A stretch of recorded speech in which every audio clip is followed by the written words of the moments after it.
You know what isn't fun? I started to slowly develop a headache. Very slow because I technically had one slightly. It was starting kind of prior to dinner, and it started to develop through the first race, and now I definitely have one.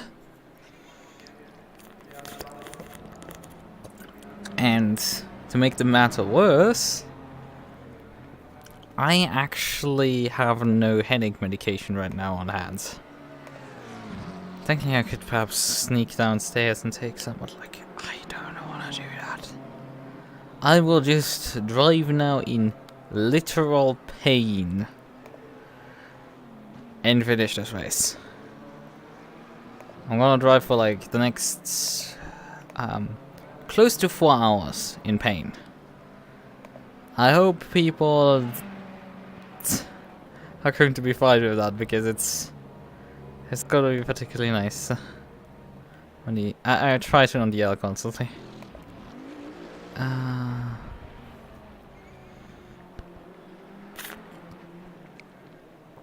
It's not gonna be easy for people. Yes.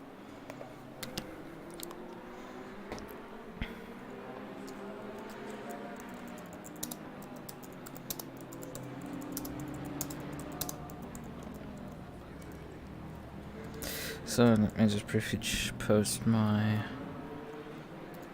link here. So, alright, okay. Well then, I can switch scenes and we can start rolling. What I noticed is, I mean, the track is only on fast condition compared to when I drove it in practice, but the fastest times are 37.1. And the conditions are like practically the same when I drove it earlier in practice, prior to driving the Cup car race. And I was lapping 36.5s, and I was like, I think this setup is pretty decent handling wise, but like pace wise, it's not. I think I'm going way too slow. And then I see the times here, and I'm like, either you guys are sandbagging here heavily, or I'm actually competitive. Or they're just right now slow. Well, the track is very slow right now. Or something, because something isn't quite right. I was lapping 36s. Yellow flag, be careful there. Was it 36s? I think it was 36s that I was lapping in practice.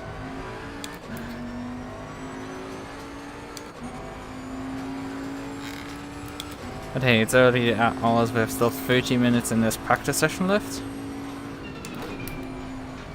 And I think Peter hasn't set a lap yet. And Jeffrey Bray has set a lap, and Jeffrey is also usually not a slow driver. Even when I overtook him in the 2-hour race at Silverstone, the Driven by Diversity race a week ago. That doesn't mean he's slow.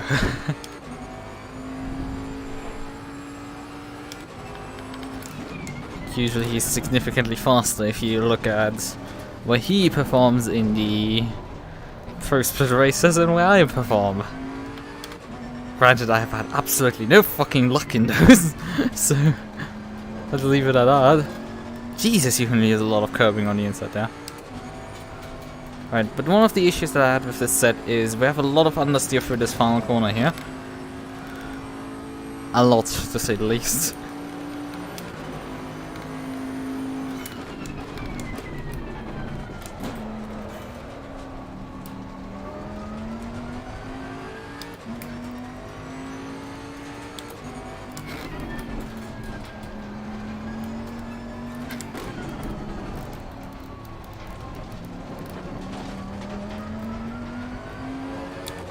But yeah, I saw it earlier today, the chart again of like the fastest times, and two funny things of like the percentage charts, the infamous ACC percentage charts. If somebody hasn't seen them, there's like basically the alien time of the fastest racing lap on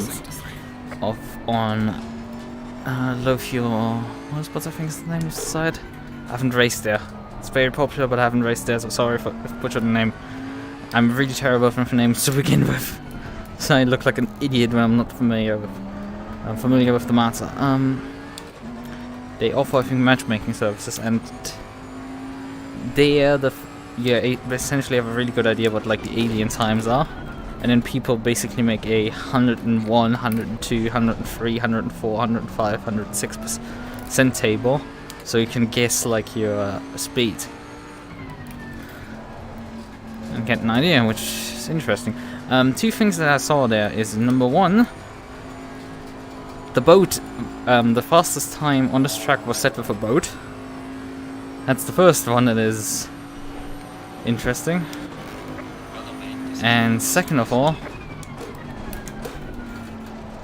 the fastest time in GT4 around Barcelona was slower than the time I set with the Maserati. Yeah, that's a thing.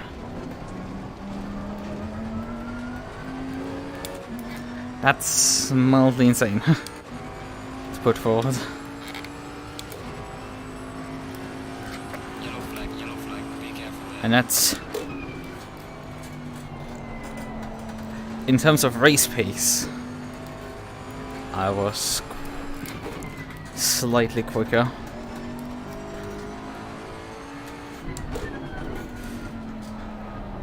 Obviously on average pace I was quite a bit slower, but like try to drive these numbers anyway averaged. Because usually I am on that chart like 104% territory, but I beat people in the 102% territory. So it's a very weird, but lap times and paces are weird with me anyway, so it's just... it is what it is, effectively. No, I don't think I'm gonna drive through that corner. But here I'm staying flat compared to the previous lap. We're going slightly quicker. Still, we're only...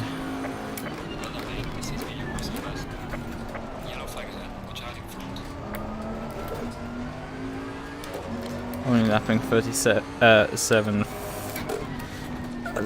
mid to low 37s. Oh god, that was wide.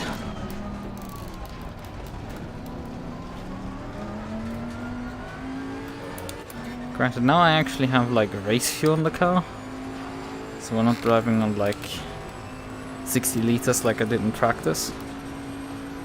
But I do have actually pad type 2 for this race that I brought with me, because I don't want to fuck around and find out in terms of if my pads lost. I know they were lost 2-hour races, easy dubs, but 3? Do I want to gamble on it?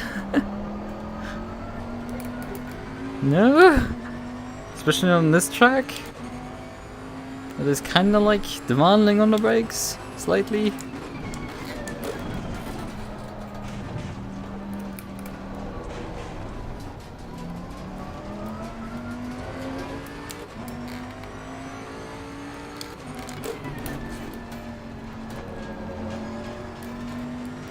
That was nicer.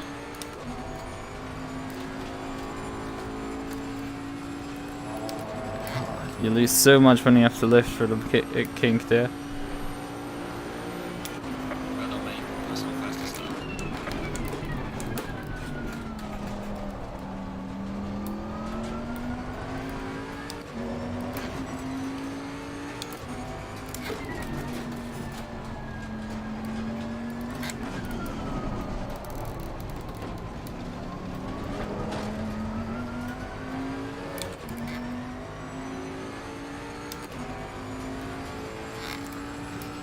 Yeah, Peter hasn't said a lap yet, but he will probably just jump into P1 in a sec.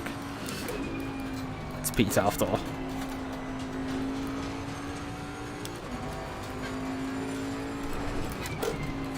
Would like if there's a bit more asphalt at that one spot, because it would allow you to straight line this section a bit better. not have to like basically drive around the grass patch. Oi. Oh god, this line was terrible.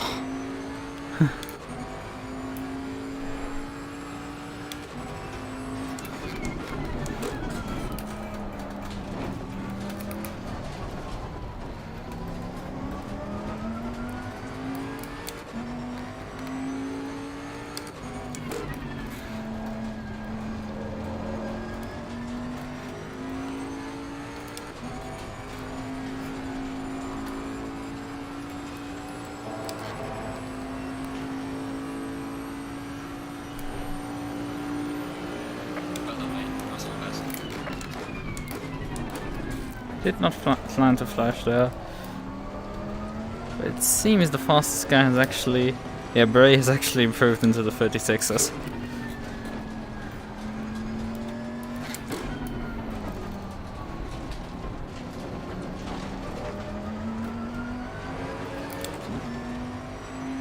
Yellow flag in sector 3.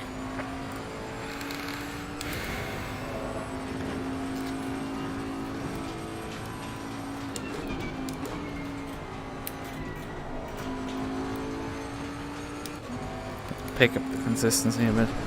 Just look at it, it's like a bit of asphalt would be just very nice on that sort.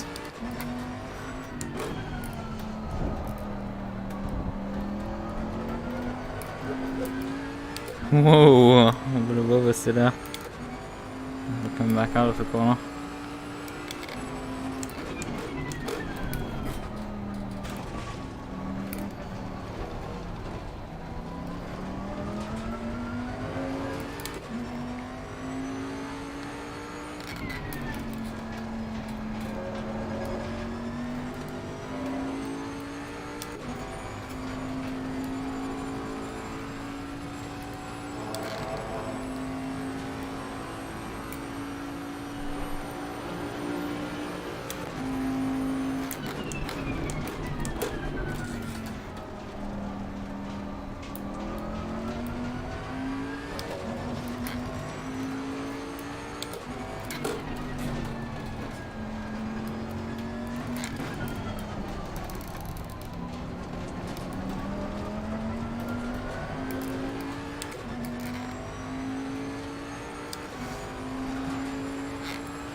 Oh god. Whoa!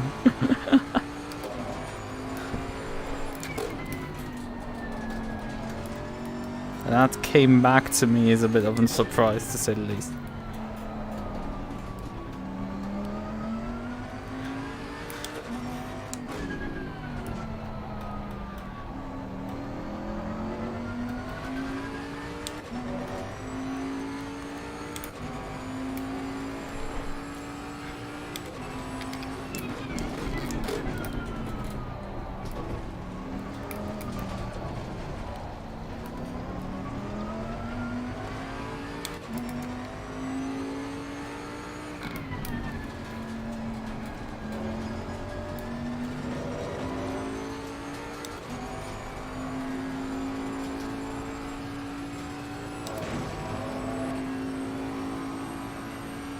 Oh yeah, I should probably also practice the pit entry.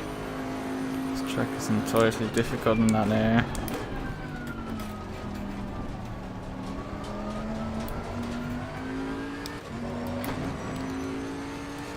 Pace is dropping off, which I really do not like.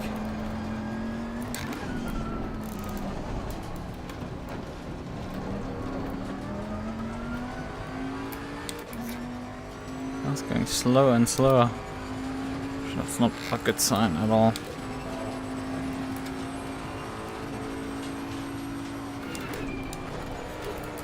Jesus, what the fuck is going on down there?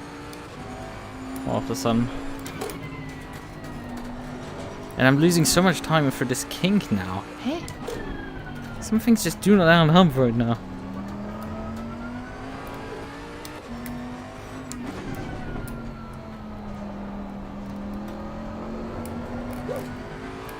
Would you kindly not trying to murder me out of this corner?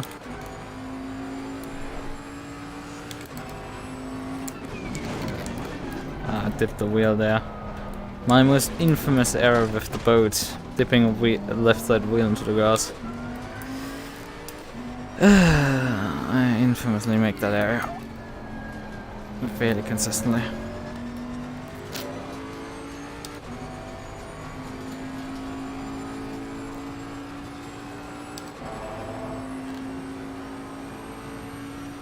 My right side front tire is cold.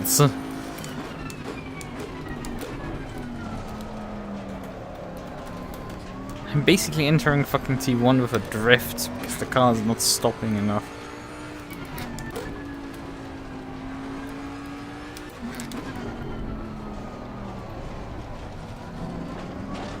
This lap is more than butchered.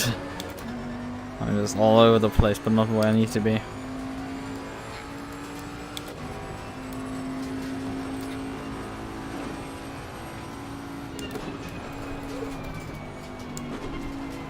And I'm understeering into the fucking grass here, goddammit.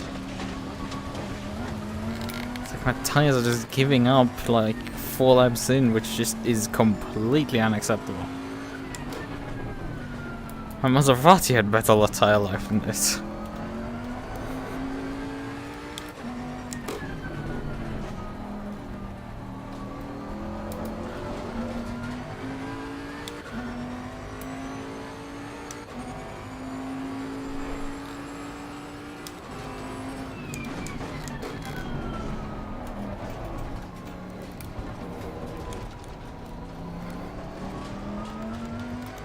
Not change tires, I would just pull into the pit box briefly to put a couple liters of fuel into the car.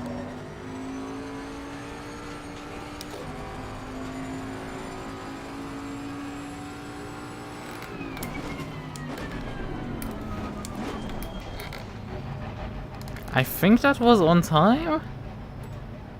They're just about, most likely.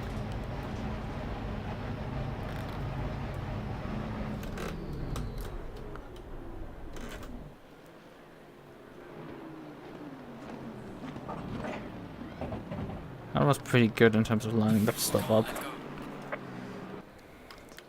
Well, I need to check the replay now to see.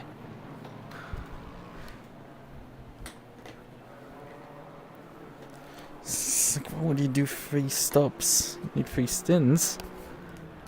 Or you might not even need 3 stints. Is there a required pit stop number?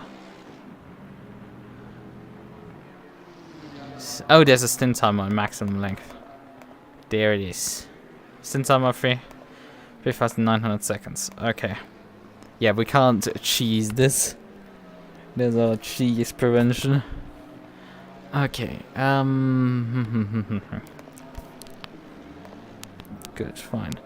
Let's just briefly we need to pull the setup up to my tire pressure's falling out all over the place again. Because they're not too low, but I know that the left side tires were completely overrun.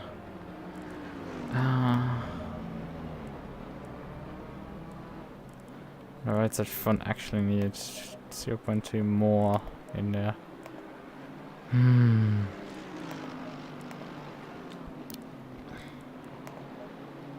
Jesus. I take 1 click out of the rear wing and this thing suddenly... Wait. Decrease the rear aero and the aero balance moves to the... Goes minus. Okay. If I decrease the rear wing... Oh yeah, right. Wait. This doesn't make sense. And we're minus... So our air balance is... There's still more to the rear. I'm not sure because I increased the rear right height and my decreased my rear right height. My aero balance moves goes more negative. But like I decreased my rear wing and it goes down. It's like, huh? Oh yeah, right. If I move my rear end down, I get more downforce because the diffuser works better. And if I decrease the rear wing, it's this makes sense. Right, we do take one click out of the rear wing, I think, and maybe open up the brake ducts for one click. It's a bit crass of a decision, but I guess that might work. Okay, let's just briefly save this. Because I need to briefly try. Want to look at the pit entry. Okay,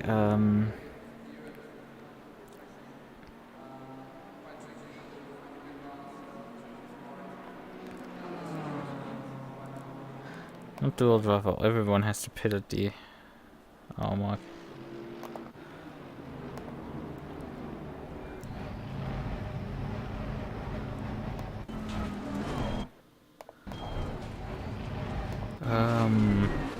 I'm not so sure, Chief.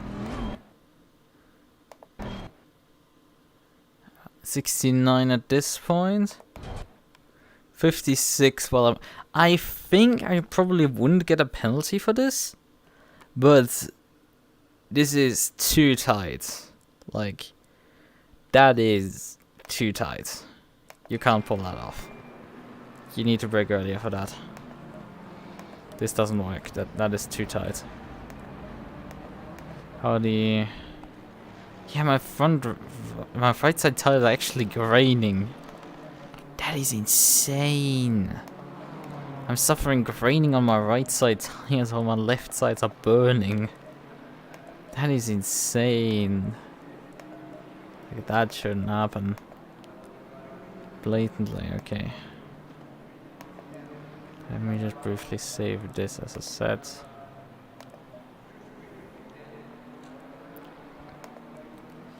Right, I took the brake duct increase out of the car again. We're driving with slightly hot left side tires, I guess. Gonna PB by just following pizza. Now we need a bit more than engine map 8 to actually drive.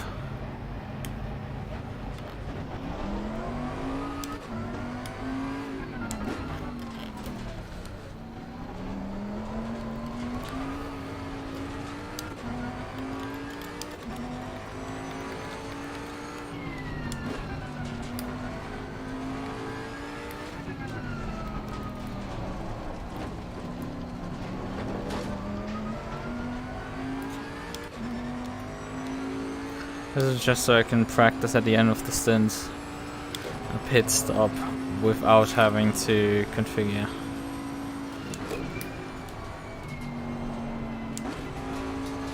Anything else?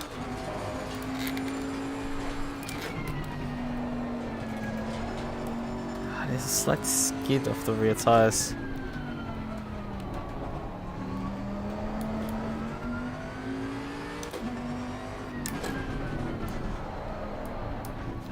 Car's sliding over the tires. Not great. Not good.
car enters sideways T1, which that's not.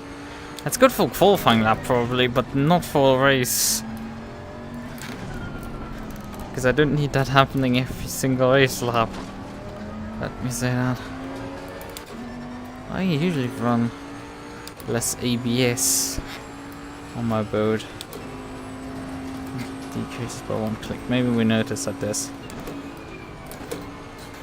too much forward brake bias.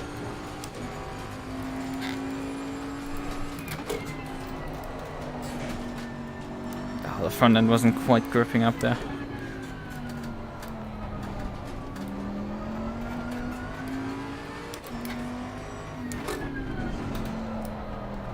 I'm four-wheel sliding over there.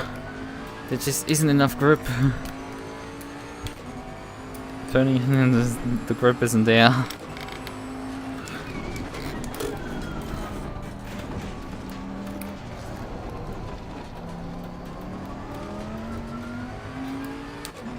Maybe I just wait for the truck to rub in.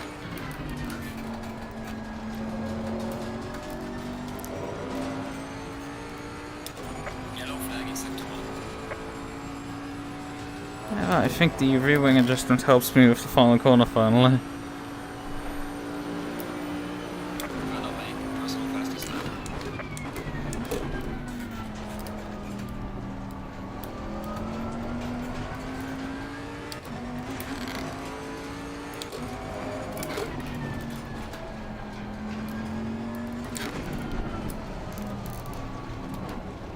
What is the hellish part of the circuit is that it's only a minute 36 per lap. I will be doing 3 hours of this thing. Well, we will be doing a lot of laps of Zandvoort. I actually noticed that I had never in ACC competed on the circuit. In general, I think I have an R-Factor 2 even competed very rarely on this track. Despite it being not an Despite being in quite a few sims, it's not like... Oh, come on, Peter, for fuck's sakes. You couldn't give me, like, for 5 minutes, like, the opportunity to appreciate being on the top. You had to be like, well, let me just put my fastest lap in. He had to stick his fastest lap in there with 7/10 of a second faster. I'm like, I rang everything out of my fucking boat already. Where is more to be found there, Peter?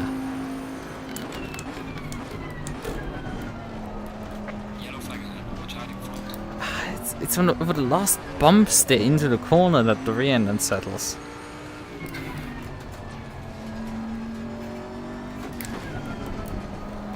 It's really weird. Jeffrey Bray is like, okay, Peter.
Maybe I'll try a bit more forward brake bias to see how that works.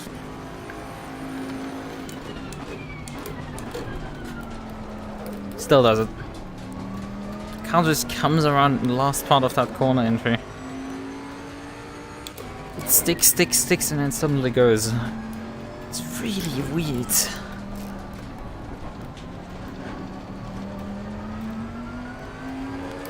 Radeon is just not willing to do what the front end does into the turn one.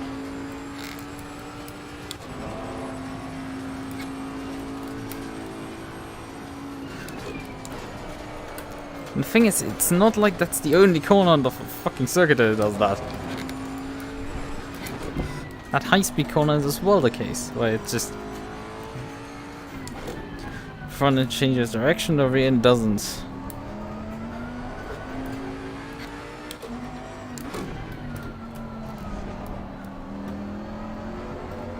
And I just cannot quite put my finger on what is causing this problem.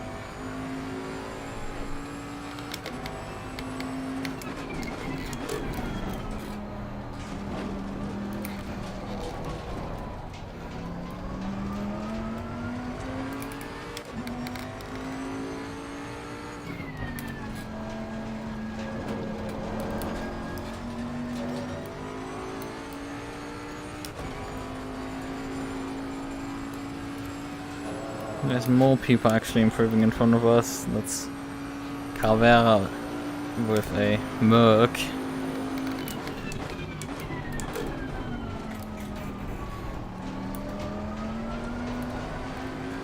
Hello, boat. You kindly pull out of the corner again.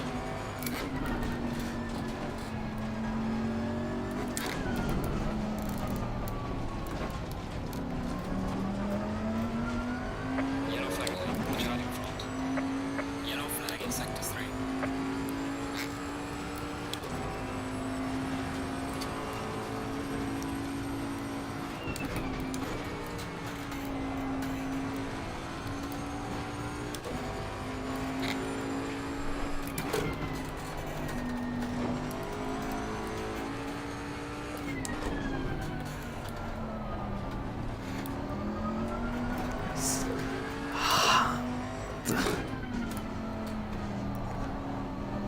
Maybe decrease the TC to get me to notice earlier on the car starting to over-rotate.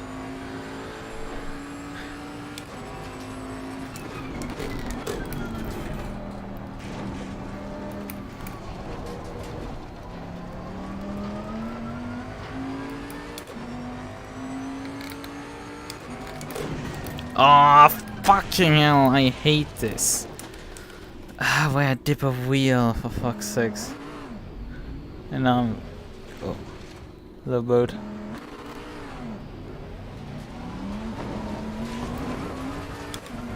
So I'm now not traveling at full speed, but it's still gonna help slightly to open up.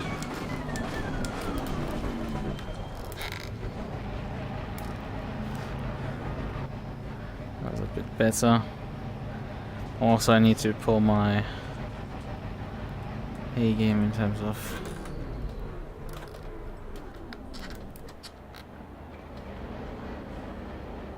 too far. A bit to do.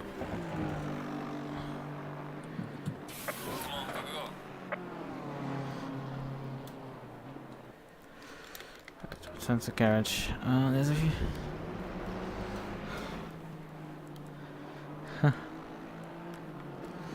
Hamburgers. Okay.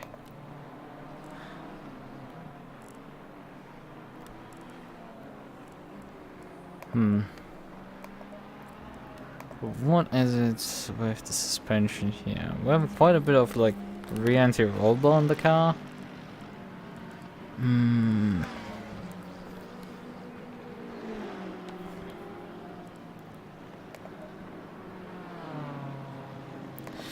What can we do to make the bumps a bit more tasty for this car?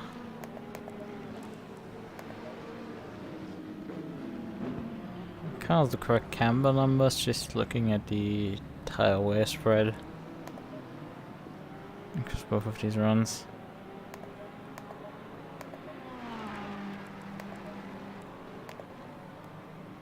I didn't check the tire pressures on the previous run, but it seems they were pretty solid. To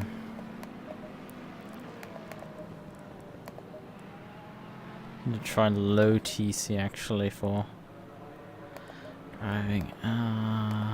But I think I will leave it actually for the most part here. What are the settings?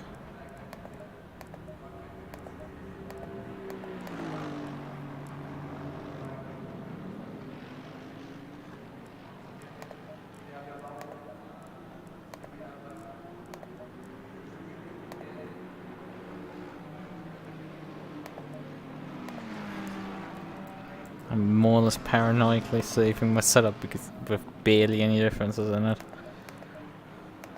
Seriously, I barely changed anything. Now we need to prep the car for qualifying. We need to take these out. We don't need much fuel at all.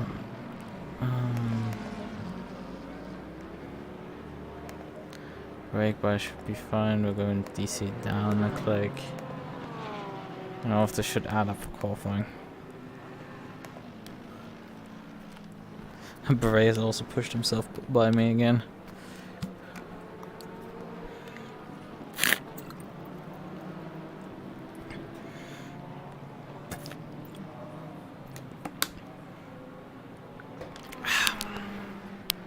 So, good question is if everything is working right now.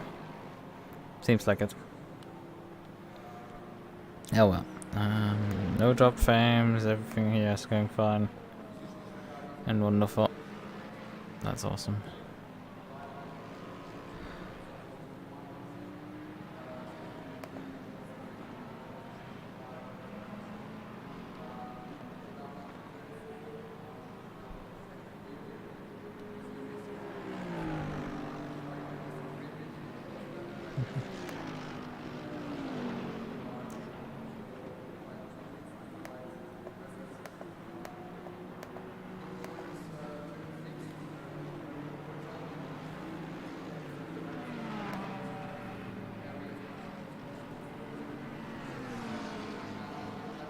Types of headaches: migraine, hypertension, okay, I think I need to show that one on the screen to illustrate this properly. Let me. Yep, it showed the correct screen. Right. So, types of headaches: migraine, hypertension, stress. With the migraine, that's kind of what I'm getting right now. Hypertension in the back there, stress like this. And then just the entire head with Eric, Peter, Daniel, Jordan, Klaus, or any driver from the pro split behind you. Oh yeah. I wouldn't say I'm that threatening. Okay, I'm not threatening. Like, the any driver list is kind of because of me. Because I'm not quick to be listed with those three. 4 actually, I think. But 5, I can't count. But on the other hand, I'm threatening enough at times to be listed with them. Right, okay. Well then. People continue to improve their times. What condition has actually the track gotten to optimum? Still, it was kind of struggling a lot to just get traction on both tires. Struggling with 4-wheel drifting. As a prime issue. Oh well. We just have to wait.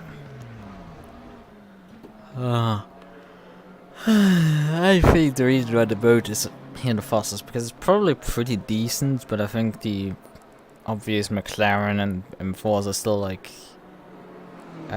top.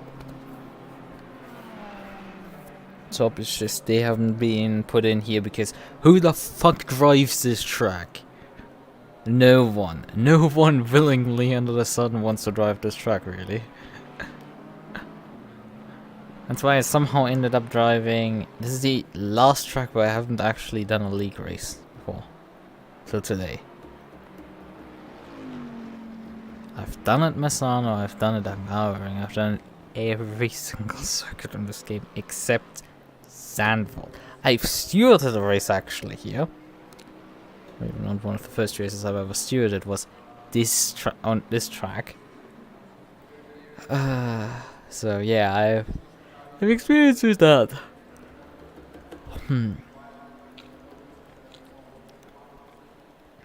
Except it's been a while ago, and the only thing I remember is like I had to do a lot myself. I had someone helping me at least with the sessions a bit, but I was a little novice, still didn't know what the hell I was doing. And Christ, you never know what to really do. There's always such tough decisions at times. Right, okay. Oh, for fuck's sakes, now I'm yawning as well. But yeah, the race actually starts at 5 PM in game time. So we'll go till 8 PM. I don't think we will have so much darkness as we had in the Friday race. In the 4 hours of Barcelona, I think we had quite a lot of darkness there, but I don't think we will have that much darkness running here. I think we'll have a light sunset. That's where I think it ends. Green light. Go, go, go. Hello keyboard, but you can't leave. Function again! Oh, I did it again where it's decided to pull up this menu. No one asked for this menu. Nobody wanted it invented. Thank you very much, Windows. Fuck you. Yeah, double check my values. I can pronounce things. I swear. I swear I can pronounce things. Even though I constantly screw it up, I can pronounce things. I know.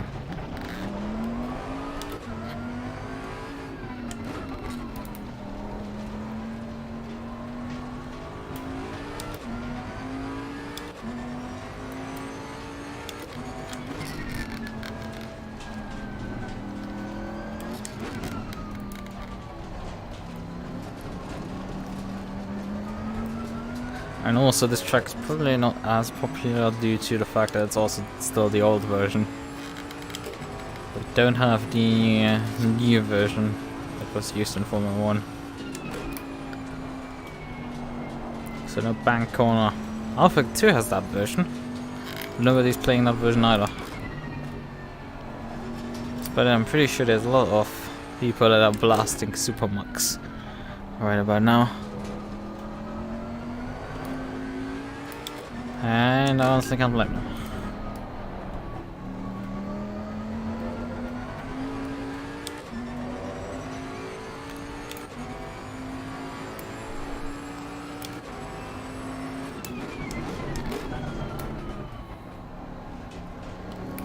I didn't check what the...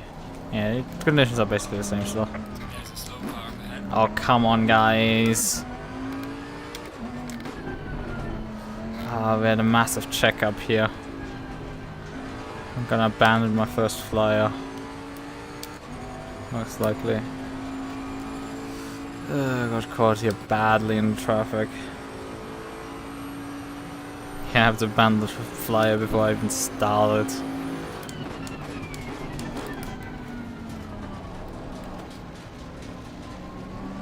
Is there room behind this guy? Yeah, there's room behind Beamer. It actually is. It's just a bit of an issue right now to get out of the way of him.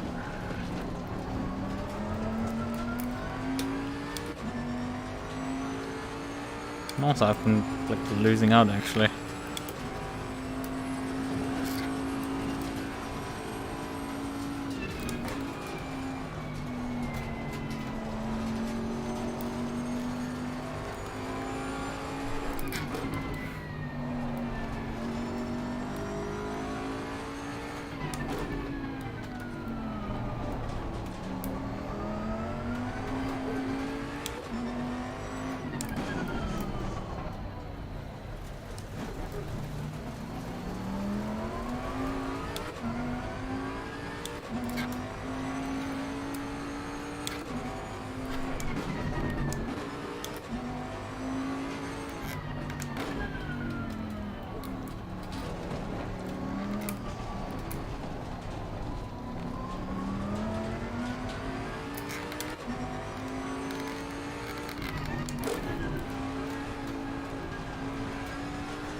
Oh god, this P-Man drove a 39 there.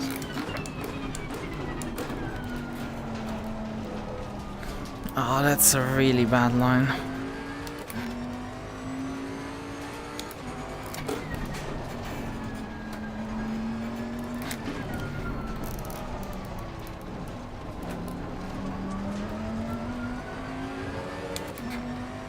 Oh, 1 second hour up already on my lap. So that's a good thing. Just for waiting 1 lap.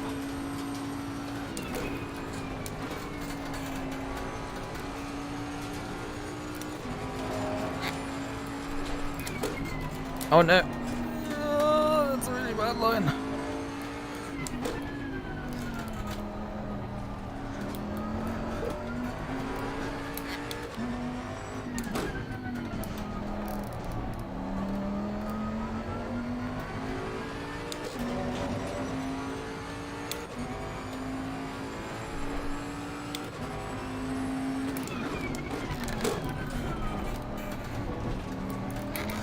I'm gonna catch him in the last corner also. There's a slow car up ahead.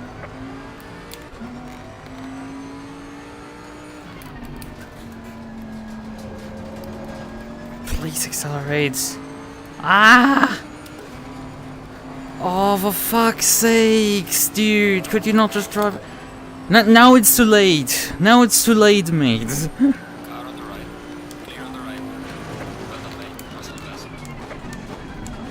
Now it's too late.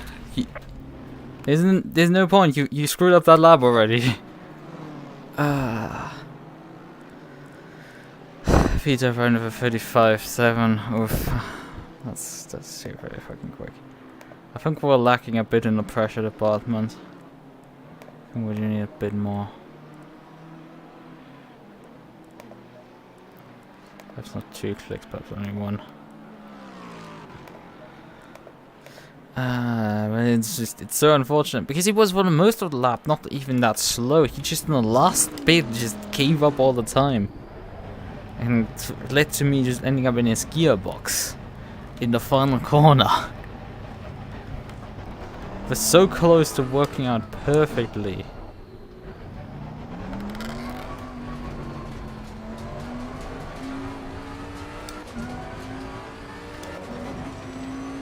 That's probably right in front of me, so hey, I can at least follow him. He's not gonna go slow.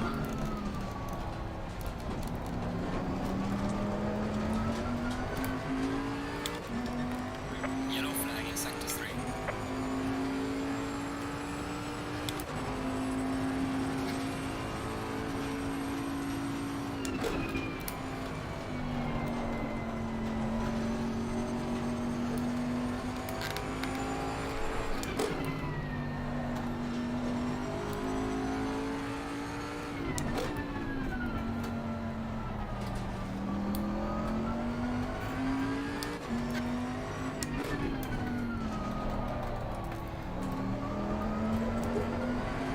Man, his lines are really fucking sweet.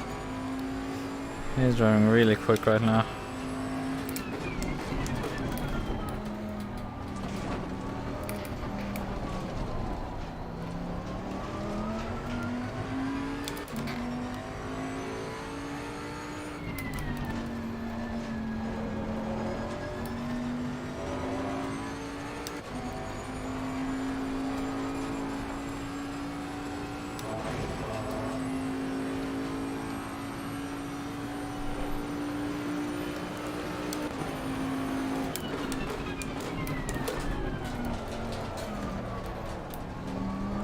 I missed my turn 1 completely there.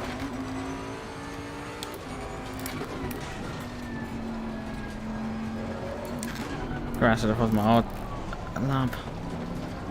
And granted, this is my first flyer, which we noticed they aren't particularly quick. Now I notice I have someone else in front of me who might be getting in my way.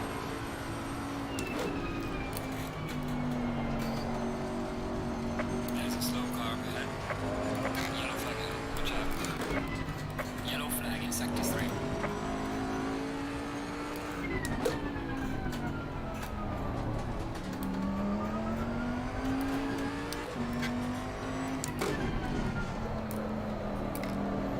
What was that? That sudden oversteer from the corner entry is just so weird. Hello, car, would you kindly slow down?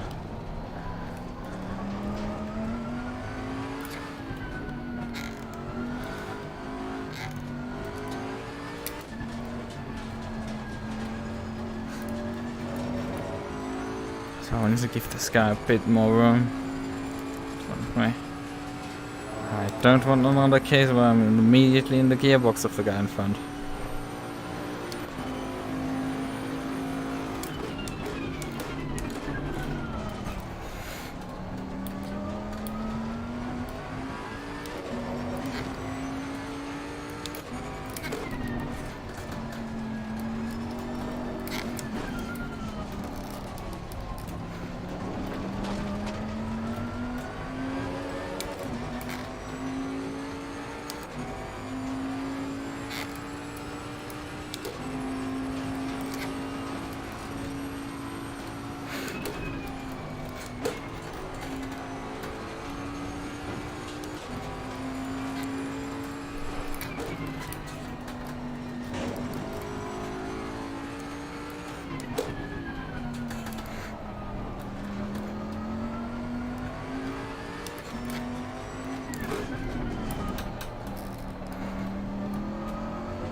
Oh, what was that car? Why the fuck did you unsettle there?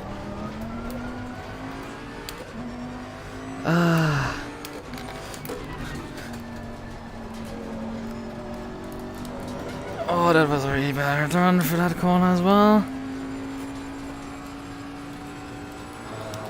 But I had finally a run for this corner without being impeded completely. Back up to P3.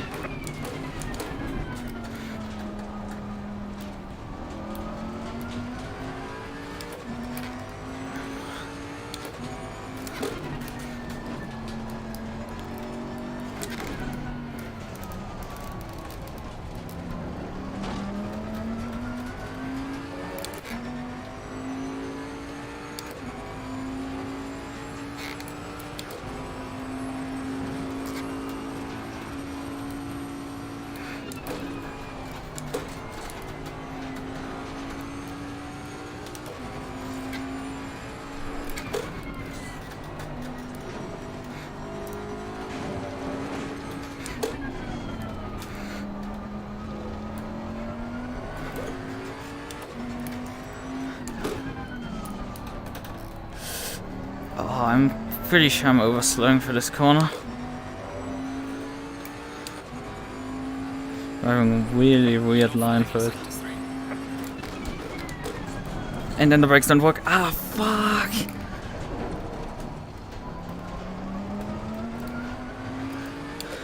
I need to move the brake bias most likely for that specifically one corner. Oh no! My biggest enemy! Oh, my biggest enemy, the fucking...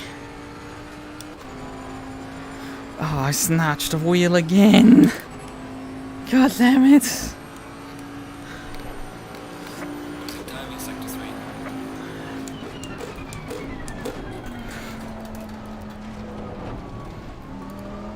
Oh, that's a terrible run for T1.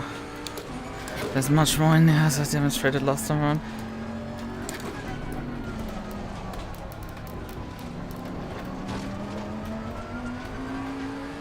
I'm losing bleeding time here.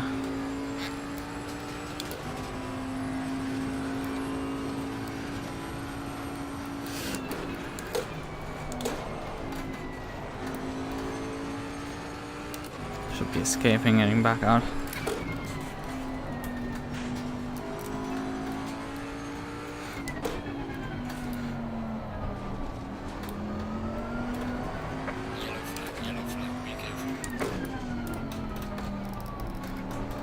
That's a lot smoother. However, it doesn't reflect in the delta.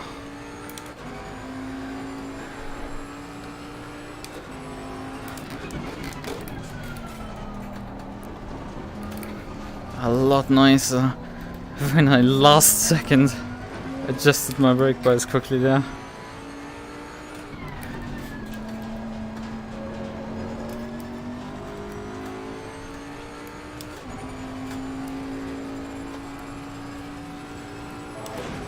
Yellow flag accepted. In fact, I can get so close in matching my lap. Let's try again.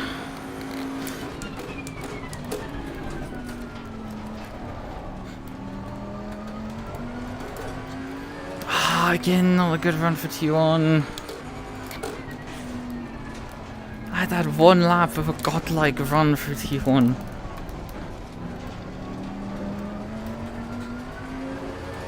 And now struggling to get it at least halfway right.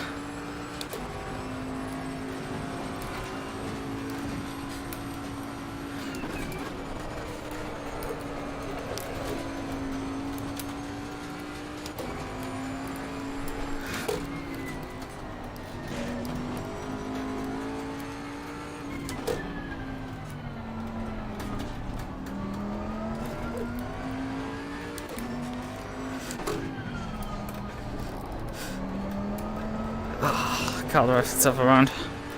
Too much oversteer. So abandon. Your lap time is invalidated.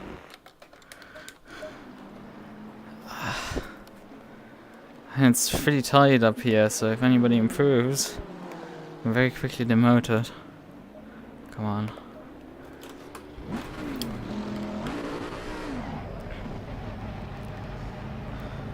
So, that's at 5, okay. On the first set.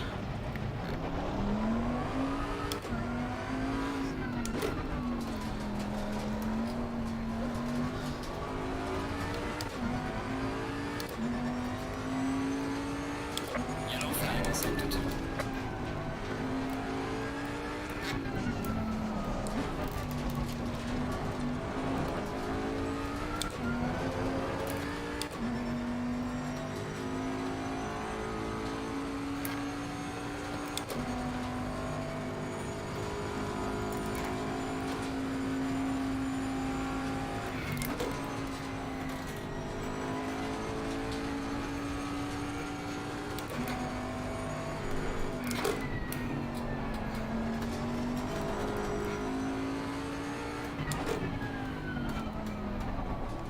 Hello, how are you doing?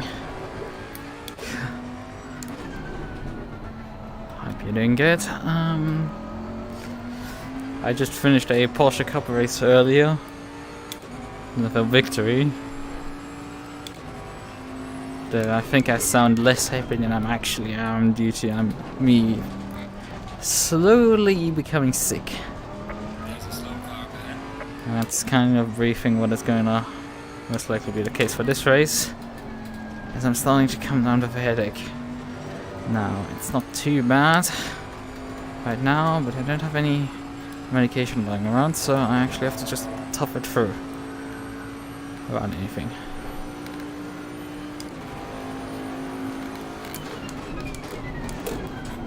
Also, it's right now qualifying. The last few minutes of qualifying, to be more precise.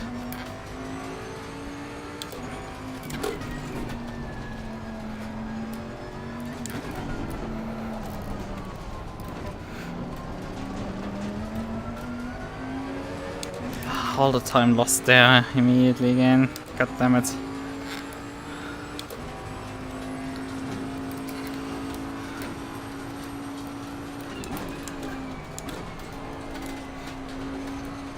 Let's overshot this corner here.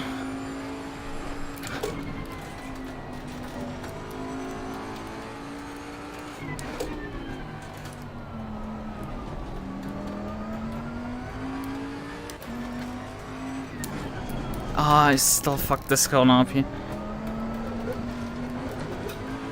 I can just not drive this corner around.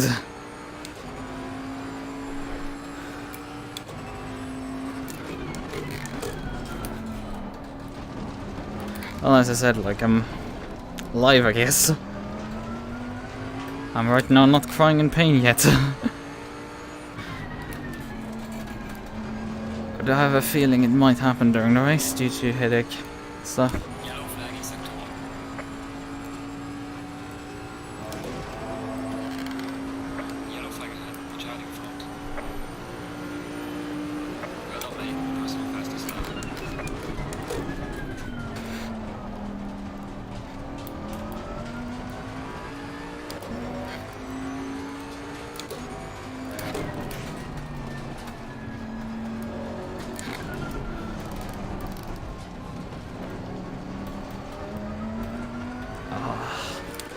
Still, the exit terrible, absolutely awful.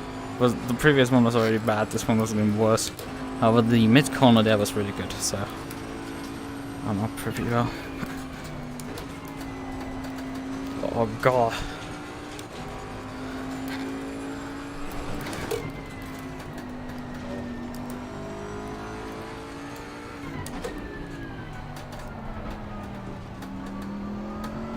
I'm just noticing this is the final attempt.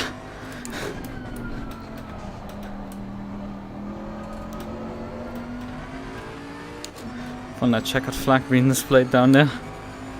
This is the final attempt here. Let's make or break.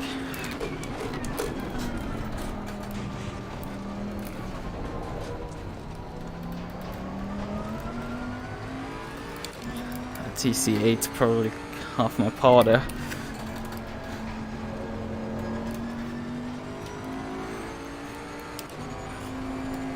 Oh no, I messed up the corner here. God damn it, that cost heavily. I didn't nail my turning point. Ah, I could have been P3 there. God damn it.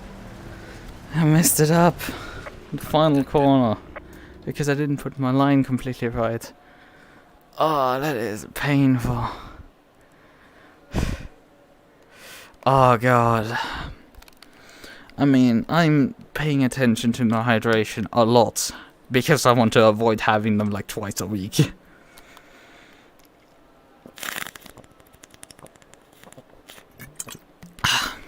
Temperature has gone down as well, which...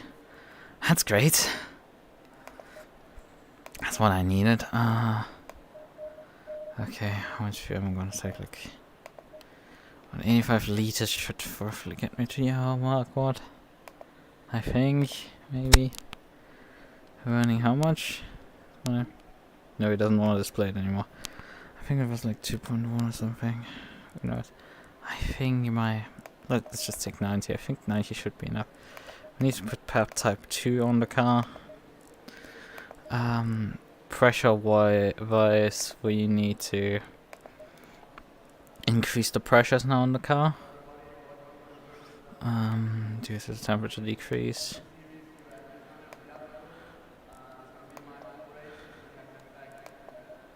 Mm, 0.2 I think sounds good. Alright. About 80 liters into the pit stop. That should be fine. All of these settings are fine. I think about 16-20 cars. Mentioned in the GT4 race. GT4 race we had a month ago over the mountain. That's better than that. It's better at Zandvoort. Let me just briefly jump. Yep, we have 20 cars. I'm starting P4 here. Oh man. Throwing it away in the final corner here. Because I couldn't line up completely correctly.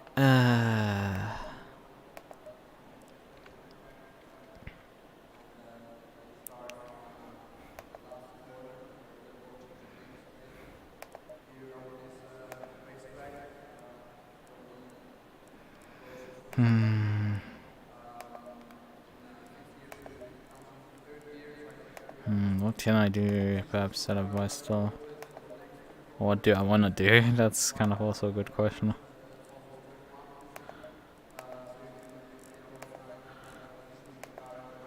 Maybe push for 0.1 psi into the tires additional. Nah. We ran on low fuel here. Tire pressure should be fine. Okay. Yeah, kinda need it. This is a tough circuit for sure.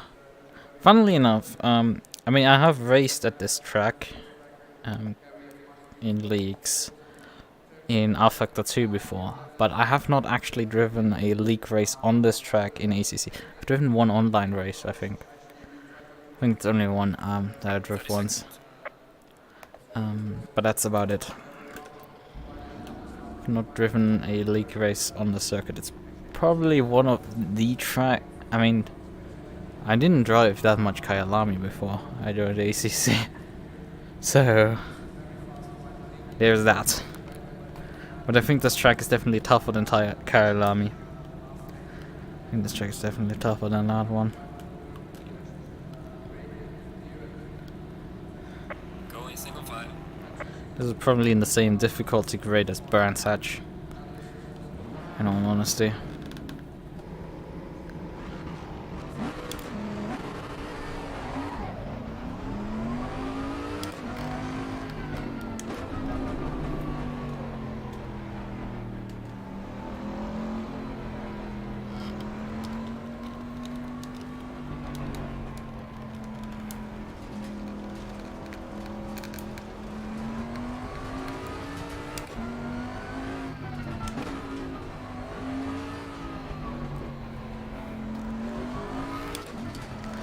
Yeah, something that I noticed with this car is a tendency to... It has its classic oversteer out of corners on power. That's something it does, but also something it does is it sometimes oversteers into corners really weirdly. Where just the rear end doesn't make the entry. And it's just strange. I need to dump heat into these brakes.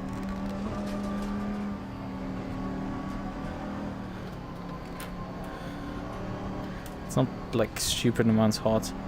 Maybe I'm running also the wrong, like the blanking, especially considering we're heading into late hours, but I think the temperature's not going to change much from this point onwards, due to the fact that we are most likely going to finish prior to the sun fully setting. I mean, the race starts 5 PM in-game time, so we're finishing at about 8 PM, which means the sun will just have very much out during sunset. There's probably no sun in the sky anymore, but it's still not going to be fully dark like over in Barcelona, where we finished under the lights.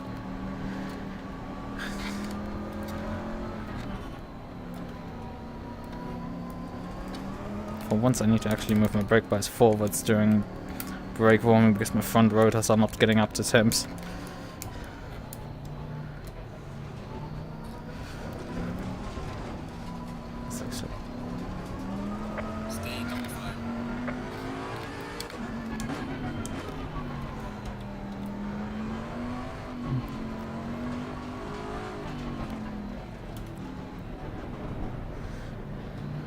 It's not really offline braking, it's just the...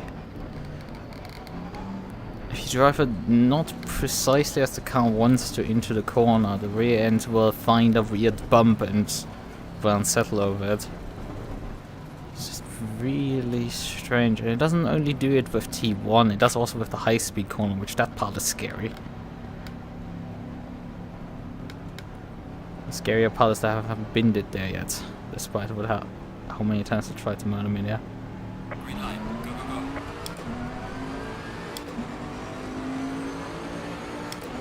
Car on the right.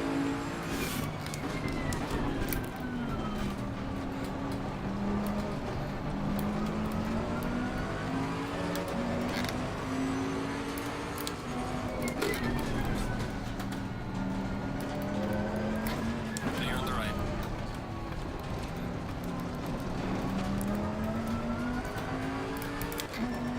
Boat around the outside, up to P3.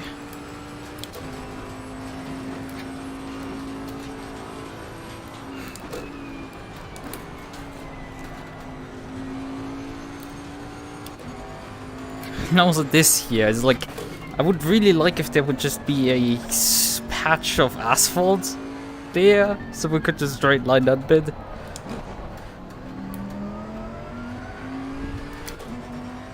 Lexus is back in my gearbox again. No, you're not getting up the inside there. Not that corner.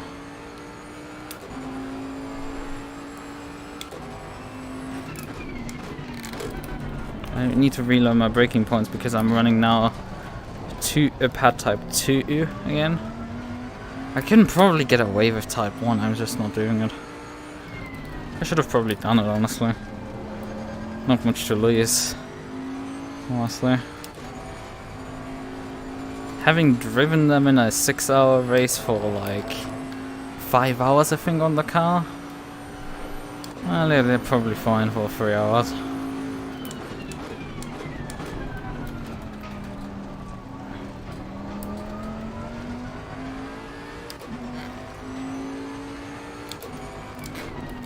Problem with this track is that you do not have much of a rest break ever during a lap. It's like Suzuka is pretty demanding in a sense, but this track is actually beating that. Because you just have constant... Because this isn't a straight bit, you have to focus on your line here. And the start finish straight is pretty short.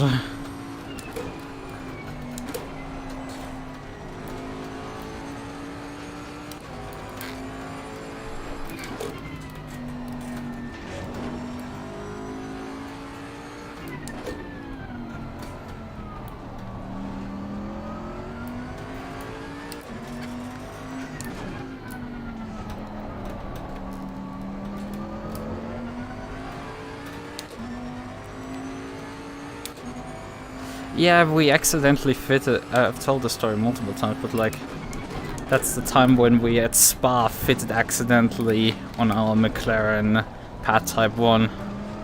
Because none of us checked the setup properly.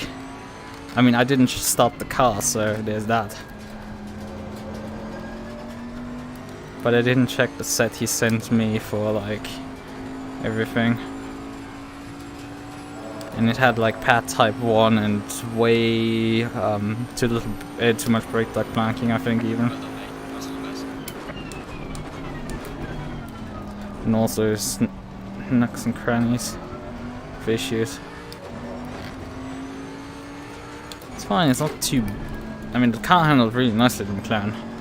Don't get me wrong, and... It was a 6-hour race, and after 4 hours, when I took the car at 4-hour point, like a lap in, the rear right disc got the worn marker applied to it. And the braking distance did definitely increase. Before that, the car actually was really good in brakes. Not particularly surprising when you have Type 1 pads, but there are cars that struggle to stop with Type 1 pads, so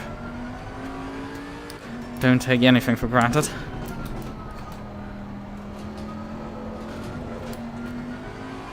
Right.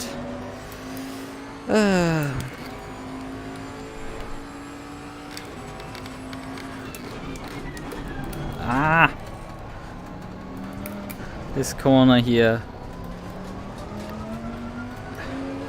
I need to leave my brake bias real what's quite a bit to get through it at all.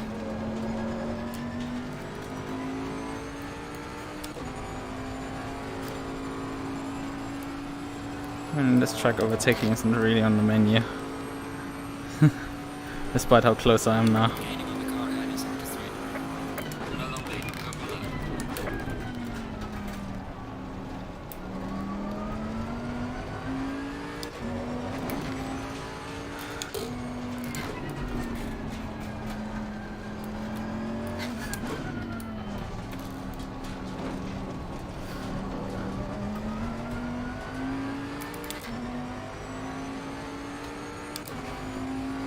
No, it was a 6-hour race where we ran for 5 hours. Those pads.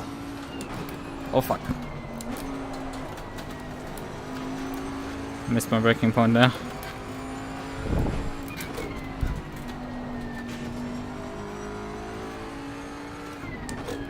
Luckily for me, the boat is pretty savable for that corner somehow.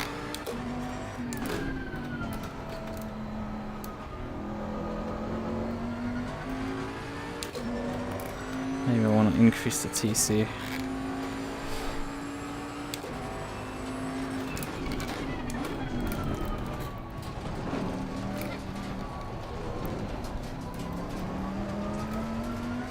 All my tires are looking, they're perhaps a bit tire pressured. Oh well. Temperature-wise, we're looking a bit warm, even on the left side tires, but that should be fine. It's fine. Nixon is beginning to drop back from us.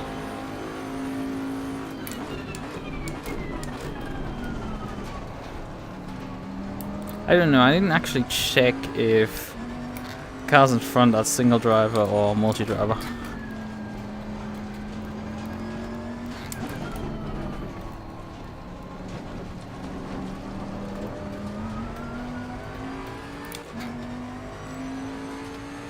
Because that can make a pretty big difference in terms of when they swap drivers.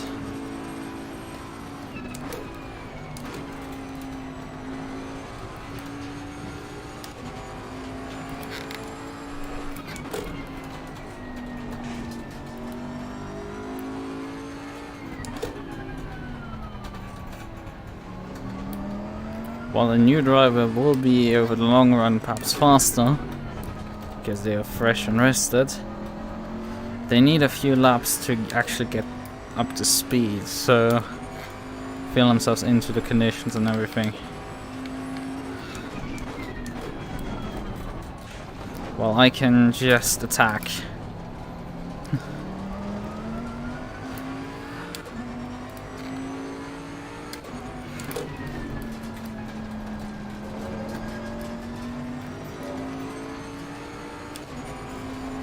Oh, I have to lift actually, because it's too much understeer for the corner. Gaining on the car ahead is up to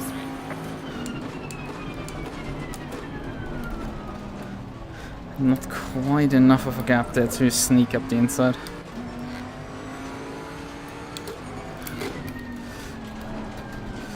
I'm filling brazed mirrors completely there. I would like if he just drove a bit faster, because I just cannot pass him anywhere. Not even in passing distance, really. I might just actually need to let it go so he stops thinking about me for a moment.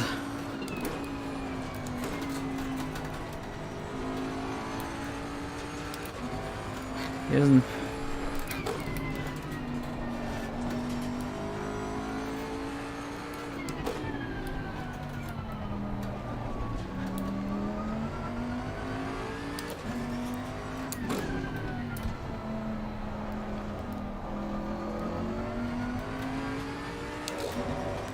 I'm gonna drop back and now starting to get back into Nixon's range.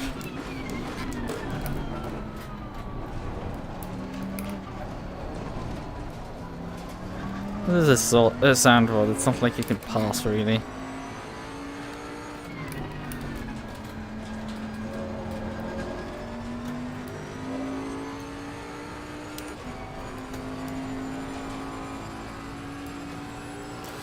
I'm not so sure. I mean, it's probably because the other places are even less possible, but due to the high-speed right-hander at the end of the lap, I think you need someone who's has failing tires to pass them, because they have to then also lift for that corner heavily. It's literally make or break the final corner. If you can take that flat or close to flat, you're basically safe. But if the guy behind can take it, but if you can't and the guy behind can, you're basically fucked. Because it becomes basically inevitable, but you will get the run. Outside of that, if you're roughly equal for the corner, you're not having enough time to get a run on the guy in front down the straight, and you probably have to lift as the car behind due to bad aerodynamics, due to dirty air through the corner. I know, dirty air with GT cars, but it is a thing, even though most people over-exaggerate its effect oftentimes. I'm pretty sure I got some dirty air when I was right behind him. That's the difference. I was right in his gearbox then. Basically. Even this, he screwed up the previous corner beforehand, and he's still like fast enough to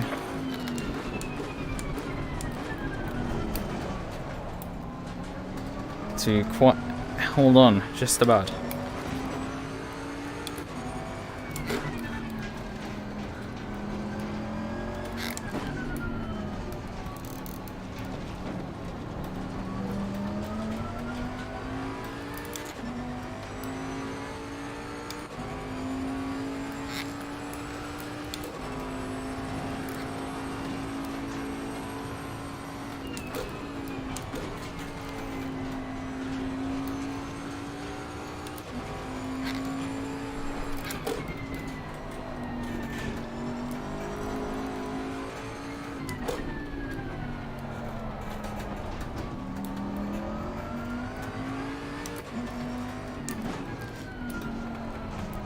The thing is, he's not that much slower than me right now. He's just holding me up in certain key places. It seems again that my car's high speeds are really good. Or maybe not. Who knows? It seems like it really likes this corner complex here.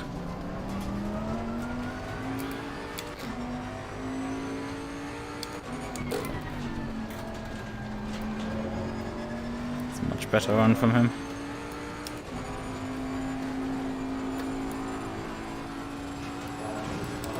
Because I'm pretty sure right now I'm the car with the fastest lap of the race. Right now.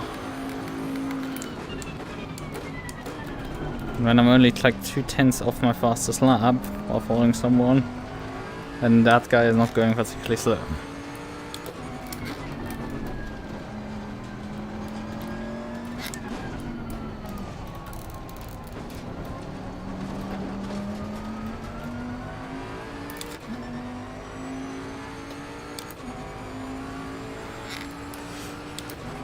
Following a car flat unless you're the Porsche.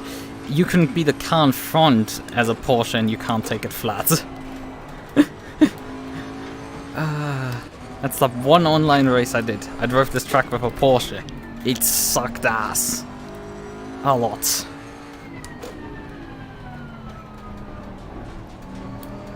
That was when 1.8 was new and I drove this track with basically no practice whatsoever, so... And with no practice whatsoever, I mean I had 5 minutes of qualifying before the race started. The car just didn't work at all. It was woefully slow. And I kept it on the island for the most part.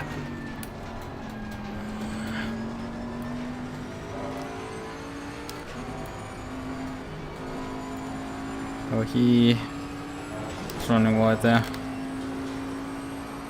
So yeah, I mean, boat understeered already quite a bit when prior to me actually touching the setup. I took one click out of the rear wing just for that corner specifically to deal with some understeer issues with it on my own. And I mean, I had to lift in my qualifying attempt because I didn't line it up correctly. So that corner is not so given a flat out. It's probably closer to guaranteed flat than Spa Rouge. It's probably actually very similar to Spa Rouge. Because with a good set you can take Spa Rouge in the race flat. It's just probably not a great idea to do it every single lap, especially when following someone.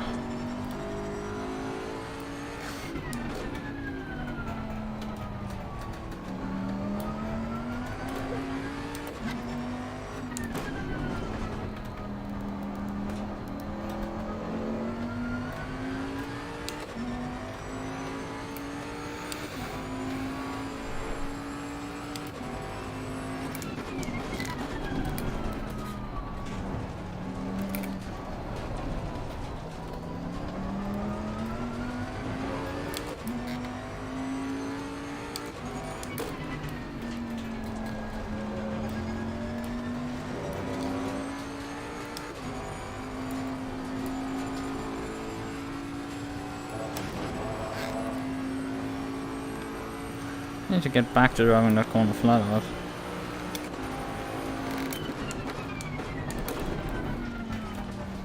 he actually pulled away from me last time around.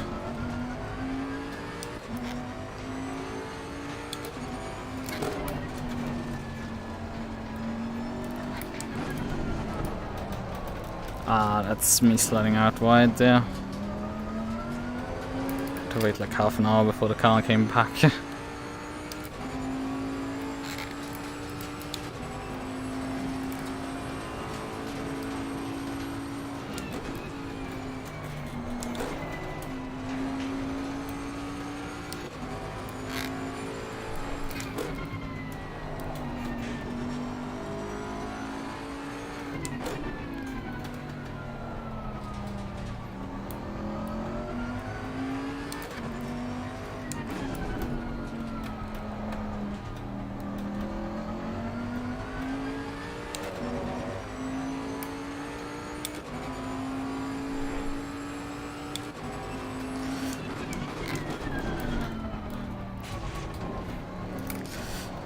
I mean, to get a Porsche around the circuits in any sense of speeds, even when you have to lift around the corner in your heavily modified setup, because the aggressive preset that I think I drove an aggressive preset was just so absolute rubbish that it was completely unusable.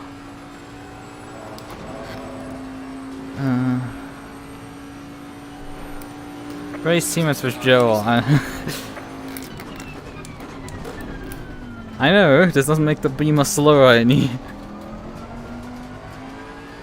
It just means there's like a short window of opportunity where a not acclimatized Joel will climb into the car. Although the problem is with how few overtaking spots there are, because that is pure opportunism.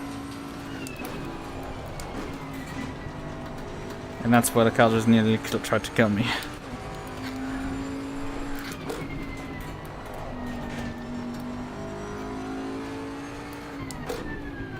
And also, I think he started on pole, so he has a bit of business still with Peter in front.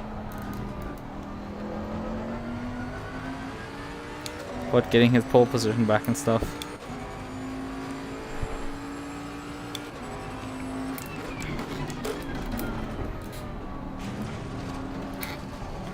And it's unusual in an endurance race for the pole setter to actually win.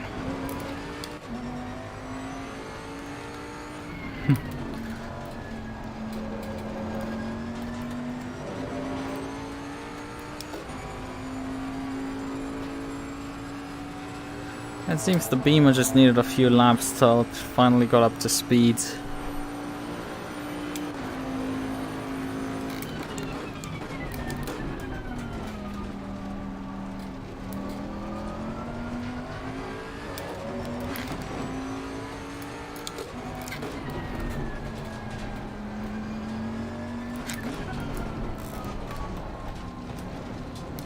Also, what I find interesting, those two are have usually been part of the... Hadn't they been both part of the Bentley gang? Or at least one of them was, I think, part of the Lexus gang. And now they're driving M4? Heretics.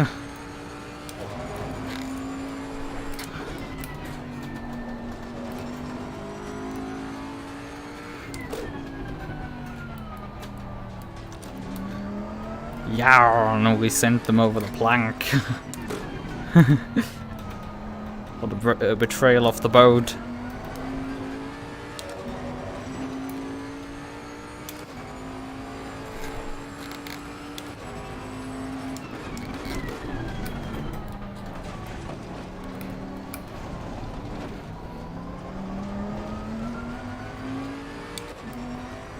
Okay, Peter solo for this race.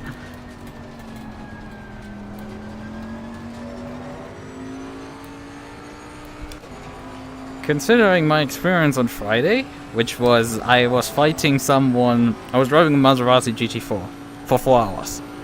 That wasn't insane enough. I was fighting someone that was doing the exact same thing, driving a Maserati GT4 alone for 4 hours. And we fought each other for like basically the entire race. Like, it was 3 hours and 30 minutes of just fighting. And for the most part, nobody could pass each other because it's Barcelona. Because we were basically driving the same pace. And in the same car. So the result is not particularly shocking, but I ended up... at the end, that we both ended up fighting each other, not too shocking.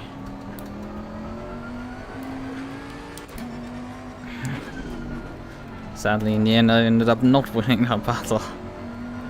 But in the current situation, Peter is just driving away, and even if Ray wasn't there, I'm pretty sure I can't go much quicker, so... I mean, Peter's not driving that much away, he's only like 5 seconds up the road, and we have nearly half an hour gone already in this race.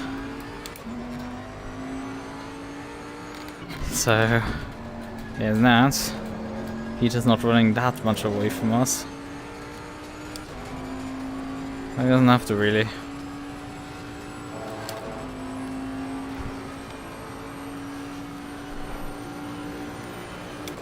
So yeah, because I don't know how much Peter can last in endurance.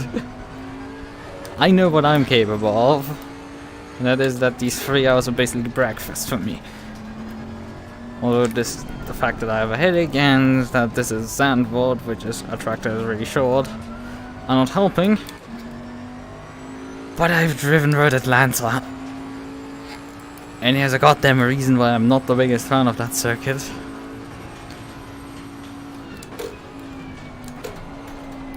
Because you get at the end of that very much just motion sick from how many fucking laps you do on that circuit. With how short the lap times are. And how unforgiving that circuit is. So yeah, I should be fine.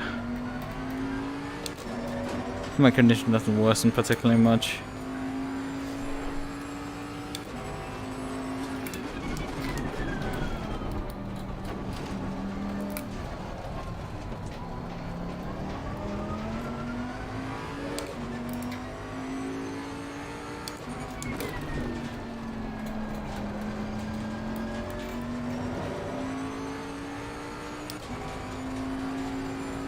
But yeah, I don't know how Peter will actually survive 3 hours straight. I don't know.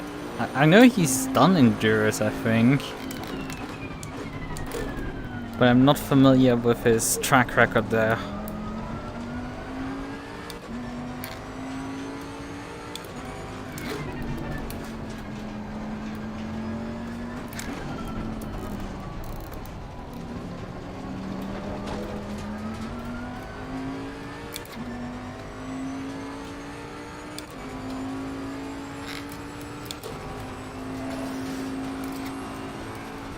Yeah. Oh, that's also a thing that I that you didn't hear, but I noticed earlier today was somebody posted the Low Fuel Motorsports chart. You might have seen it. A chart where they take the alien time and then calculate like the 102, 103, so on and so forth percent lap time of that. So you can get an idea of where you are pace-wise. That chart has the Bentley listed as the fastest car on this track, which is the one thing that's interesting. Which is the only track where the Bentley is listed, and one of the very few where not the M4, not the 720S, or God knows what other cars said, but those are like the main cars, really, on that list. But they also had the GT4 list, which had the had an M4 GT4 listed for Barcelona, and the fastest time there was a 54.5, 54.7, I think, something like that. So we actually went in the race faster than the alien time. In a 4-hour race, we went faster than the alien time on a sprint series. Well, let it for a second sink in. With Maseratis, which is, I think people don't know the meta for Barcelona. Although we have to consider actually that SRXP did that off-season race the week prior, not the week prior, a couple days prior to the first qualifying session, where surprise, surprise, the guy that I battled the entire race set the exact same lap time that I set then in the qualifying for the Enduro, like down to the thousandths of a second, so that's fun. But he wasn't actually on pole during that off-season race. That was Ballwinkle, a guy who drove then in the GT3 class for the Enduro. He drove GT4 MUQU, and he sets like in qualifying like a 53.3 or something. He's like a very quick guy. So yeah.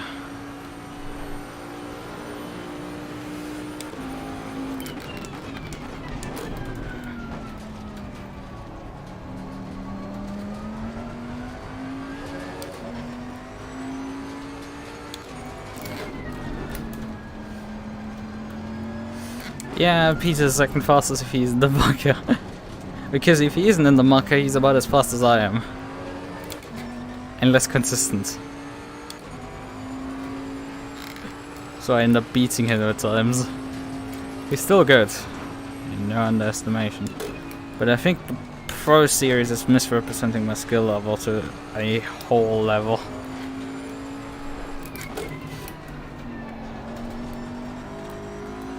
I won't just have bad luck, but also like not quite good qualifying results. I'm going on against people. Quite a few hours of preparation before while I'm driving. I don't know, has like 4 wheels and an engine.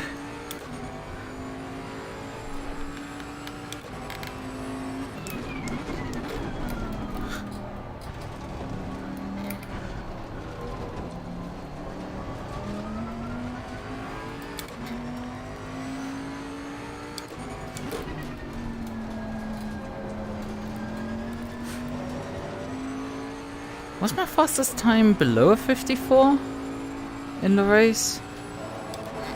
I'm not sure if I actually got below 54 in the Enduro. I don't think I actually did. But I know that maybe I actually did. I have to check. I'm pretty sure, but I'm very sure that I actually went faster than the Low Fuel Motorsport's fastest time. Which is very insane considering that I usually with those charts end up like in the 103, 104, and even 105% range sometimes. And be oftentimes go toe to toe with 102 and 101 percentiles. So there's some issues with that chart for me personally. A, it's not consistent across car combinations, and B, I can be I can be not particularly quick on pace, but very quick in the race. Like against people that claim to be like the top of the sheet, while my times don't reflect that. Yet the results speak a completely different language.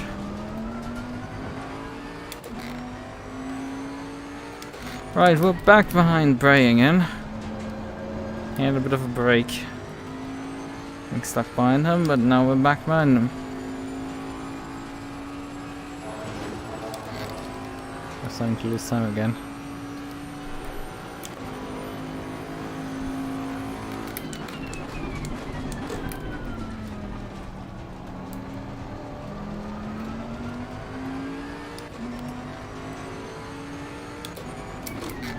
Also, we had quite hot conditions in qualifying in the Enduro.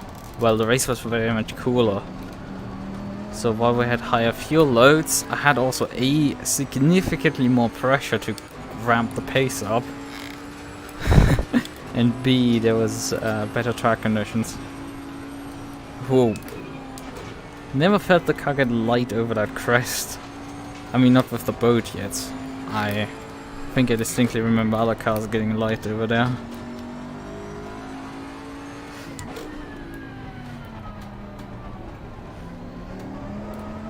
Wait. Oh, Peter made a mistake. He just dropped like 3-4 seconds and kicked some dust up. He didn't quite go around fully. I think he just half looped it and drove into the grass slightly as he recovered. So I don't think he hit the barrier. I think he just about avoided the wall. But his confidence just took a massive hit. And then Bray is very wide there. Let's see, what are you gonna do? Car on the right.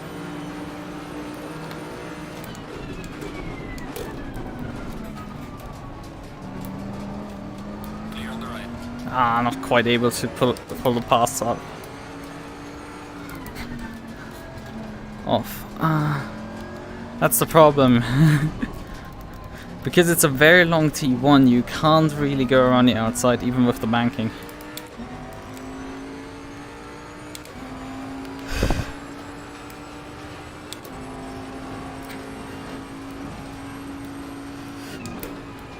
I don't know what you mean with the Italian boy.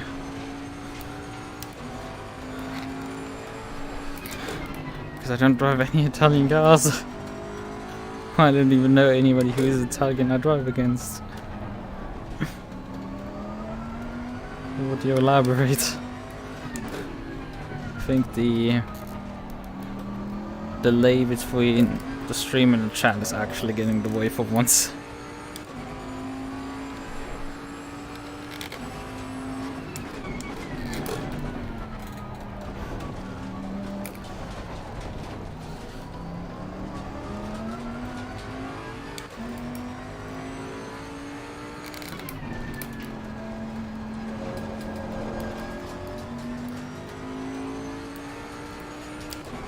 But yeah, I think this set specifically is quite badly affected by dirty air because I'm definitely struggling when I'm under the seconds to follow him. Car heading sector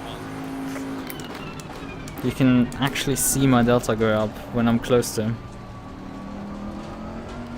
Ah, the Maserati. Okay, now that makes sense.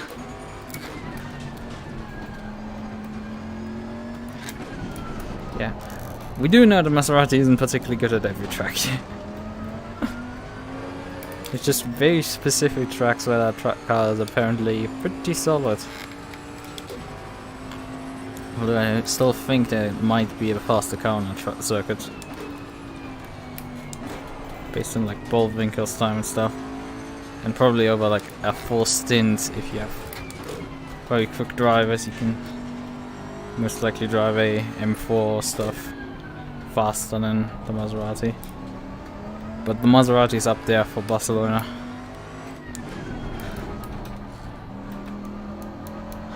If I come across any GT4 race and Barcelona, I'm for sure looking if I can fit it into my calendar and run a Maserati there.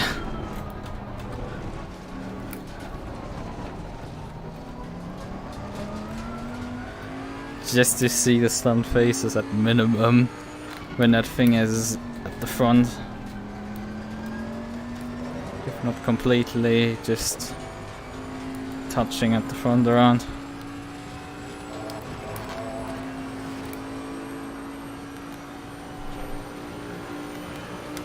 Also, what I did get confirmation actually for that race is that, okay, thanks, that the other guy was running free wing. So we know his wing configuration that he ran actually. He ran free wing while I ran 5. Which is probably part of the reason why we were down in the straight lines. Or was he finding the race alive? I'll repeat that, it's not the most difficult car to drive here. Okay, it is actually the most difficult car to drive in this game.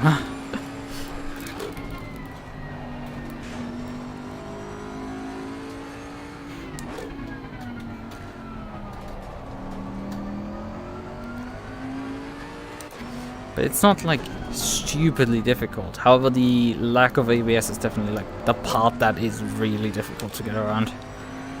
And if you have a high-speed track that has high-speed braking zones, that is what's gonna hurt a lot. Barcelona seemingly, however, isn't particularly too bad in this area, but something like Monza is just absolutely awful. Spa is quite okay, but I think the Maserati lacks pace around Spa. Because I have driven it actually around Spa. Otherwise, the car for its main handling component is a very stable machine. Like, it doesn't do weird things, it doesn't do anything. It doesn't want to murder you. It's a very stable and reliable car. It is a heavy car, which is probably why it handles like this. You have to drive it fairly slowly to drive it fast. You have to be gentle with it, because it's not gonna change direction on a dime. You have to make distinct inputs. But it is, it definitely does what you want it to do. And you can also get away with quite a bit of not straight driving, so...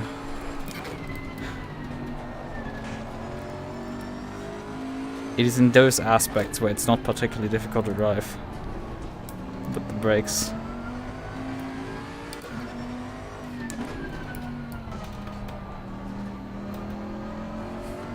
Yeah, on some tracks.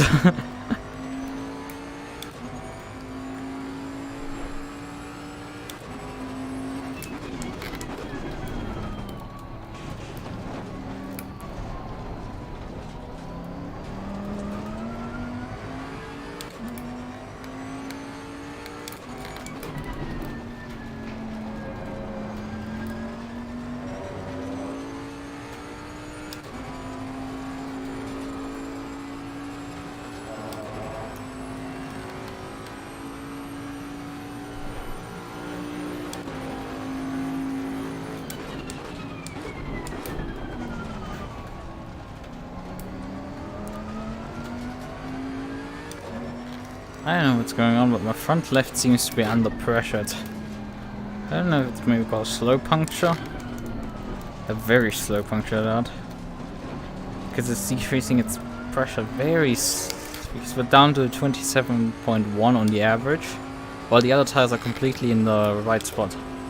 It's just that one tire is off. And I'm just like, that looks sus.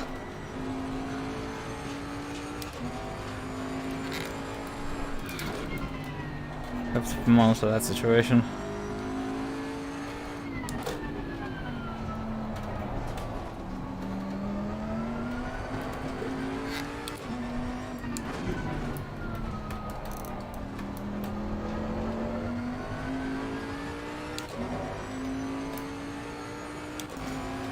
We also have now a pretty sizable gap to P3 behind us.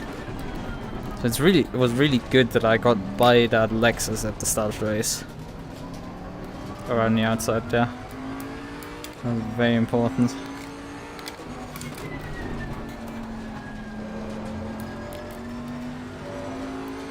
This now means that I can stay with the lead group here.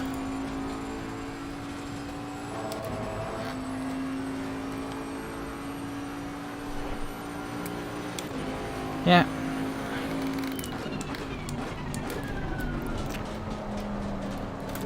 Yeah, that's the oversteer does sometimes. But it usually does it a bit more abruptly.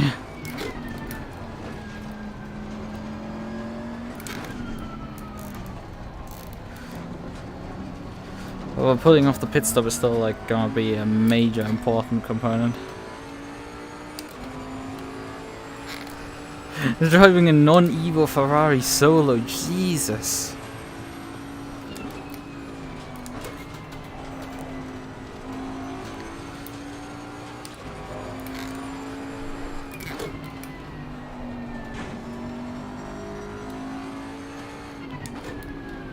Granted, I think actually, doesn't Rookie this season have all the non-Evo cars as cars available? I know last season they had the MUQU non-Evo and the 488 non-Evo available. But I think this season they actually have all of them. So it might be a rookie who's trying his hands at doing an Enduro and decides to pick his familiar car, which is the 488. Still an insane prospect if you're in rookies to do this alone.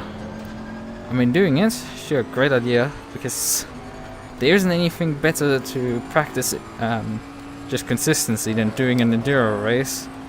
Because you cannot escape when you miss a corner and your tires die.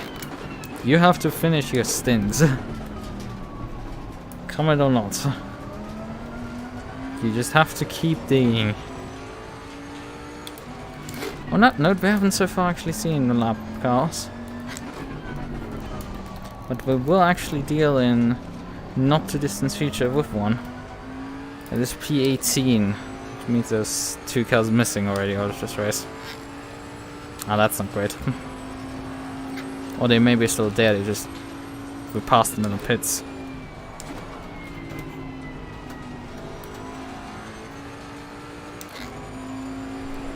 And also the chance exists that that guy, insane guy, has actually just signed up and not showed up. With his Ferrari.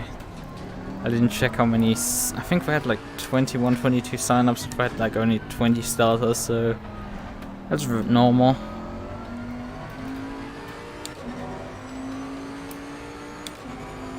Yeah, the M6 is still competitive.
I always have the feeling that he's right about to head off the road there. That's what.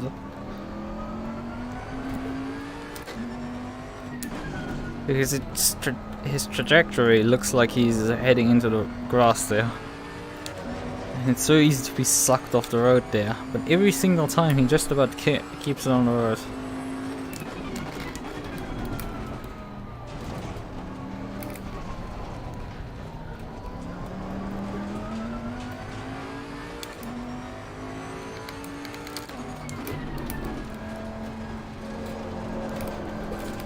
I bottled up this corner.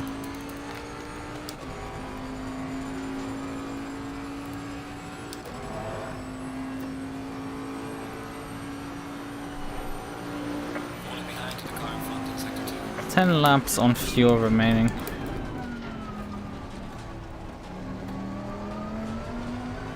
My fuel calculator is predicting that I need to refill about 166 liters to get to the end of the race. As we have a stint limiter, there was no point in attempting to do a single stop, which I think otherwise would actually be possible. And the viable strategy. Or the predominant strategy. Although there might be a couple of cars that are not able to do it.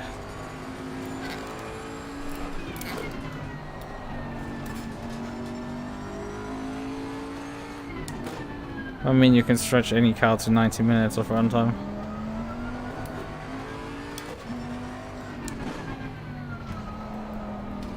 of circuits, so it's just a question of, are you willing to turn the engine mode down?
Yeah, from time to time actually cocks this corner up.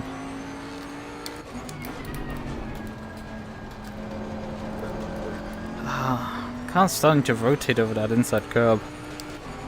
I don't like it. And yeah, he is definitely struggling for this corner to get it around there. Final corner is a bane in his existence. Driver ahead, 73.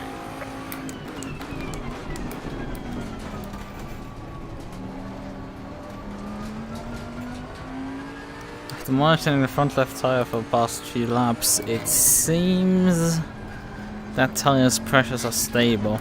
They're not changing much. Which means there's probably no punctures, just tire pressures being fucking weird. You have to adjust them again.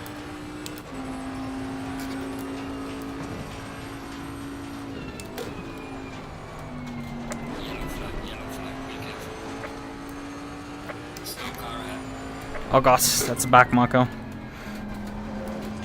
Car on the left. Clear on the left. Car on the left. Clear on the left. Car on the left. Clear on the left. Car on the left. Clear on the left. And we're by him. We're utilizing a back marker. Yeah, he was just unfortunate to catch him there in the wrong spot. There's another one now in front, 5 seconds.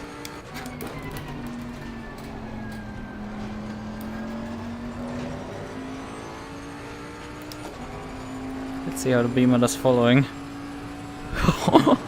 Just look at it, like how he drifted out there completely. It's like he was in pain. That entire corner was just pure pain and misery.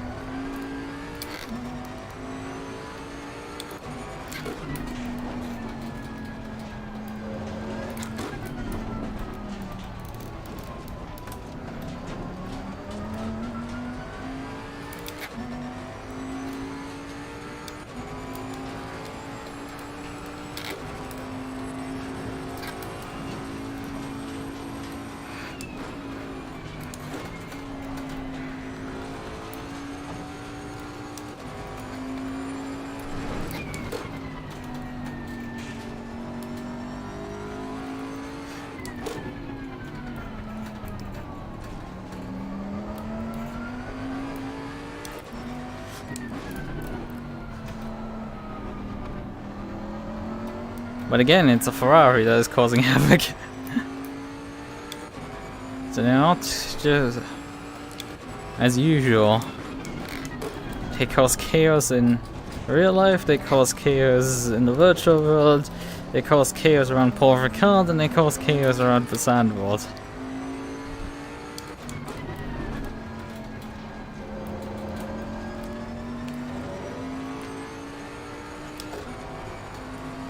Bray's staying with me right now.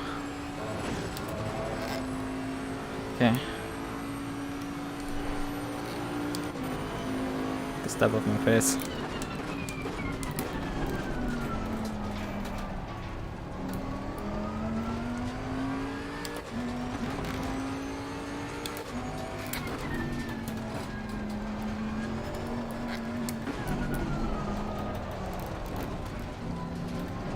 I have to note that Peter got through this traffic like basically completely unaffected. I mean, it's pretty fair that we were hitting the traffic about an hour in.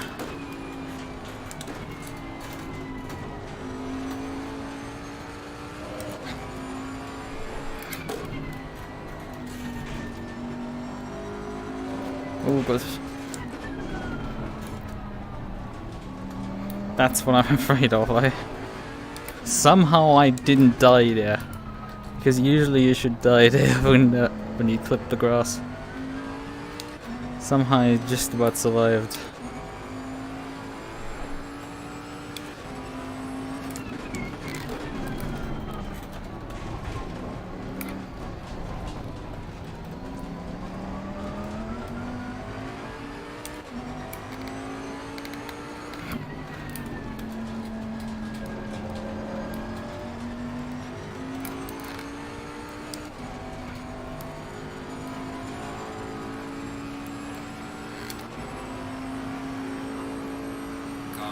He's letting me go. Clear on the left.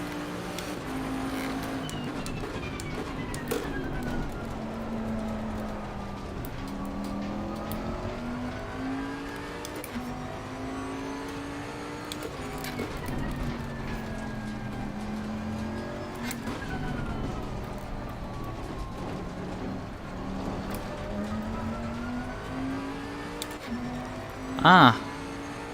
I mean, how are they they are not particularly visually distinctive. Well, I mean, you know the name who's in the entry, so you can tell based on the name. I mean, the guy seems to be doing a pretty good job compared to the other Ferrari driver. He was driving very solidly. Wasn't going particularly quick, but well, that's that. He wasn't going particularly slow either. It took me a lap or two to get back up to it. Right, next car is again a lapped car.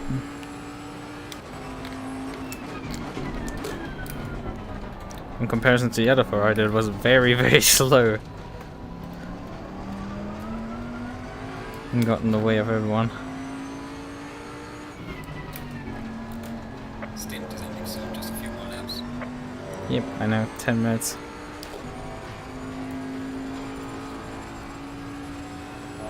Yep, that's the name. Right.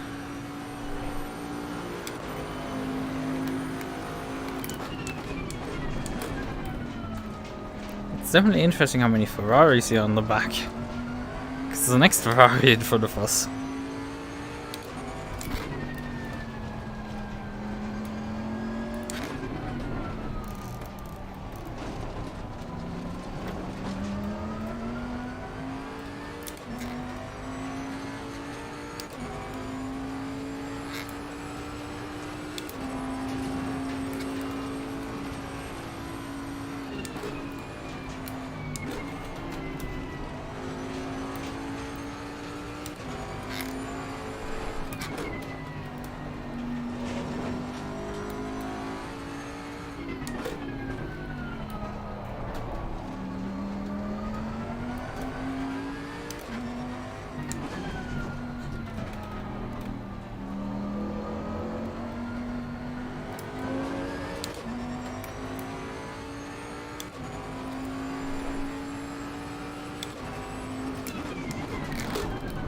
as I wanted to say, like the catching the back markers after an hour, despite the circuit being very short, is pretty solid. These are honestly pretty well performing back markers. We're not running away stupidly from them. Being lapped off an hour is pretty okay, all things considered. Considering the caliber of drivers here in the front is not without it.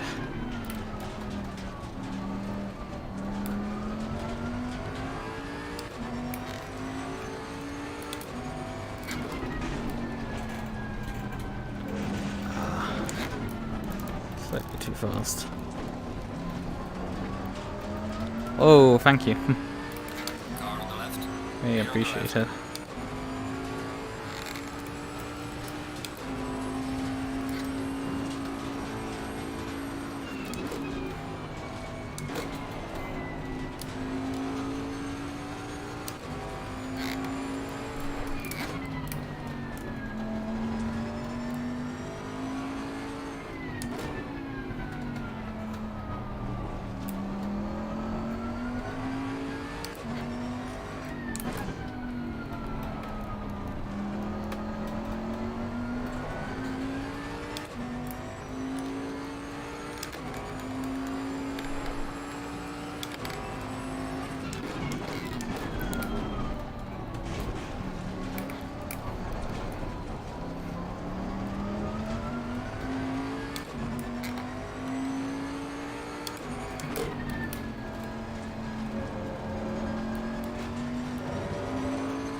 He's coming in now.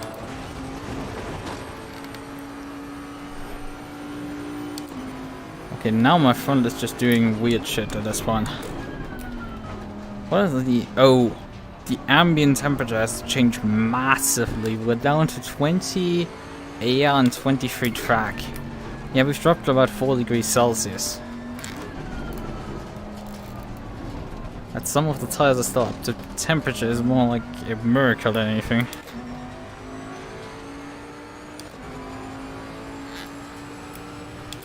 Although I do think my front left is has punctured at this point.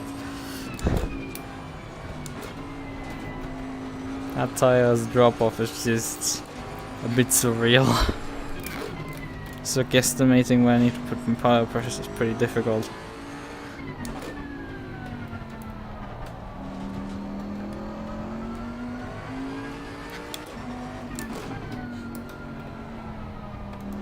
And I have 1 lap to go at the end of the next, at the end of this one.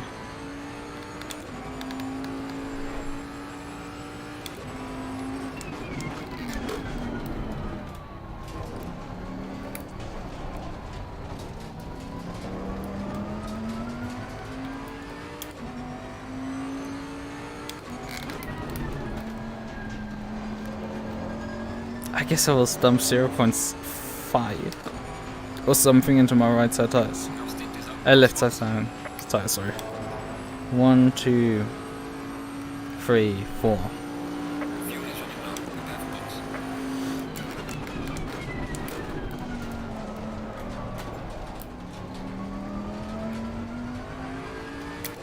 One, two, three.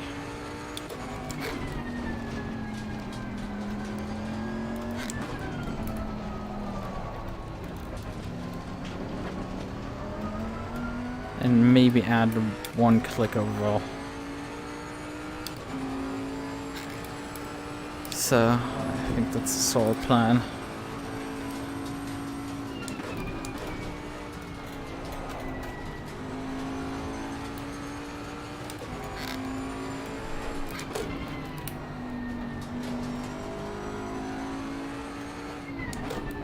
Is that a boat in front?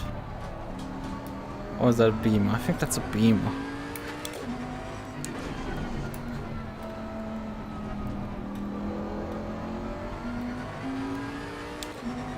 So we have to come in now.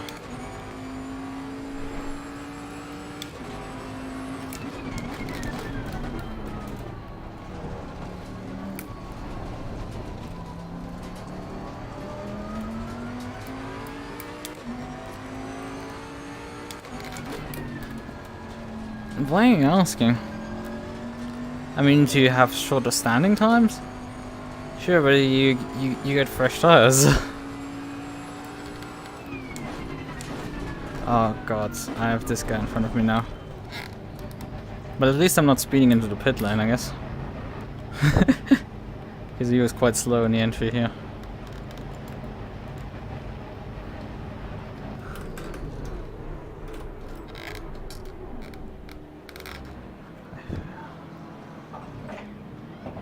That was quite well done, I think. In terms of my marks.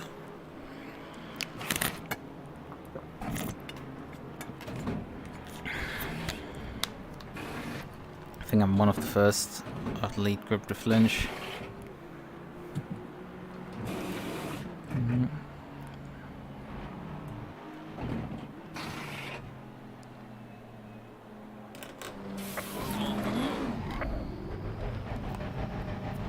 So.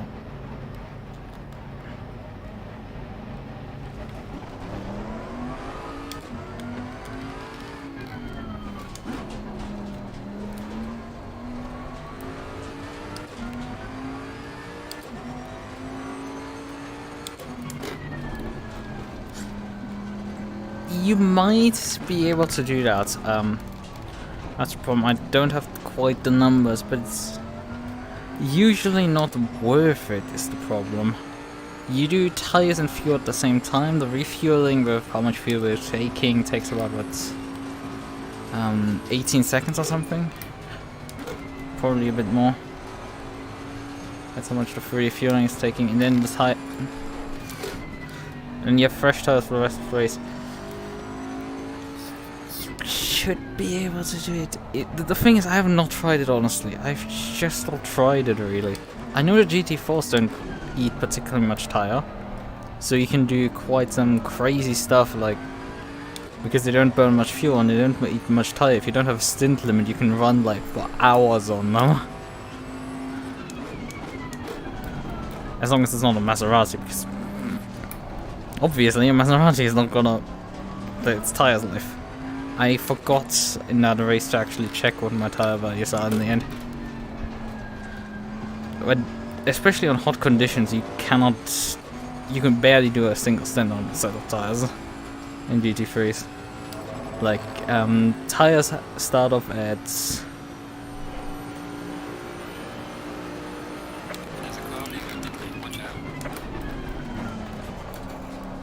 That's, Bray coming out behind me. He gained about half a second, I think.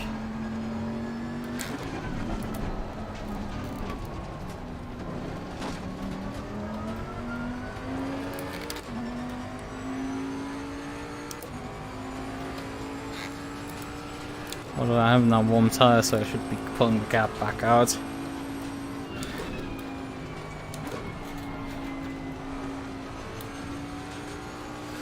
But yeah, I mean, as I wanted to say, the tires have a, when you're done with racing, you can check always how much wear they have.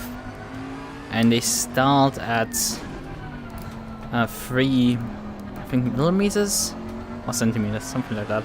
And they wear down to downwards, and it's written that it's recommended to replace them at 1.5, and in hot conditions you get after an hour very close to those numbers. Oftentimes you swap them out when they're still like 2.3, 2.2 on the tire. So I don't know where my tires would be because I can't check it. Can't ask the crew like, hey, could you look at the tires that you just took off my car? Greatly appreciate it. Oh, there's this guy.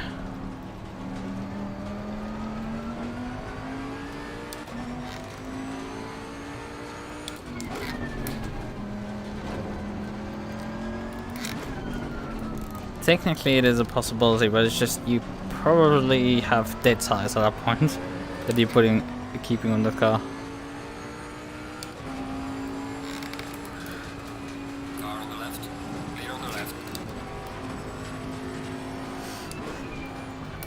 even I think when you have to like budgeteer your tire allocation, I would say you're probably better off using one of your qualifying sets in the race, because they have like just a couple handful of laps on them, so you might as well just recycle that tire set again. Instead of using a set that has a full hour of straight pounding on it.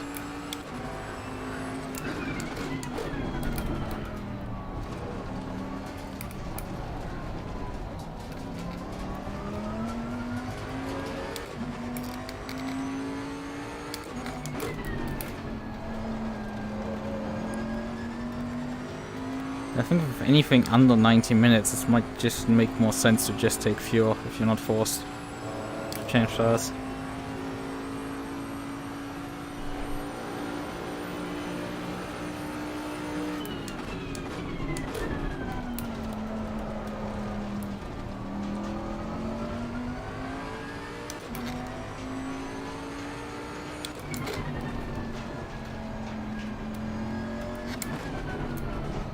Well, there's someone in P2 who hasn't pitted yet. Also, if you're doing driver changes, you need to actually change tires, because otherwise your driver change takes 30 seconds. So you wouldn't gain any time from actually not changing tires.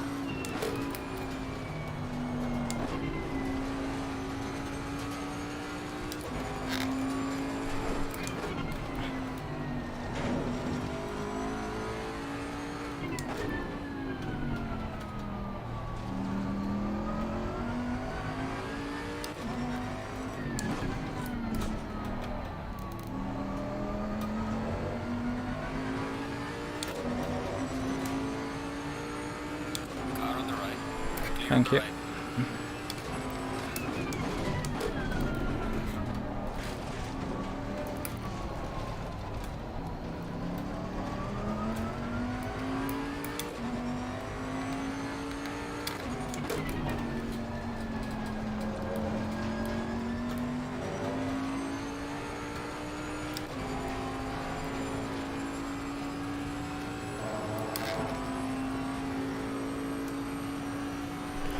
And Pete had a really good pit stop because he's actually extended his lead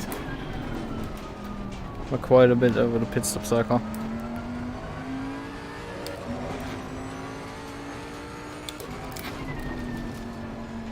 Right now the car is in P2 in front of me hasn't pitted yet, so I mean he has to pit.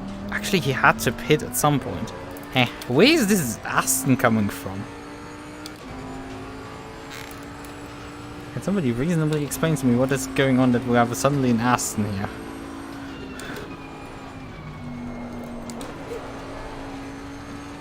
I mean, he had to serve a drive-through at one point. He has to pit at some point. Or did he not take tires? Because then we have the curious explanation for what the difference is. Because I don't know when he would have pitted. Or he pitted very early on and is off sequence now.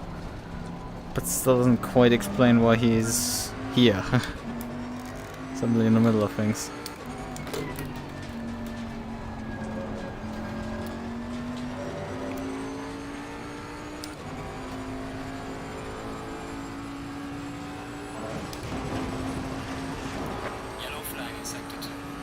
Yes, he's bleeding for sure some time there.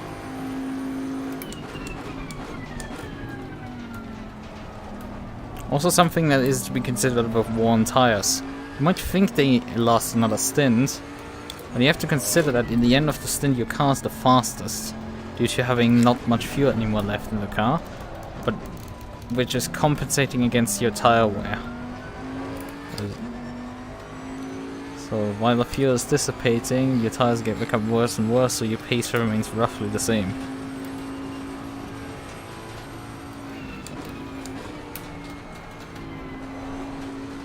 It's an interesting equilibrium.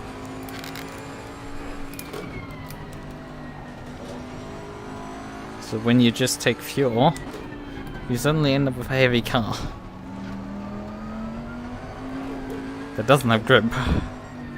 So you're not going really anywhere.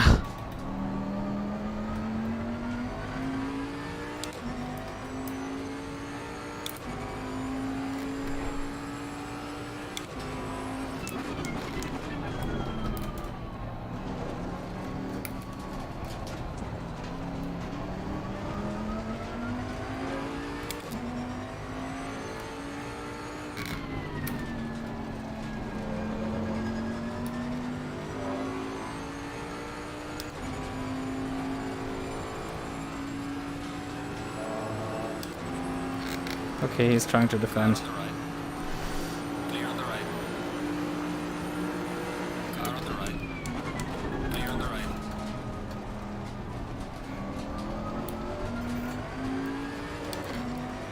And we're past him.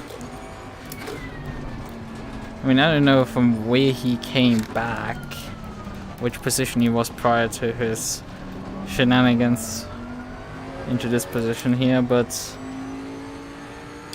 well, it might work out for him.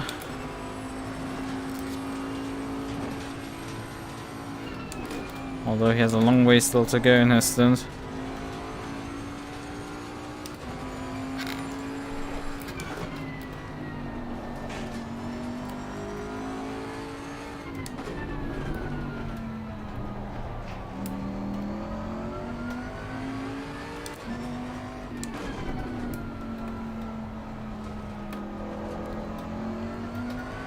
I do have to note again that Peter's continuing to just drive away. He is in the second stint even stronger than the first. Yeah, I mean it's still gonna be a struggle to not end up this being a negative. Because on those worn tires it might just backfire very quickly. I mean you might actually get away with the strat for wet tires. It might be an actually very good strat for wet tires because on wet tires you do not need to. You could very much save that tire swap. Because wet tires are just, in proper wet conditions they last forever. So not really a need to really replace them. You still can. It might still make sense to some extent, but well, you don't have to. You might need to replace them to adjust the pressures.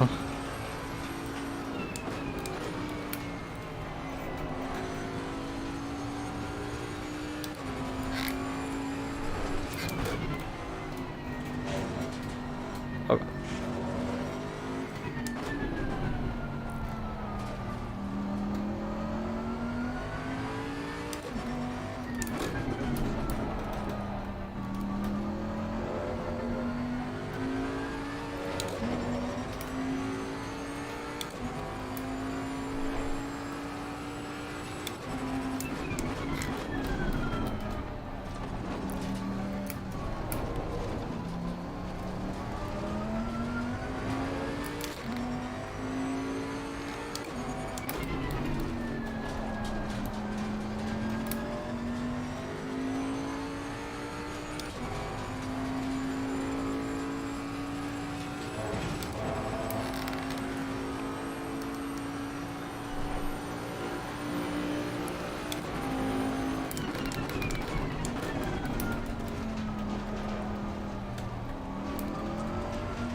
I'm noticing my tire pressure is a bit high.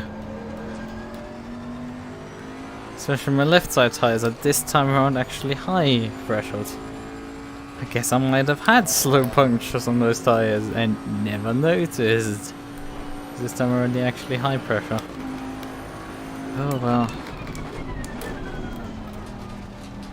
Maybe the pressure changes massively as the fuel goes down. The tires wear out.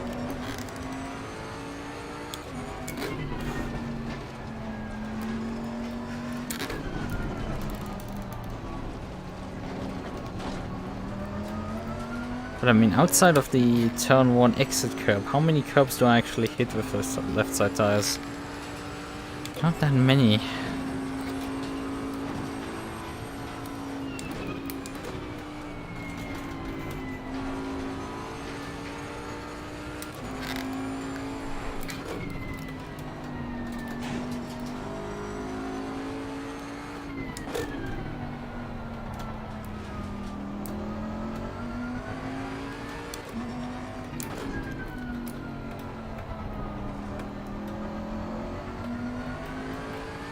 My right side tires really make way more contact with any curbing as around the circuit.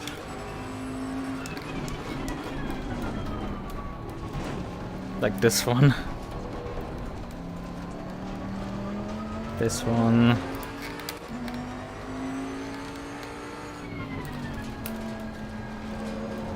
And this entry curve here. Not entry curve, sorry, the mid-column curve.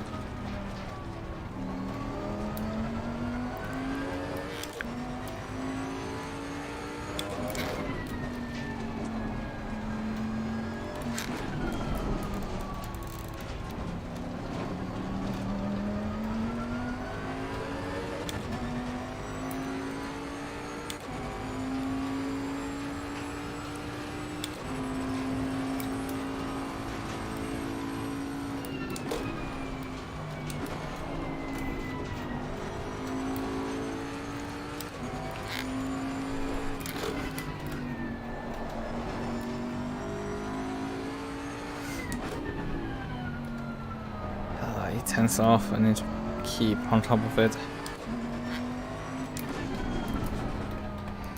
Especially because Bray actually caught up. Whoa! Hello car, I'm alive, I'm awake and everything. Keep focused because you're bleeding actually time. Because Bray stayed actually in the car for this stint. They haven't swapped yet.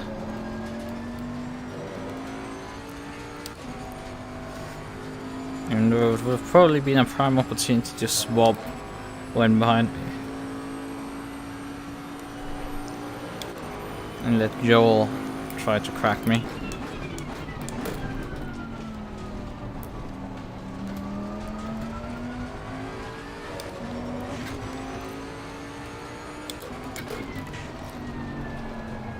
Oh fuck.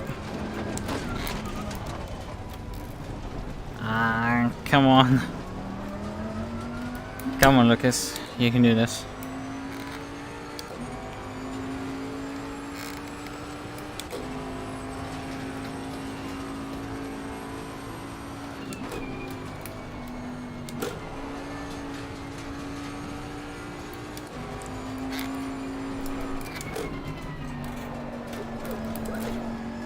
What the hell is going on now?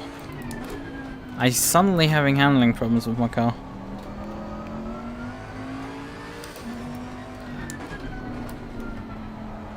Everything was up until this point fine, and then suddenly we're now having handling problems.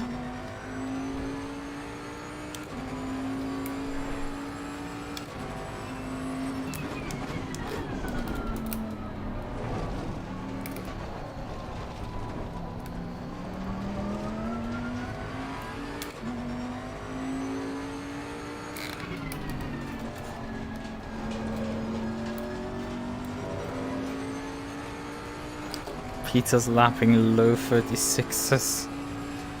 Fucking Christ.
Well done, mate. Nice and best.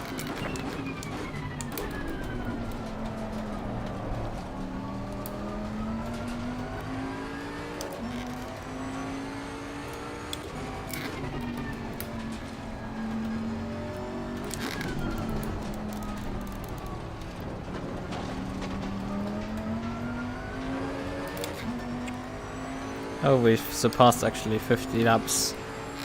And as we're still before the halfway mark, we're probably gonna reach 100 laps before the end of this. Ironically, both of these endurance races have been around 100 laps.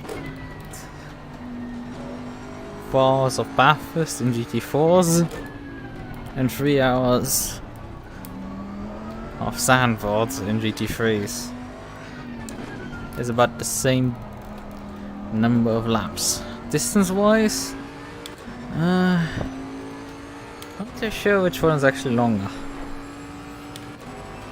Zandvoort might be a not particularly long track, but it's not that short either. Although at the same lap number, it will be obviously with a few more extra laps. I think we actually end up with like very much the same lap numbers. I think 100 laps around Bathurst and 100 laps around this track would pretty sanely will be having precisely this race. Obviously shorter in terms of distance. That's not going to be too surprising. However, by how little it is, considering there's a full hour missing. Oh, quite astonishing. And with how much distance we could have covered if we had another 33% more time.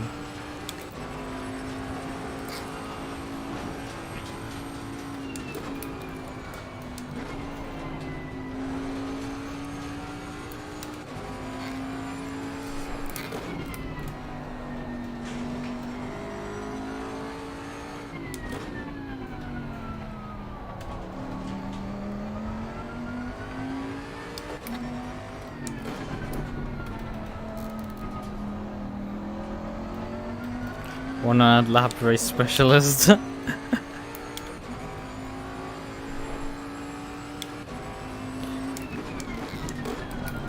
reason why I bring it up is like it's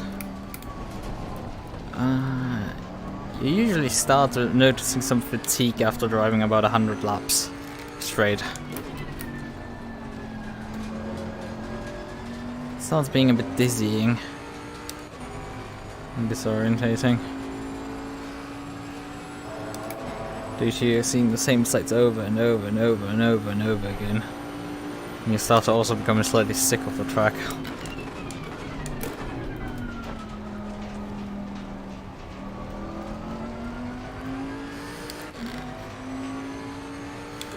Use it on your resume. And lab specialist.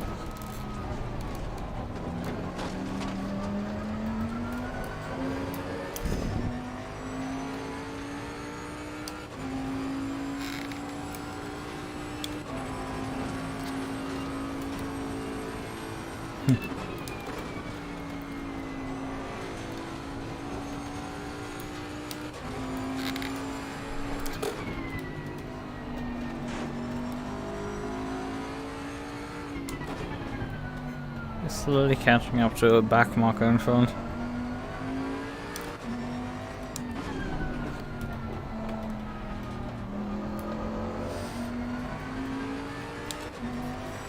Yeah, it's kind of understandable.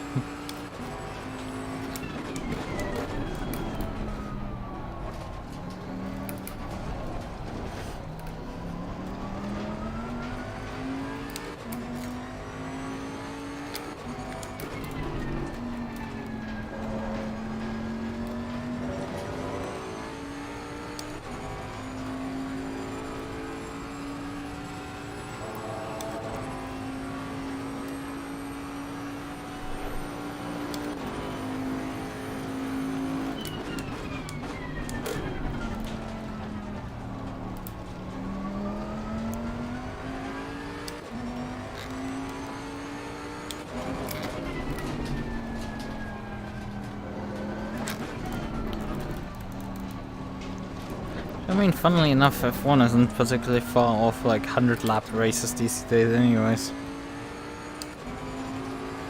Like these days we aren't so far from 100 lap races in Formula 1 away. Oh fuck. No, no! Ah, that's the position lost. Fuck! I didn't lose too much time, but it was enough to lose the position. Ah! God damn it!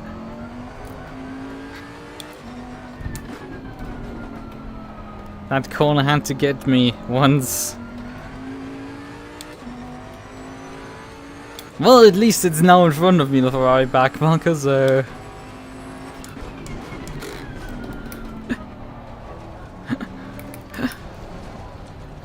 so I can leverage it again.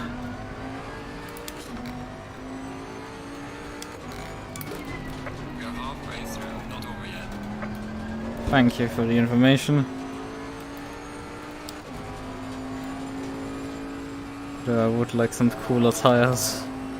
Thank you very much.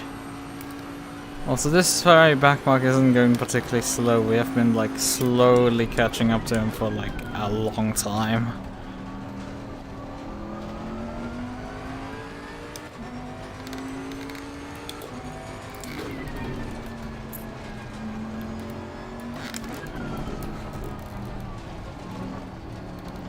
I nearly had, I mean, I effectively did an unsafe rejoin and nearly took the beam out.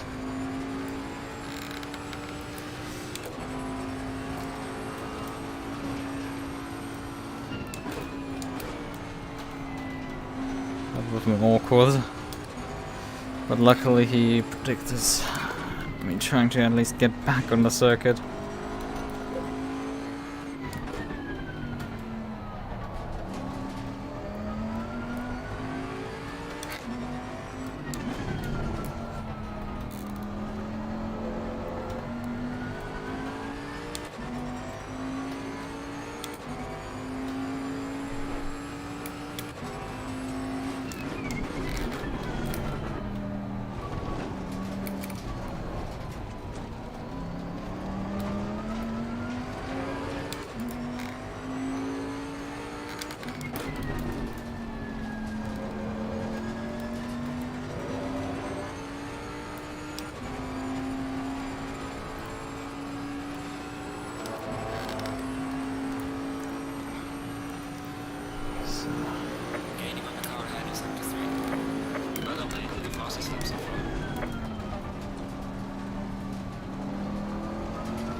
No!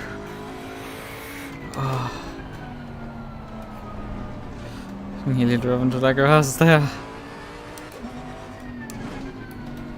I was heading straight forward. Till the last second. Okay, the Ferrari is getting out of the way. Car on the left. Clear on the left. Sadly, I'm not able to leverage him.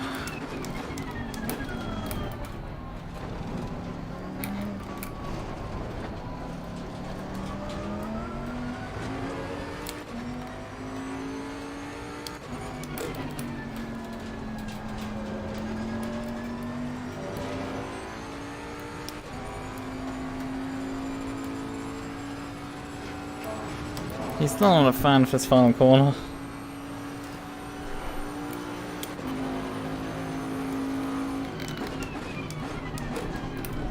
Now, the next car ahead of him is actually quite a bit slower. Let's see if this one causes a bit of chaos.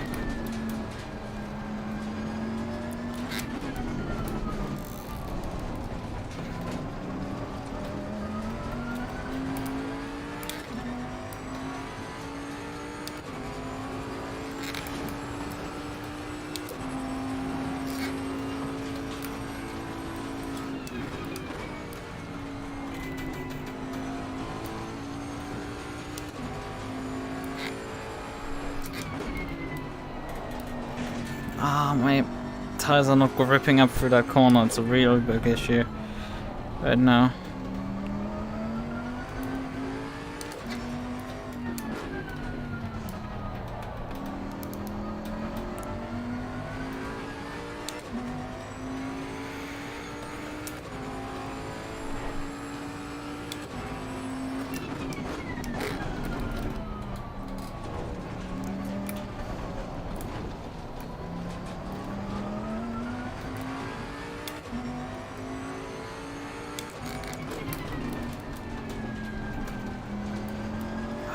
Lines up pretty much all over the place.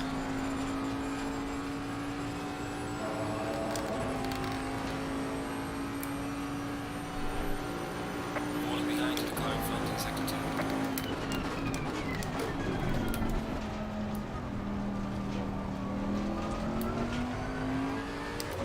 Slow car ahead.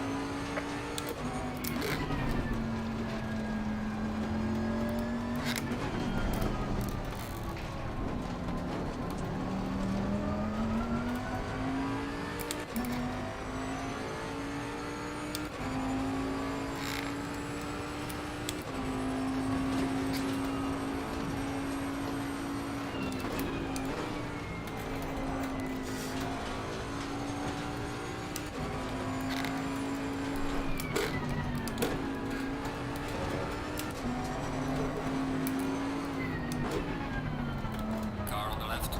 Clear on the left. Car on the left. Clear on the left.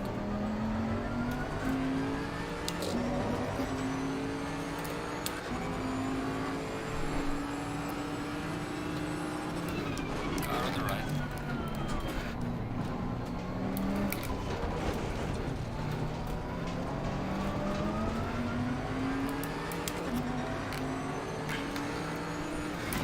No, I dipped the wheel. Fuck. Car on the right. Clear I on the fucked it up. Ah, fuck it. I had it nearly there. And then my arch nemesis, the fucking wheel, got me. Oh.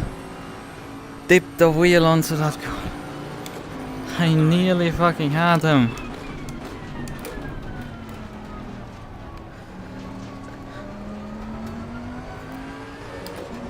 But those two corners were, those three corners, those are passing opportunities. It's just, the problem is getting close enough in those areas to actually make an opportunity, make an overtake. And well, with him defending, it makes it not particularly easier to make the overtake stick.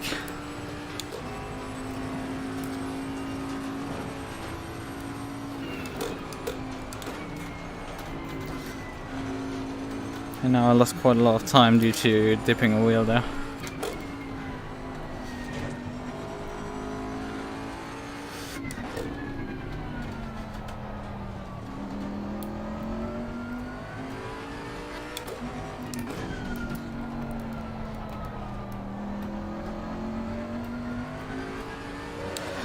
Oh man, that was tight, to say the least.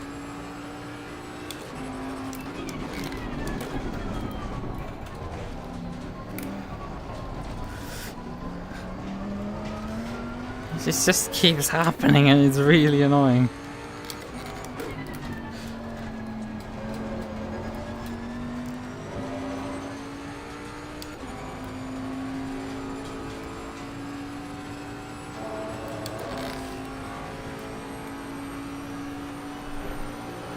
Gaining on the car ahead is number 3.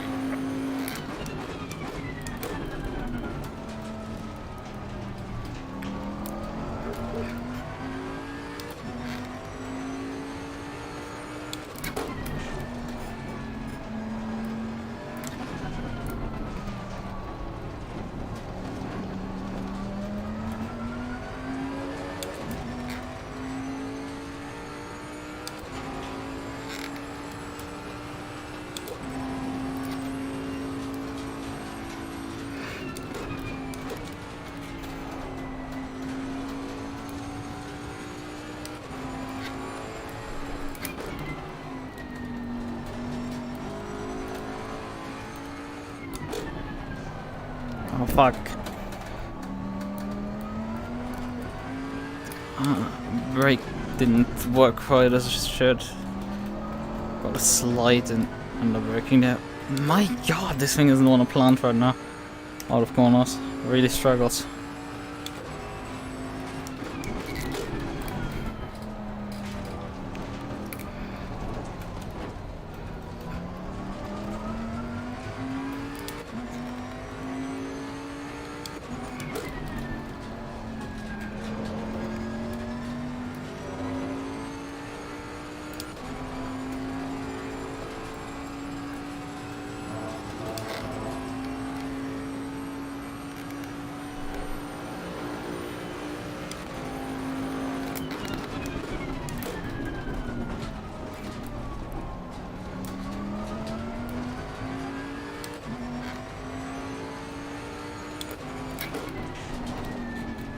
Oh no, not again this corner. I hate this corner also. For me consistently driving off the road there. I hate that corner. It's just so easy to fly too hot in there and just fly off. No, you're staying on the road. God damn it.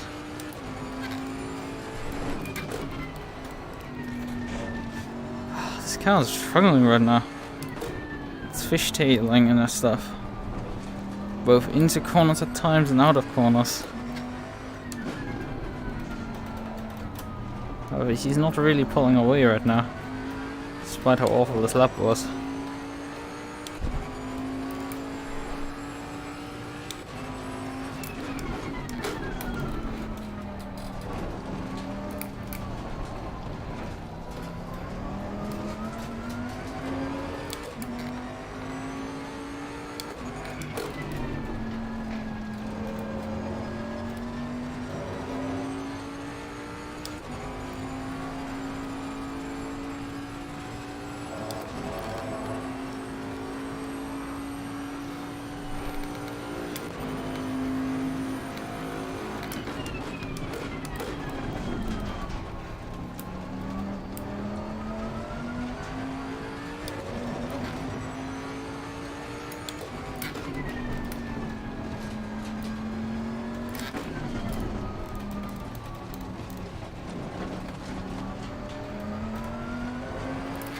Seems like this is a tendency of cars that I drive. They start fighting me out of nowhere. It's not the first car. Heck, I don't even know a car that hasn't done it. Outside of those that haven't driven much.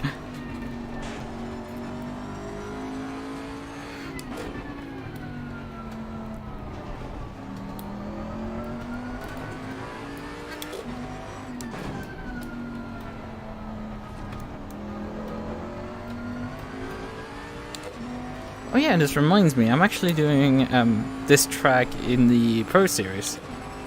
Huh. considering the qualifying performance, I mean, that's pretty solid, but like...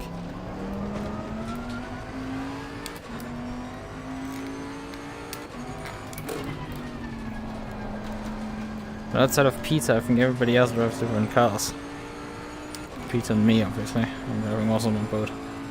He's losing really time right now. He's bleeding heavily time.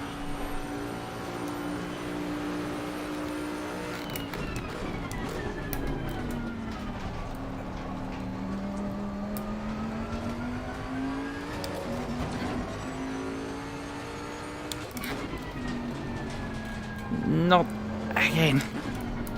And that will fly off into the scenery there again.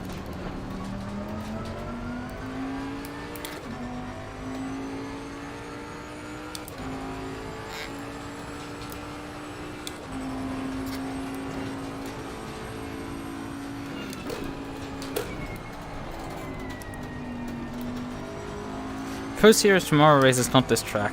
Pro Series tomorrow is Hungaroring. And I think there have been hints that it's wet.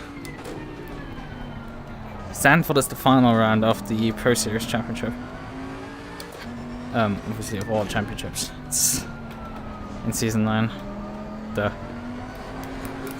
And just as I say his pace is dropping off, then he decides, hey, actually I'm gonna put now on fast lap in. Just thanks. It's nice of you. As I started to reel the gap back in. I start to find the case again.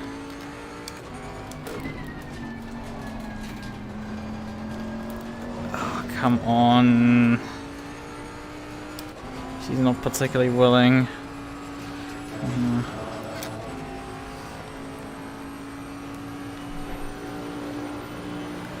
Yeah, I lost massively that lap. I don't really know why.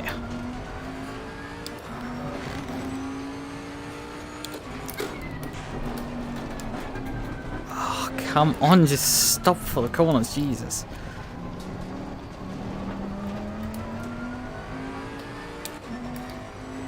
Maybe I actually put some slight more brake bias forwards. Just see and help the car there.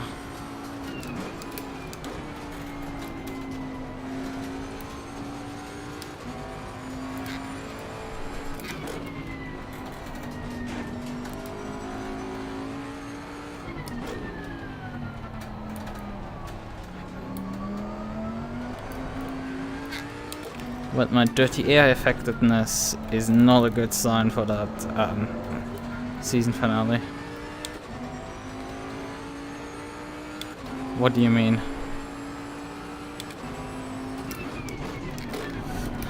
You don't know what means. For all tracks, it's because every series, Pro, Silver, Bronze, and Rookies drive the same circuit in the same week. They just have different weekdays. That's how it works. Gaining on the driver ahead of 73. And obviously Zandvoort is the final round as I stated, and tomorrow's Hungaroring.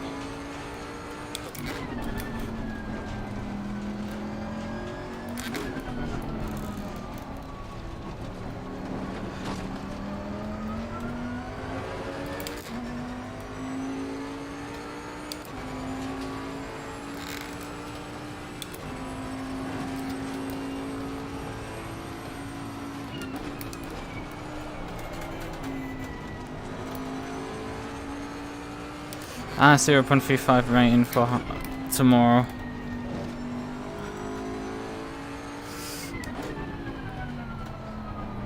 That means 35% rain chance at the beginning of the weather simulation.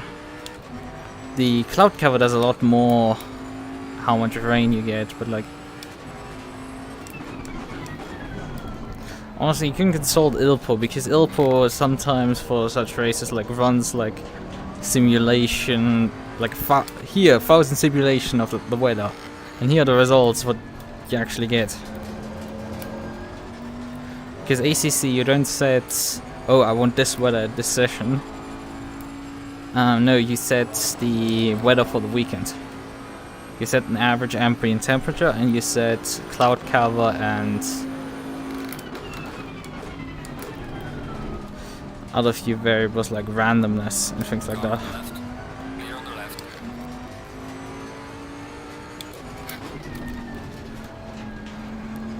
Randomness and the starting rain percentage.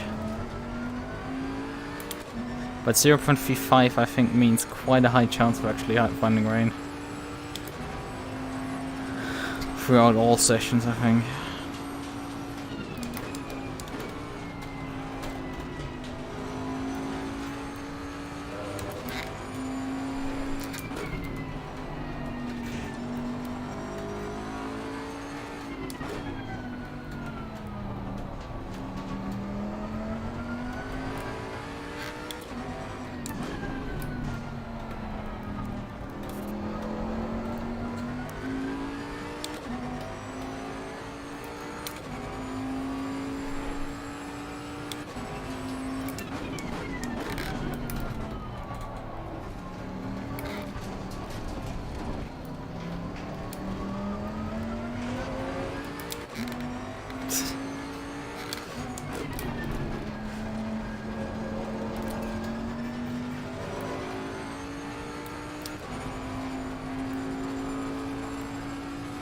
I think a question is to just have a set ready for wet and dry conditions, so you can easily swap between those conditions.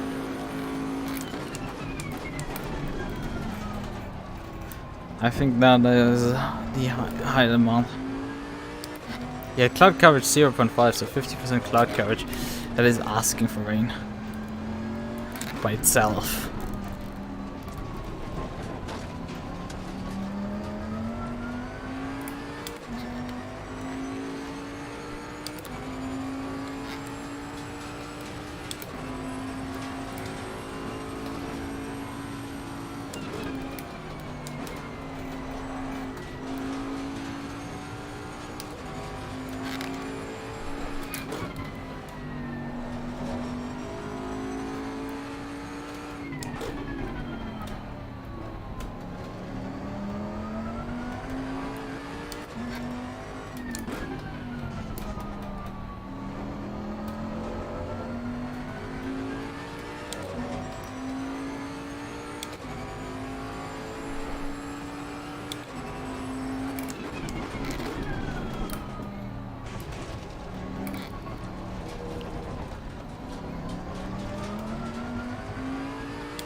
Probably start planning my pit stop.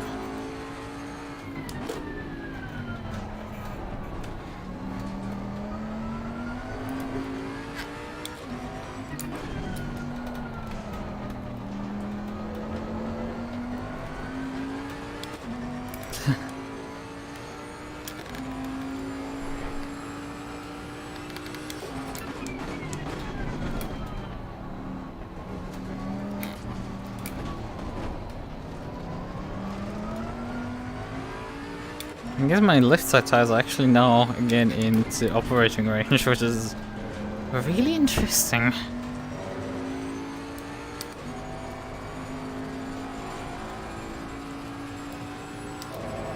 sadly.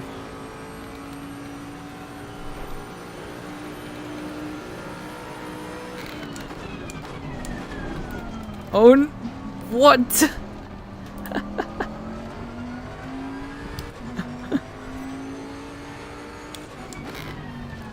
Well, that's one way to take P3, but it's not particularly satisfying.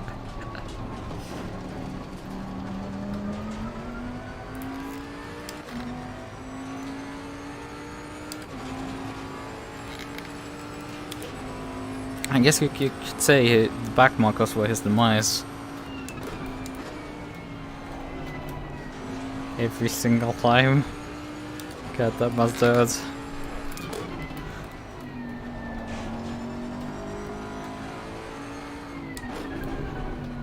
For both sides. Not just for the position loss, but also for like how stupid you look.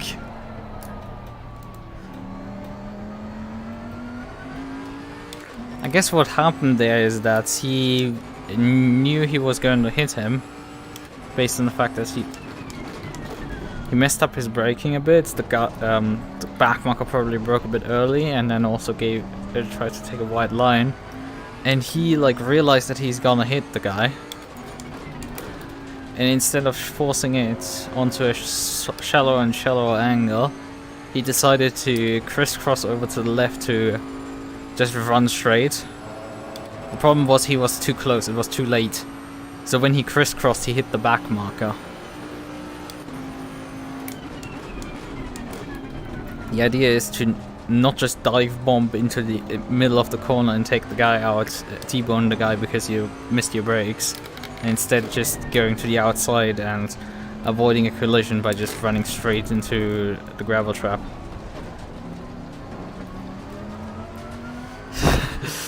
Literally a fatality, is like finish him.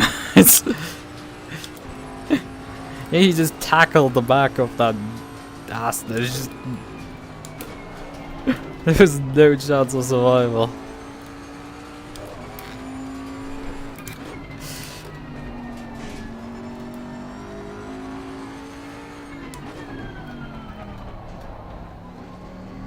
It's just unfortunate, it's so easy to end up in this situation.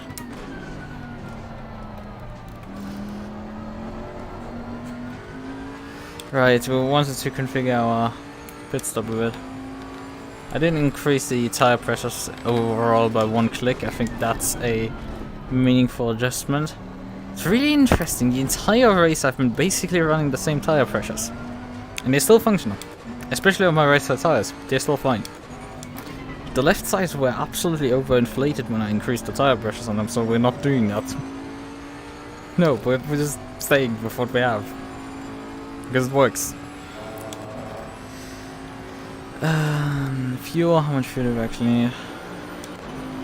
My fuel calculator is predicting 75 liters to get to the end.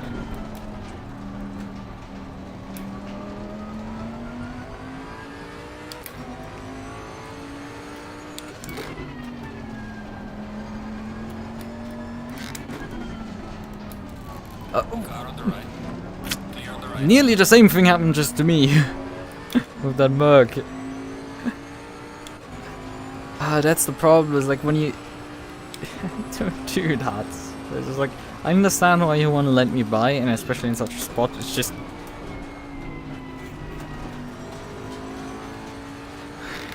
if I'm already running a late apex on that corner behind you and you suddenly check up on me, I'm practically in the firing range of you.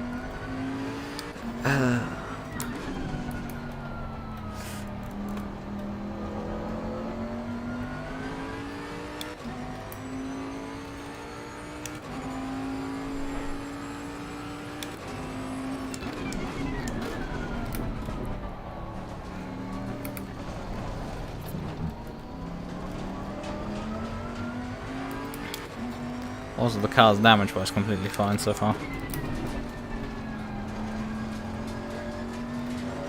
I mean, I think the only car I've ever hit was like a grazed him. Grazed, I think, Bray bits once. There's a car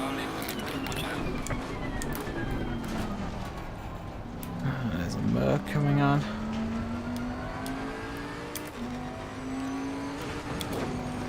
Oh yeah, we just finally noticed Peter O'Brien. He's 20 seconds up the road.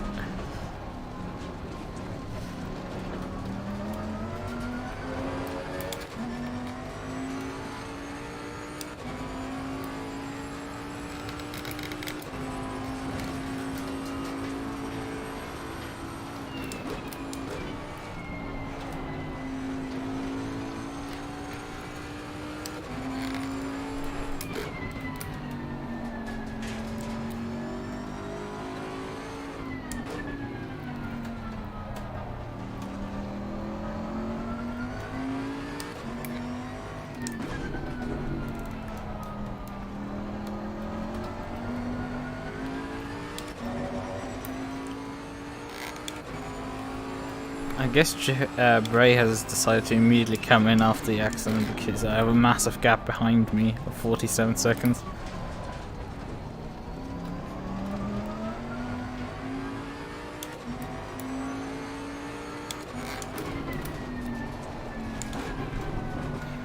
Well, that's not a great line.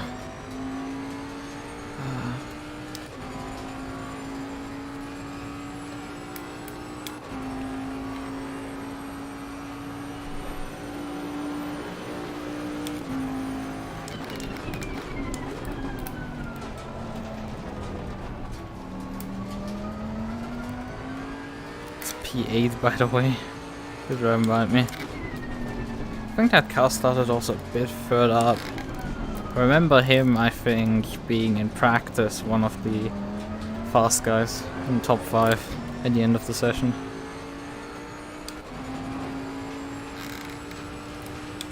Obviously he has completed his pit stop, so he is technically on the lead lap. He just completed already, while I have to still come in.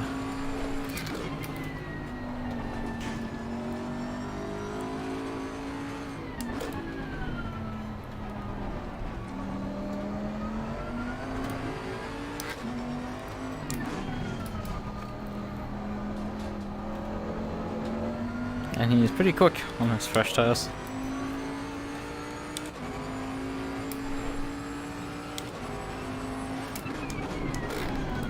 Yeah, Osney mentioned that earlier that he's doing it also, so Peter.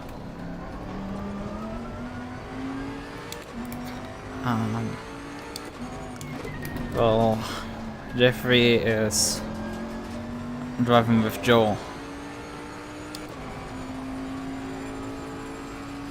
I don't know if they've pitted and swapped yet.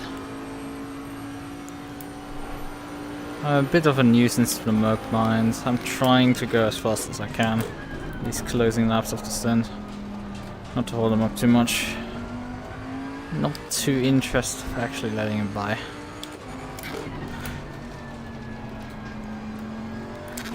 Just in case I actually need pace.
I still have technically 3 laps worth of fuel in the car, which I can do all 3 of those. prior to the end of the stint.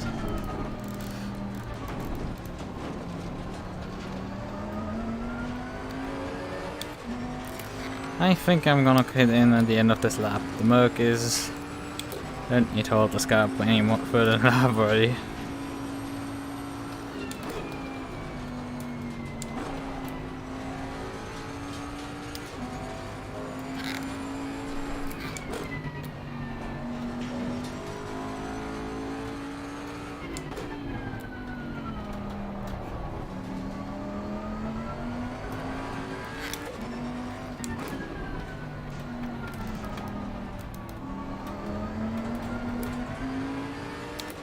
Don't try anything silly, I'm coming in.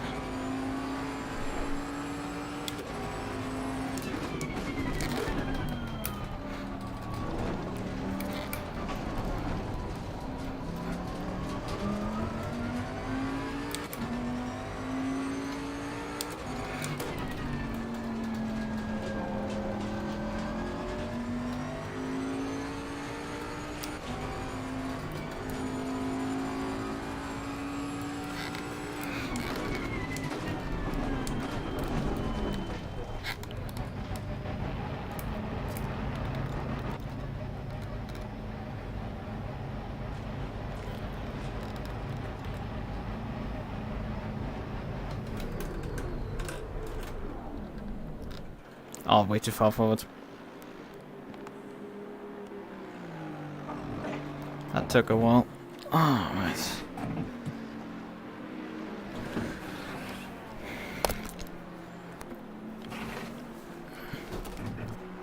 Oh, where's my water bottle?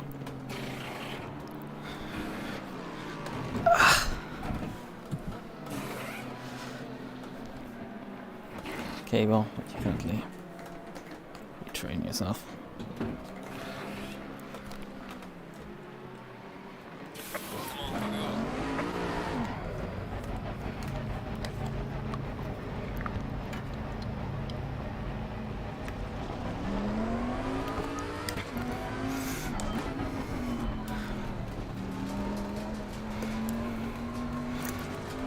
Ah, it's great. I just poured some water over my lap.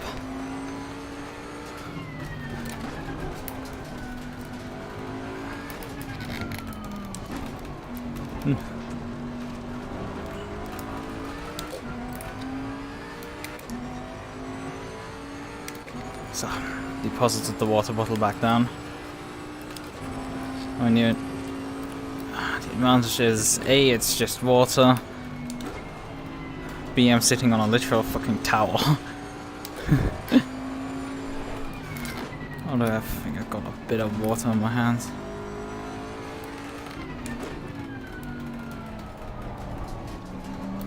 And we kept P2, by the way. Through the cycle. Although Peter has still not pitted, he's about 15 seconds behind us. Which that's a thing. I mean, it takes about a minute to complete a pit stop with. It's a minute to change. It's 30 seconds to change tires, and then taking a minute to travel down the pit lane. Although this is probably one of the shortest pit lanes. The pit lane delta is still pretty high due to the abrupt slowing down for this pit entry. Now the problem was actually that I put the I splashed the water by putting it between my legs again to start closing it down, because I had to get myself my second water bottle off my table. So I had to get up, and then you have time enough to open the bottle up. Well, I'm gonna have to sit back down. So my rig is creaking a lot. More than usual. I mean, it creaks usually is fine, but it creaks in a way it usually doesn't. I don't like that. Okay, no, we're not dying here.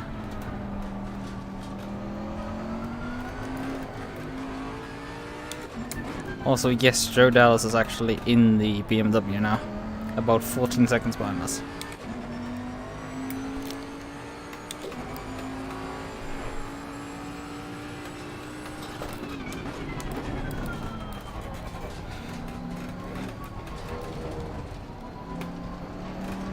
What is going on with my rig?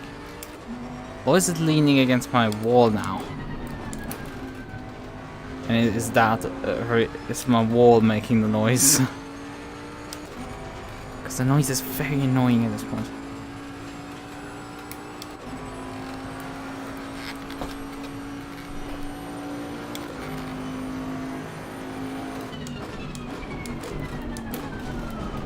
Could have moved slightly my rig, I think, when I climbed out of it. And also the pedal cam is hanging a bit. Other things. It's a bit difficult to correct any of these things. Oh, Peter's finally in the bits.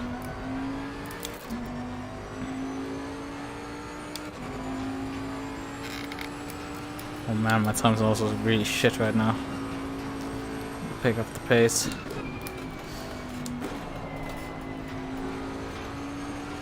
Not focusing.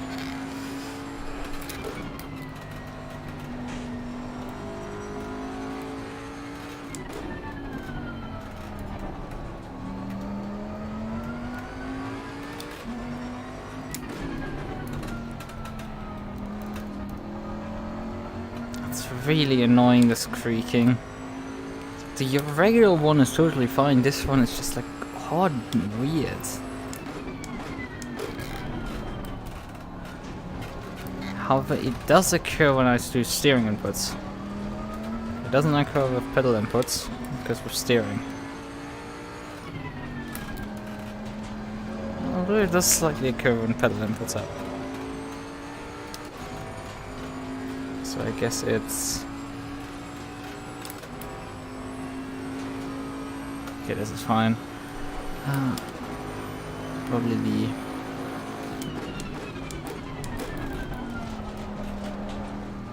right side beam here. That isn't in the picture. Its left side counterpart is in the picture.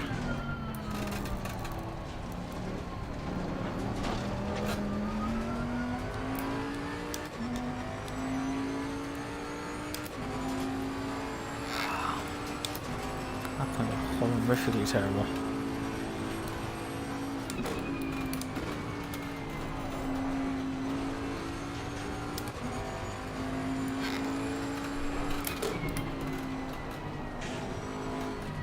No. It had to happen once with that stupid corner. Luckily I still had a gap at that time, but... now things are starting to unravel, I guess. I mean, I should have enough room to the wall there. I don't know why it's creaking, for fuck's sakes. Nothing really changed.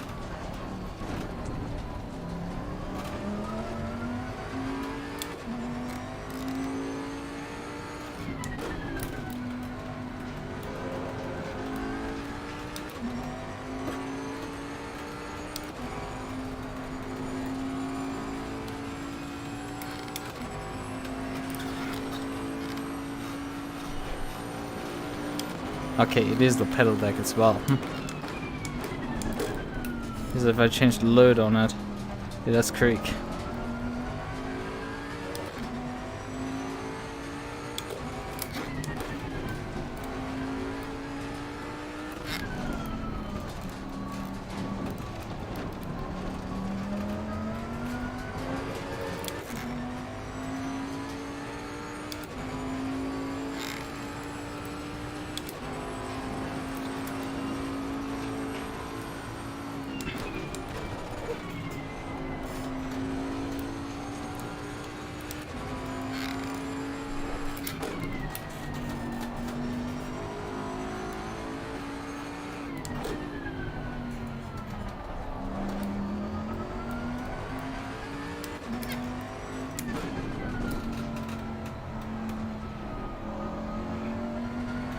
Usually that's the case, actually.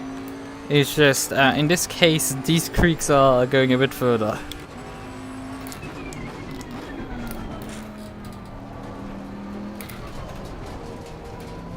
Like that specific, it's just so squeaky.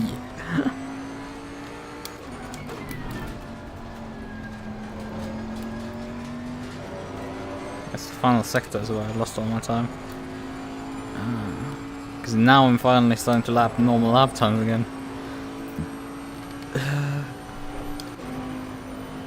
Here's regular, like, even my steering wheel slightly creaks. It is. Under certain load conditions, some slight creaking, but it's just squeaky.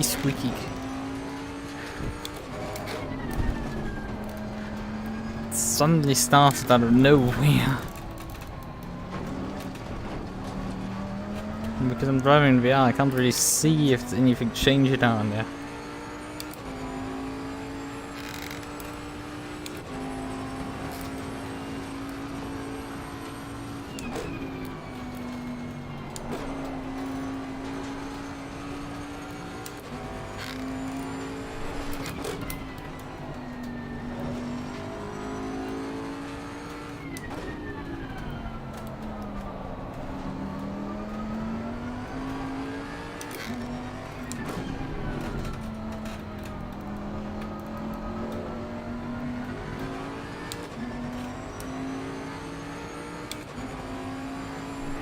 Car on the right. Thanks.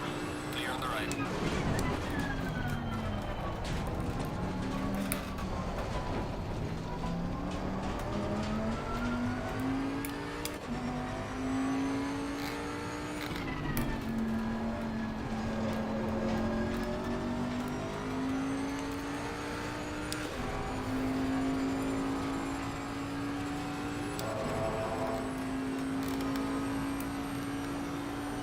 Well, the gap to Jodell is at least stable.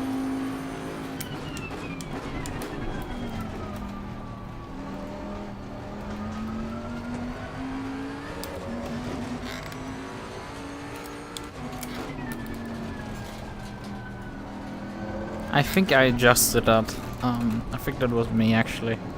But it slightly moved to the left. Because I slightly touched it. Oh, it's actually sunk off, I think, slightly. And I did slightly touch it to check up if it's like slipped out a bit. Because it does do that from time to time. Because despite me having it decided I had at once only put like one screw to fixate that block of wood, and obviously that allowed it to pivot around. Well, so I decided when I finally decided, hey, I like this angle, to screw it down with two screws. Well, what did I decide? It ripped out one of the ripped out the wood around one of the screws, so it's now pivoting again. Great.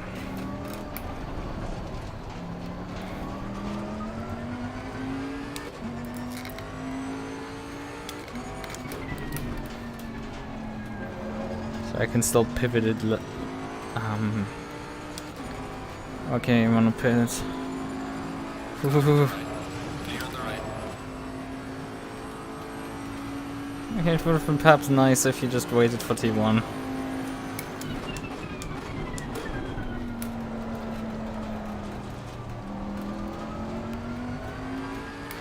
So we just have to last another 40 minutes and then we're fine.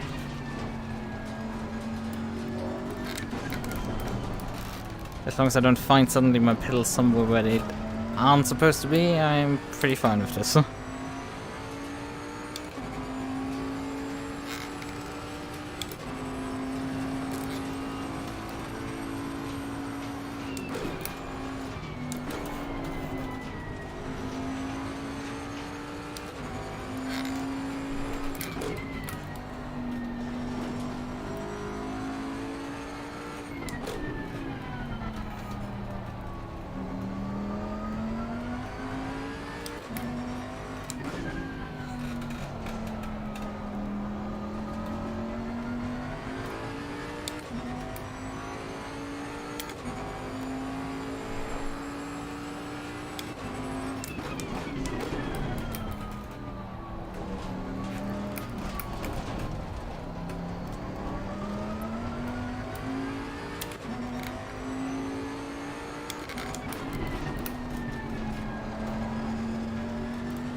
Maybe it's also just the rig rubbing up against the shelf next to it, making this noise.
Oh wait, it's completely loose. Oh no.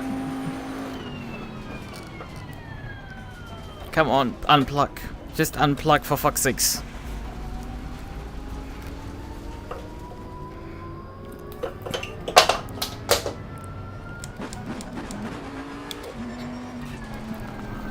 It's gonna not be nice for that phone, but it's just the thing broke loose completely.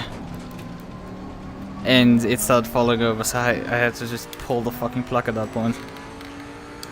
Oh god damn it, you piece of shit. And he just did not want to fucking unplug from the USB. Well, that cost me quite a lot of time, just trying to fucking get this thing finally to unplug.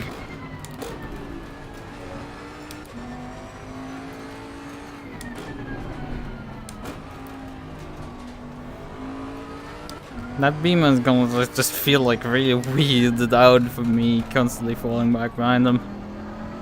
Nothing going wrong.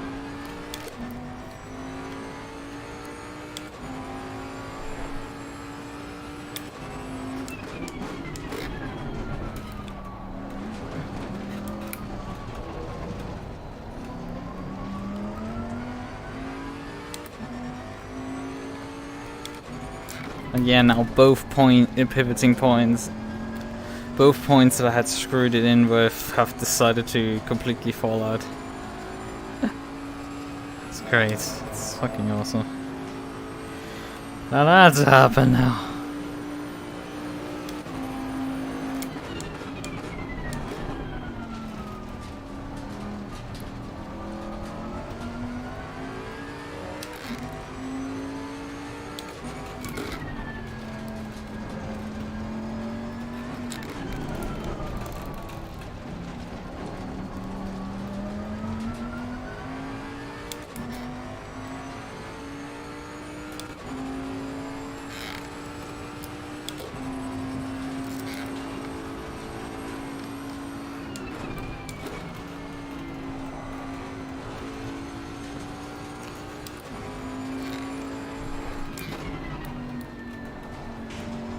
No, it definitely didn't unplug when it fell.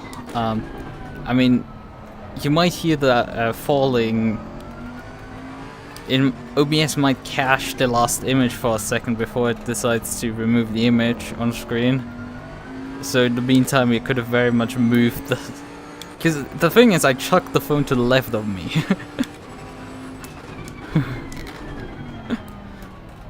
Once I had finally pulled it off the cable.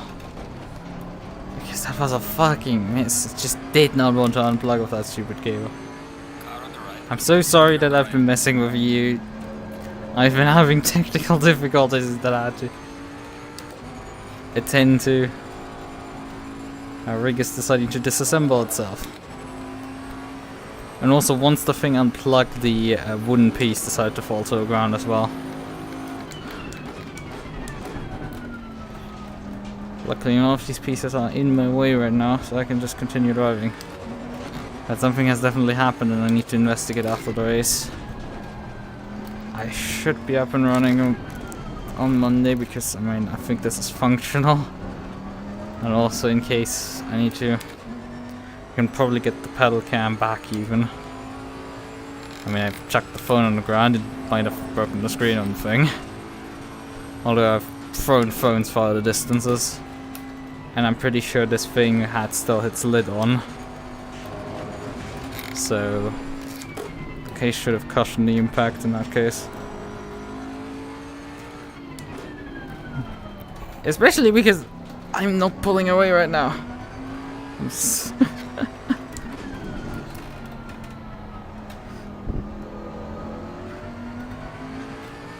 There's still 30 minutes and I'm just like, can this race be over already?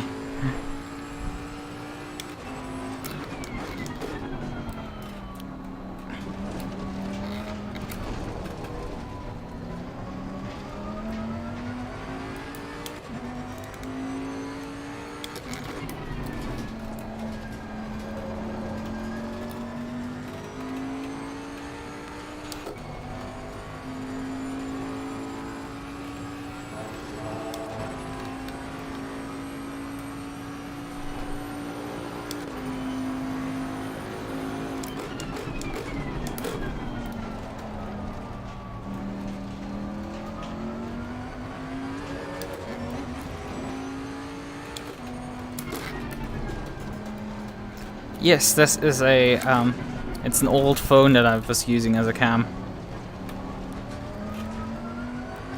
I do not have actually a webcam outside of my laptop, which the laptop webcam is really shit, honestly.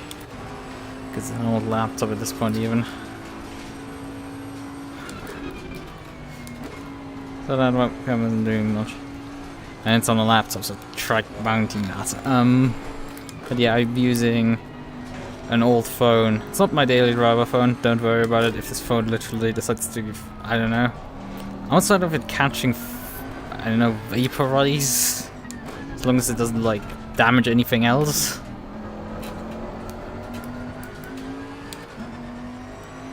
I'm gonna be fine. I still have my main phone, it's just some old phone that I'm using for this purpose with an app. It's not actually using it as a webcam, but specifically as an OBS input source, because webcam apps, well, most of them require a newer version of Android, and this thing runs, I think, Android 5? Yeah, it's a bit of an old phone. This Samsung Galaxy Alpha.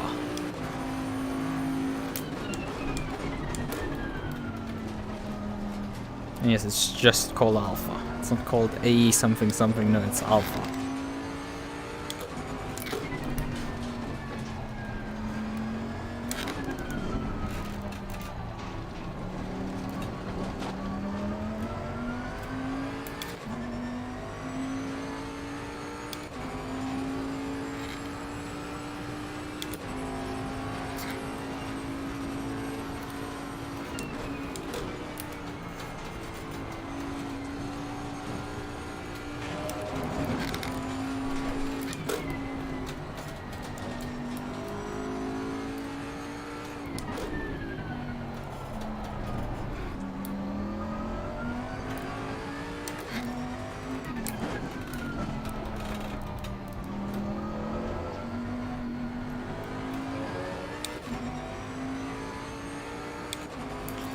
I mean, even then it's hard.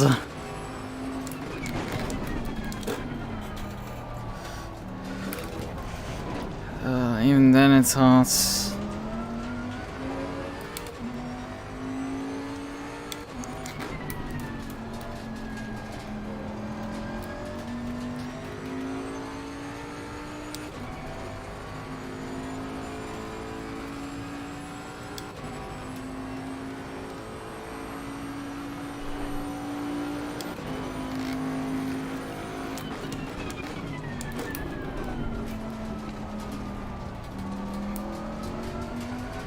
It's really weird how it can drive with like massive gaps out of in the first sector and then just like it all falls apart in the later sections of the lap.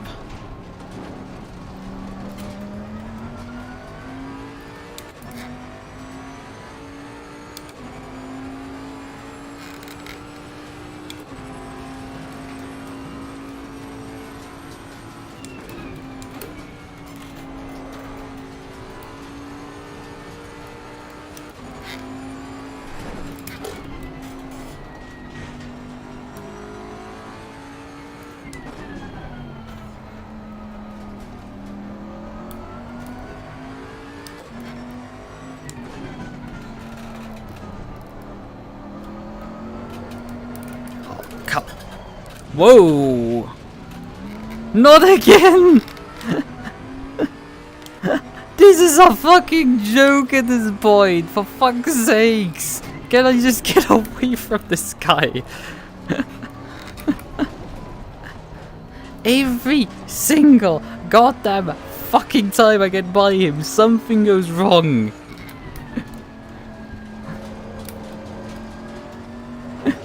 I'm so fucking sorry, but it's just, I do not know what the fuck is going on right now. I'm pursued by some sort of a fucking curse at this rate. I'm able to lap pretty quickly, it's just...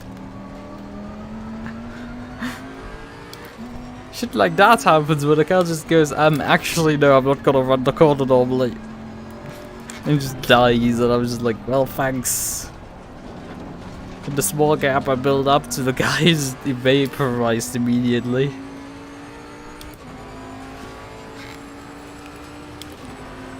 Oh god, this is just...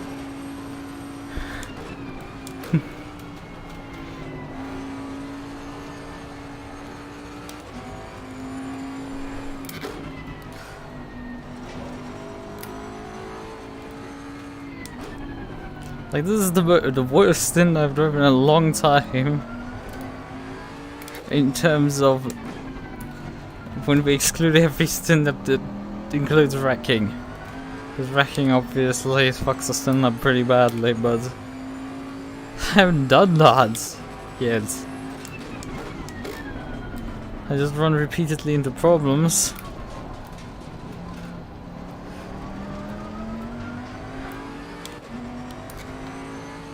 It's not the first time that I've had these like run-ins where like I end up not getting really by someone due to the fact every time I pass them something goes wrong and I drop back behind them.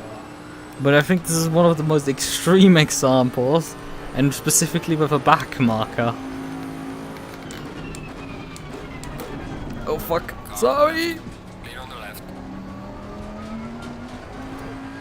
That was a bit chaotic. No, don't throw it off the road there.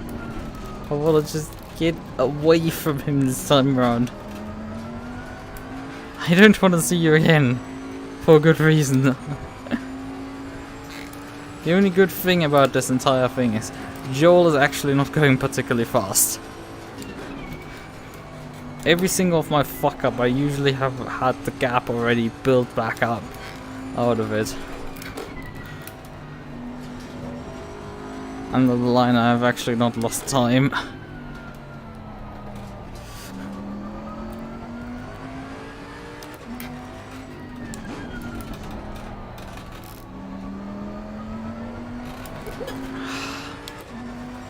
Come on.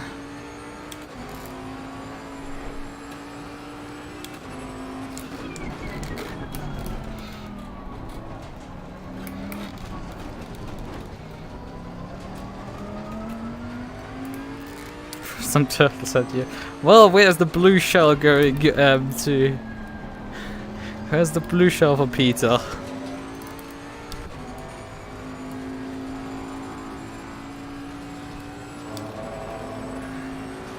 I'm singing whoosh by. Hello there. If you're the guy from the yellow and blue BMW, I have to inform you, I'm sorry. It seems you're fucking cursed. No, the rig is falling apart. I mean, I lost my pedal cam a couple laps ago.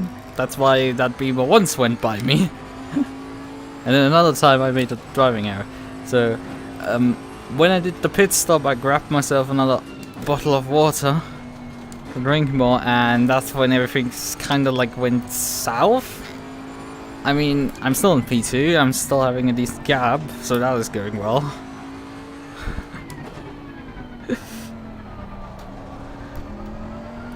And my wheel is okay. My wheel's actually okay in this case, for once. It's not my wheel that is making the noise. My wheels for once not making much of a noise. It's... I mean, my wheel has a habit sometimes of like kicking its fan into absolute knocking around with its fan and making a lot of noise. It's not... It did that earlier today, but not during this race specifically. I think it did during the Porsche Cup race I did earlier. So not this one. The wheel's actually for once not doing the creaking noises. It does sometimes do some minor, but this major creaking noise is actually from my pedal deck. From my brake. Something back there is causing a creaking noise. And it was much worse, I can tell you, in the beginning of the stint. Well, I've just gotten used to it. And then also my phone holder that's served for holding my pedal cam decided to fall off, so I had to unplug my pedal cam. This entire thing has been like turned very scuffed very quickly.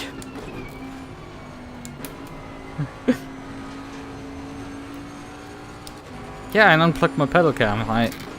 Because it's a phone. It was connected per USB. I just pulled the plug out of it. It was a bit of a faff. It meant that this guy behind me passed me again. I got by him again.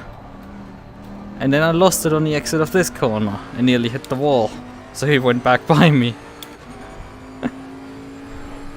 He's feeling like he's getting like this is a fucking comedy show at this point. I think we've swapped at this point in this stint like 4 times the order in which we're driving. I mean, I've passed him 4 times. We've swapped in total like I think 8 times or something.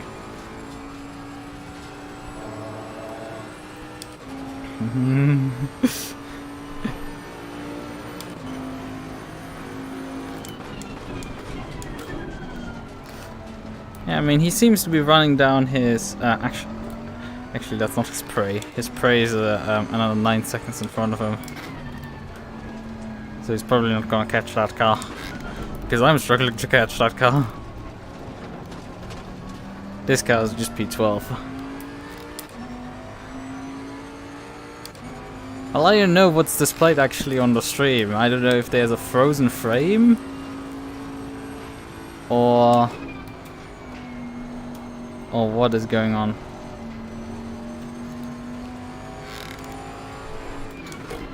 Because the pedal cam was pulled out, so I don't know.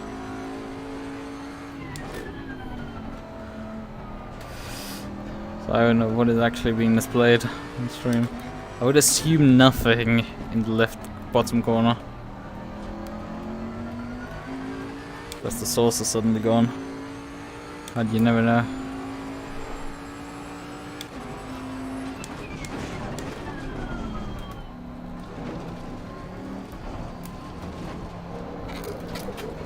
I know I'm not gonna go around again. Oh god. Well, if I'm winning it, this stint has been also pace-wise pretty shit. The car's pretty quick. Like, if I can actually compose a quick lap, I think I can go close to 36 flat, 36 low, but like, it's just, like I'm all over the place. I can't focus at this point anymore. First 2 stints was... Yeah, the frame is a separate item. Yeah, the frame is a completely separate item. Yeah, it's gone. As it should be. Yeah, it's gone. So it's just because the frame is a sim hub overlay.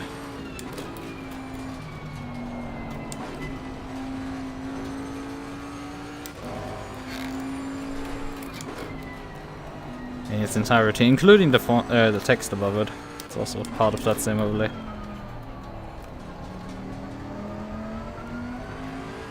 Okay. Man.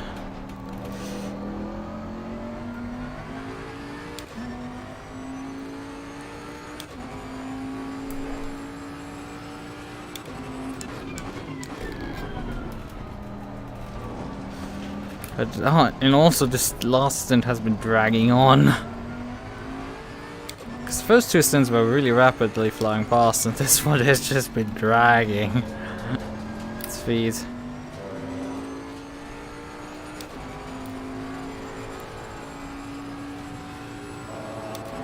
Okay. And someone's letting you by.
So.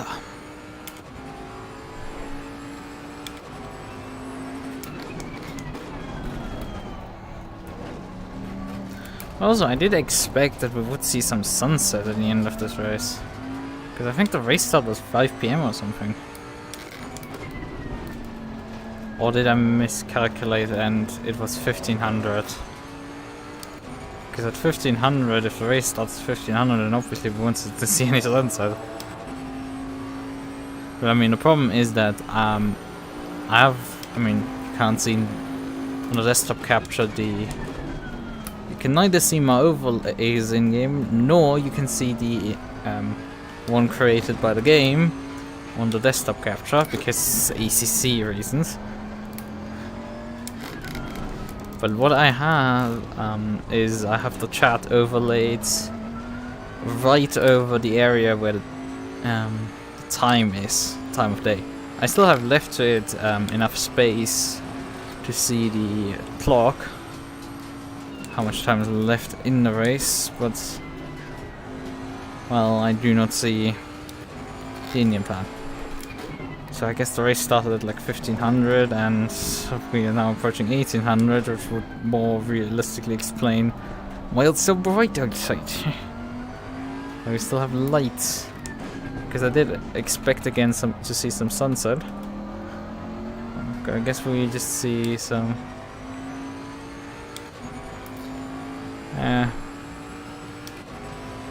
That also probably.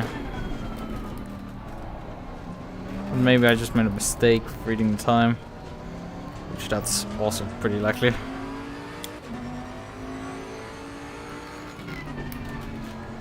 Because I mean, if Zandvoort is pretty far in the north, so in summer you get very long days. Which is why this track would.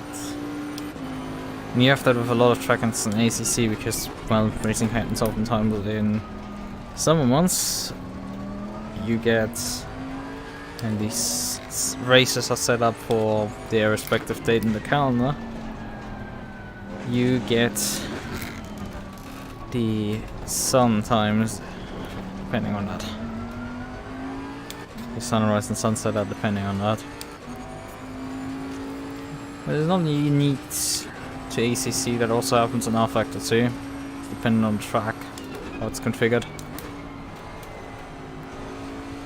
However, in AC with Soul, it's not dependent. You can set which day it is. So you can run a race in winter and have the sunset really early and have basically no daylight running. And then on the same track turn around and then run it in the summer. And have basically constant daytime. Which is really fun when you're doing something like racing at,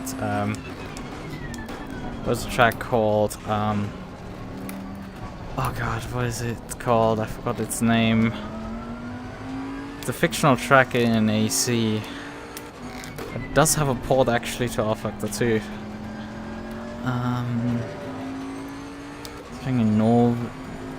Something in Norway, if I'm not mistaken, or Sweden. One of the other. I think it's Norway, the track. I'm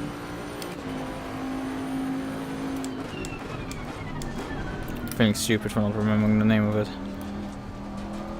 And it's infamous because it goes over a real life bridge.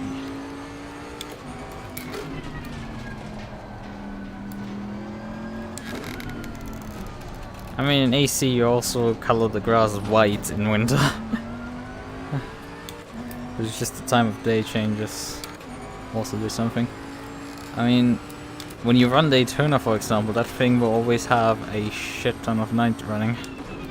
Due to it, despite its being Florida being fairly close to the equator, it's still running the winter race. So.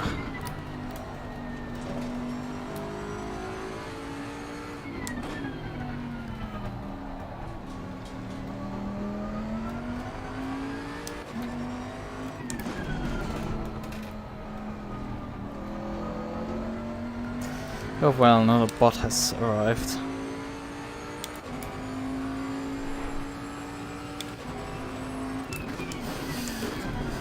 I can't do much about those guys. But they don't cause any harm. I don't understand what they're trying to achieve if they're random characters being posted in the chat. It's just a bit of a puzzle to me. I mean, I understand those that like try to advertise some dodgy websites. There's at least an attempt there.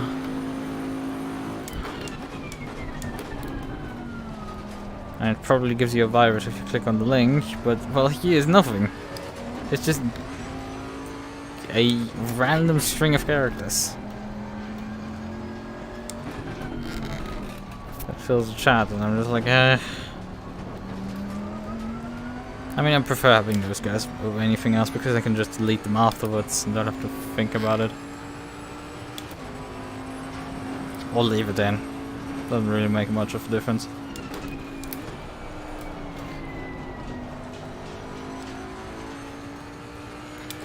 Also, my tire pressures are now completely dropping off a cliff. Those have not been, like, completely functional this entire race. Because at the end of stint 1 the tire pressures were quite low on the left side, so I increased them for stint 2. So they were very high for most of the stint. So I decided, okay, I'm just gonna leave it at the same values that I had for stint 1. Well, what did I get? Is like they're low. And now they're giving me low at the end. It's like... Okay. Great. Awesome. Sweet.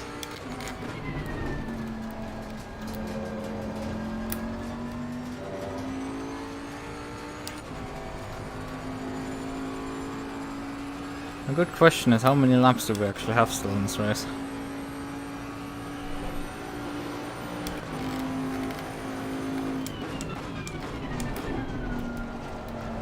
I mean, 2 laps is about 3 minutes.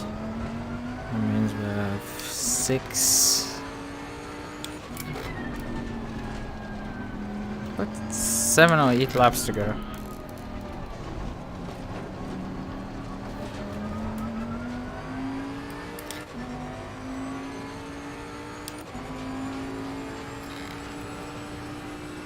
Yeah, but it didn't do much in the first 2 stints and then suddenly starts doing things.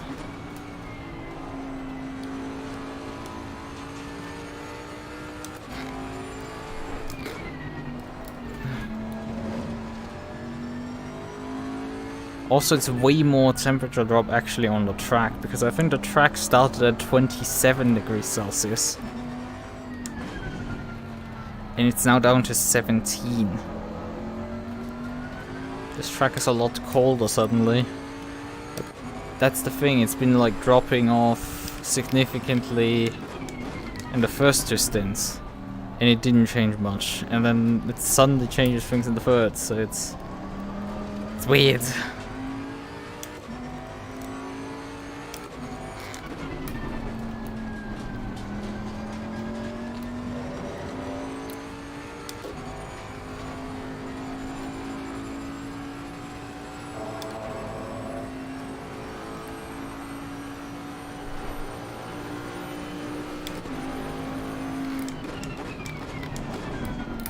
I mean, I would do at this point 6 laps if I was the race leader, but because Peter's the race leader, he's probably gonna start an additional lap. So we have 7 laps to go.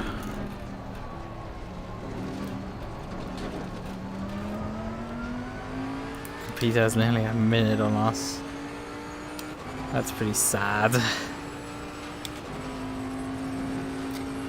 And we were so close after the first stint still. It's just my challenge completely fell apart in the second and third stints. Especially the third part.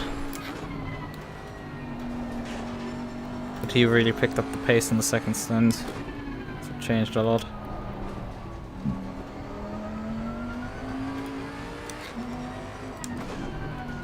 But yeah, I just noticed we're over 100 laps now.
$11 degrees less, yeah.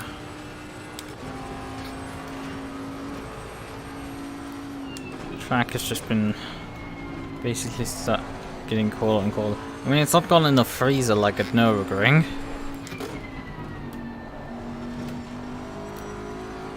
Like 7 degrees Celsius. That's about as cold as ACC can get. In its weather simulation. Can't get really any warmer. Any colder. Sorry.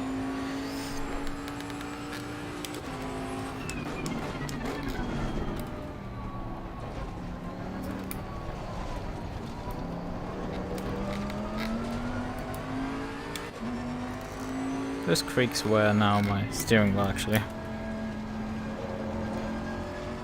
If they're audible. Creaking also a bit more than usual, but overall not too badly. Just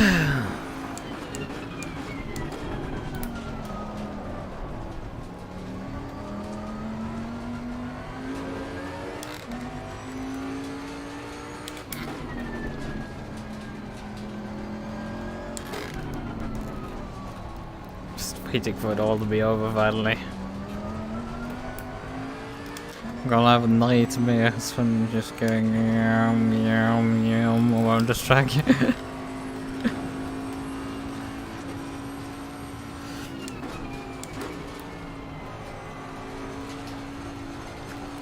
Although it didn't take particularly too long for me to get back to Bathurst, although my second attempt there was, well, that TGM race wasn't particularly good. Ended well. It didn't last particularly long as well.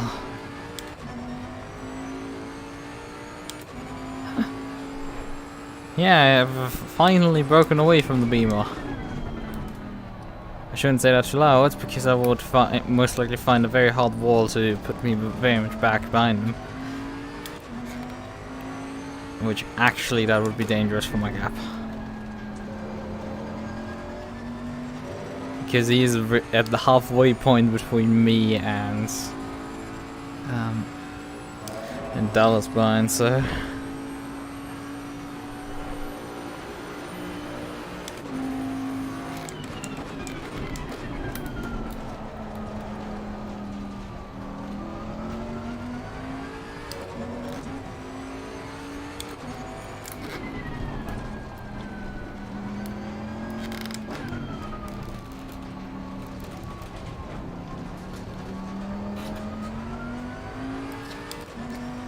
yeah. The thing is, I have a wooden rig, so that there's some standard wood noises coming in between as well, in between the plastic creaks. I'm using the Ferrari. I mean, I think I have it in the description. The Ferrari rim, Ferrari GT rim, but not the Alcantara. It is the rubber version that you can buy for like $100 extra, or just buy the bundle. I had bought the bundle with which I bought the T300. Gosh, back in 2019, I think. T300 has really served me well in comparison to the TMX that I had before, which after about 1.5 years decided that the rubber would be just gone. Like the rubber just at the grips of the rim wore out and just broke up and everything. This has just not happened at all. This rim looks like it could be practically new, and this thing has been through hell and back. There's literal thousands of hours of use. Yeah, sure, it's, you can, if you look more closely, you can notice the wear. And yeah, but it's like, it's, the buttons still work, the shifters still work. There's nothing that I really like, oh yeah, this is completely failing right now, and the rim looks completely fine. There's no like, obviously if you press the shifters you might be, okay, these might have actually seen some wear.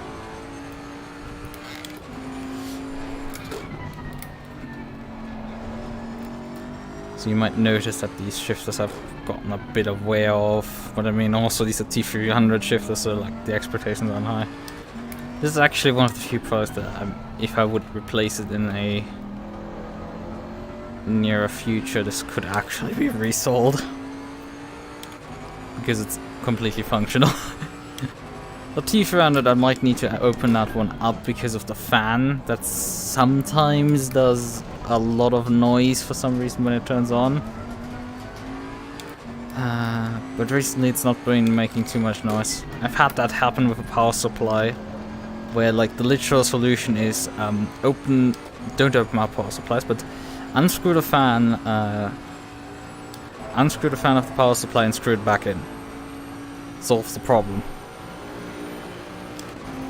It just gets a bad vibration and decides to And that's causing a lot of noise.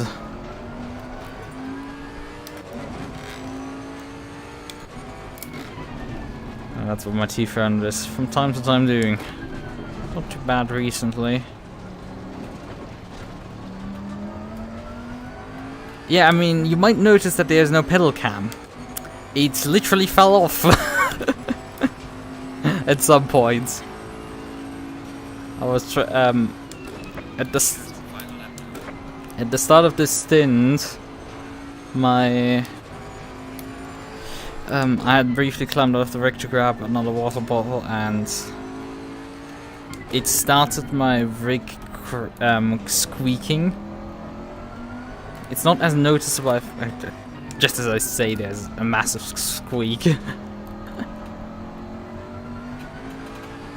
But there's this squeaking here. Okay, that's a different area. That is coming from like my pedal area. Just a few more laps. And that thing has been going on for now. Since it suddenly started when I got back into the rig at the start of the stint. And also it was noted that the pedal cam had moved slightly. So I touched it up and checked if it's the phone was still in there, and then I touched it and it literally fell off the holder, so I had to unplug the cam and everything. So there's no pedal cam right now.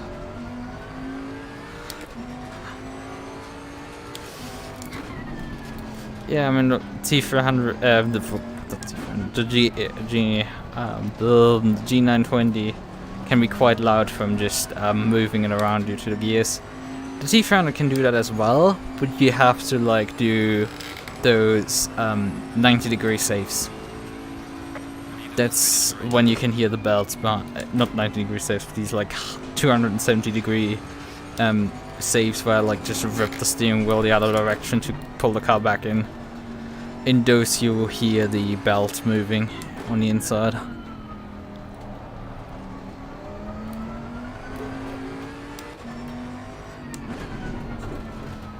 I mean, it was slightly audible there, but it's... Joel, don't write this when I haven't even finished the race, god damn it. Oh wait, he might have not crossed... He might have run out of fuel before the end of the race. So he might have not even started the final lap.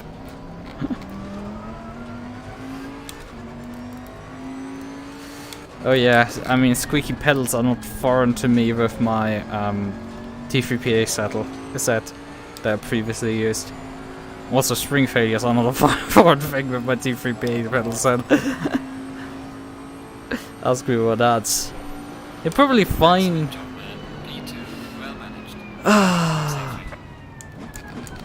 Maybe stop for T1 as well. Oh man. Oh, we gotta... Alright. I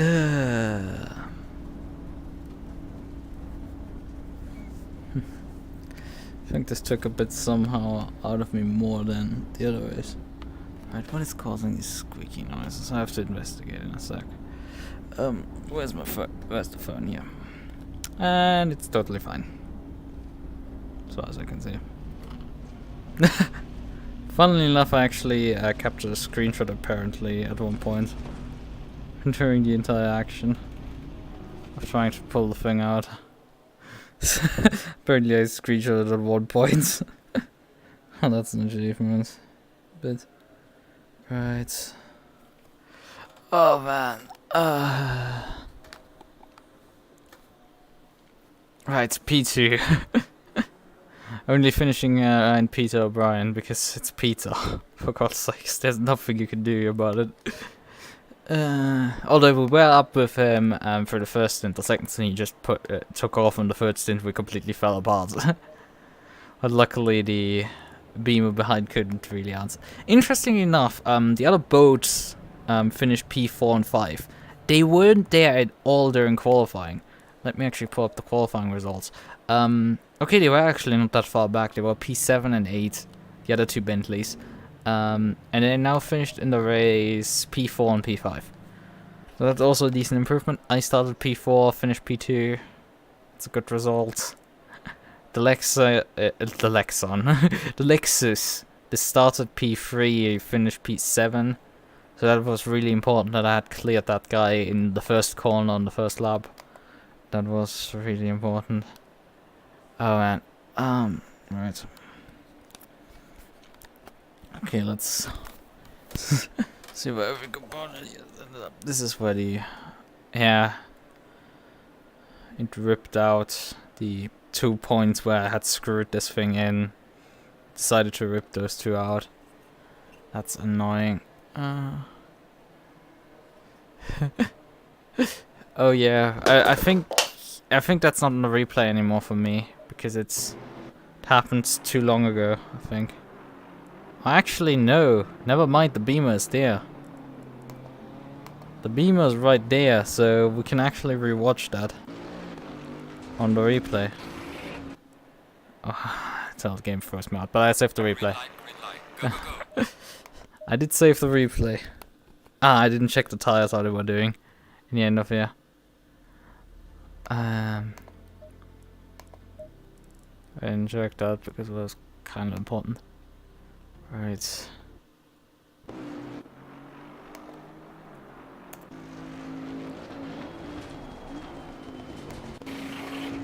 And there's the Merc in front.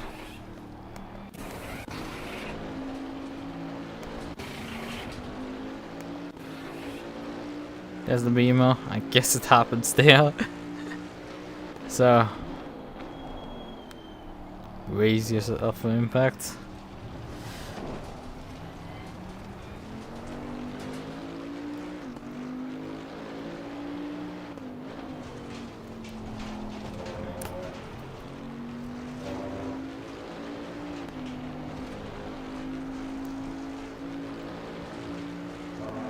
I mean, this is from this. I mean, I could put it in my perspective. But let's just watch it from my swing one.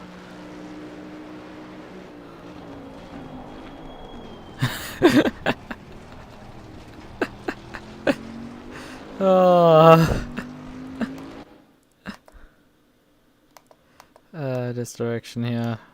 There's the beamer.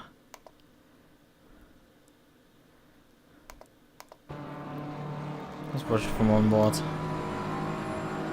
He's flashing. He realized he... where is he braking? He's like... Yeah, he's realizing he's braking too late and then decides he wants to go straight. Accept the reality that, like, he should have just kept it on the inside here. Just nailed it on the inside, not switch at this point. It was too late. Just turn in further inside in this case. Yes, we talk about this. Stewards may mention this from time to time of like, it makes sense usually to go to the outside. Because in the inside you're just taking your corner where you're shortening your braking distance and here you're lengthening it. But in this situation the car's on the outside already there. And there's a gap on the inside. And if you switch you go into the back of that car. There's only one option and that is to send it. Because you actually just go straight past the guy. Maybe even lift off the brake so you just clear him and go straight past him. In this case. There's no additional cars in front of him. There's just this one car. And... okay.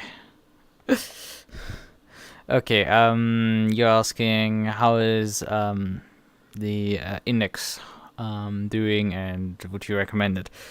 I really like my Index, but I'm not somebody who owns a bunch of other headsets to compare it to. I use my Index not just for racing in VR. If you're just doing racing, it's probably a better choice to try your hand on the, what is it called? The HP Reverb G2. Although you do have to deal with Windows Mixed Reality, which I have experience with. I had a HP WMR headset before, which is a first generation headset that's not the G2, G1 or G2. It's just the HP WMR headsets. It's mildly confusing in case couldn't get more confusing. But yeah, those were from the first wave of WMR headsets, which most of them are basically the same. That headset is pretty shit. Is not particularly great. It's okay, it's serviceable, but you deal with some WMR issues that WMR is predicated to doing, like, you know, you need to have like a personal sun lighting up your room to not run into issues with the tracking. The software occasionally will just do stupid things on you, and the software is a bit of a bitch to deal with. In that sense, I do not regret switching to my Index when I'm reminded of those issues. Also, the reason why is like because I don't just use racing. I also do things, and I also play VR chat. I have 3 Vive trackers over there. If you have base station tracking, it is really neat for that purpose. Because you can use it with other types of headsets, but it's a bit of a mess. So having that built in is pretty neat. The reverb is like everybody who uses it really likes it. These issues that I had, like with WMR, some of them are probably quite a bit better at this point. The software probably hasn't gotten much better. Some pretty unique issues, like my left controller burning through a AA battery and like a standard AA battery for like 3 hours, and then starts switching every 30 minutes off. You have to constantly turn it back on. That's that's a issue I think that is unique to that controller. That's not something to say about WMR. And I fixed that issue by just getting 1.5 volt rechargeables, which those are godsend. Those things are just godsend. Ouch.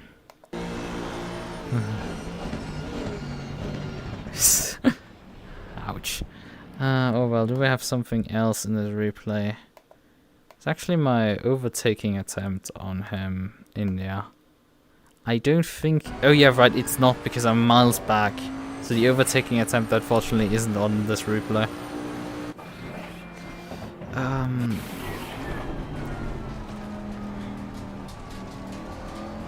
I mean, if you...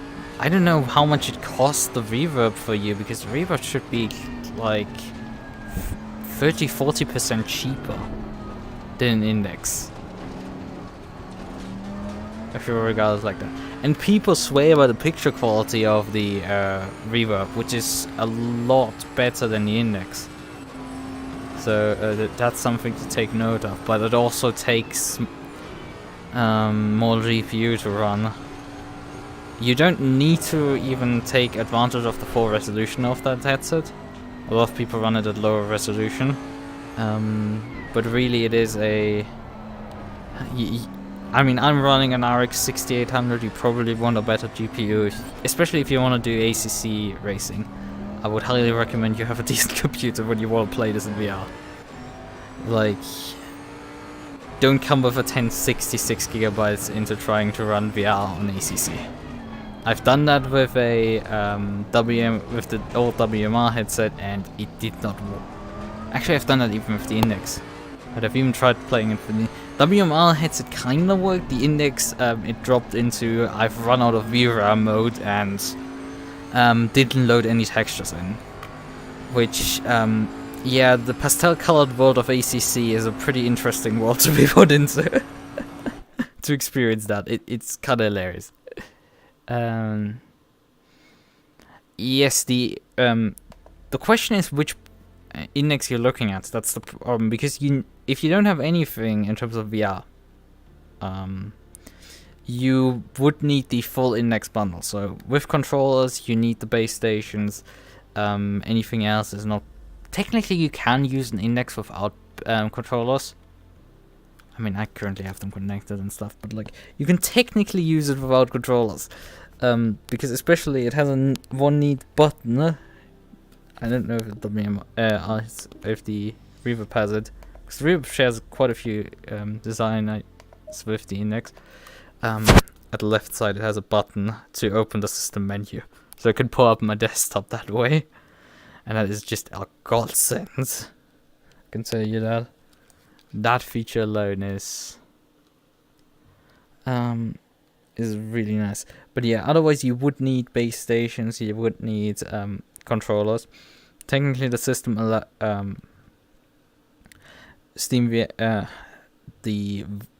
HTC Steam VR base station system allows you to mix and match these controllers, but really it's like if you don't have any, you just buy the bundle at that point, and that is over 1,000 euros. So that's why you have to take that price. You can't just buy the headset alone.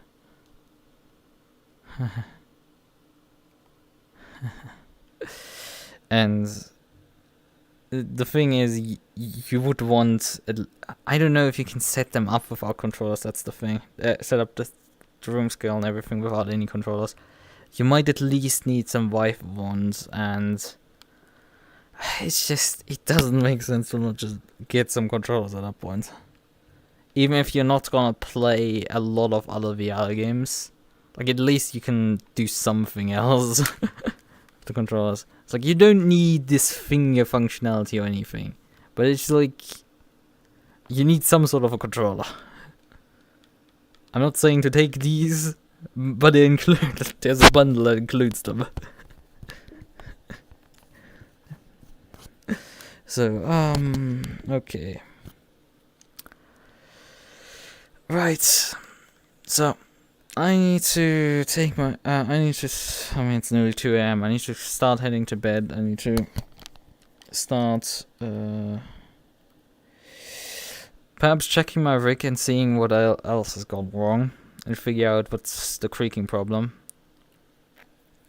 So, those things have to be addressed a bit. Yeah. That's that. That's the...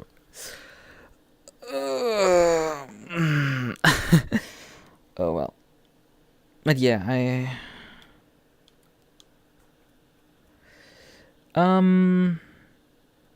I mean, massive headache to set up this stuff. I hope my information helps you. I mean, I'm always available. There's always people who know a thing or two. There's people who really like the Reverb G2s for sim racing. So I think that's probably the best recommendation for a sim racing headset, especially if you don't touch anything else. And the Reverb comes with controllers, so there's that. So there's that. So.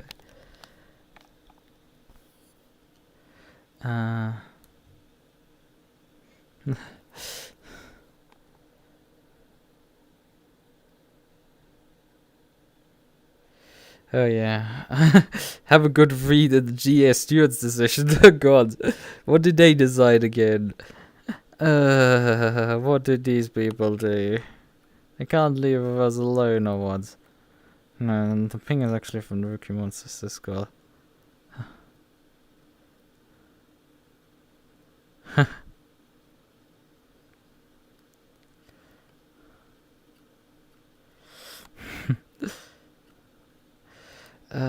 Where did I get that ping? Oh yeah, that was the ping. Oh yeah, it's... okay. Oh yeah, right, I wanted to briefly comment on the, like, being in headache to set up. It's like, it's not too difficult to set up the VR stuff, but specifically my setup is actually also not too difficult. My streaming setup, that is a bit difficult setup. That is a bit difficult, the streaming setup. That's mainly in the software stack portion of like getting this tracking here to work and stuff. That is a bit difficult. That's the difficult part. The other pieces of just the game running and stuff, that is actually pretty simple. Those portions are actually pretty simple. Not gonna lie. I just make things oftentimes look more complicated because I consider everything.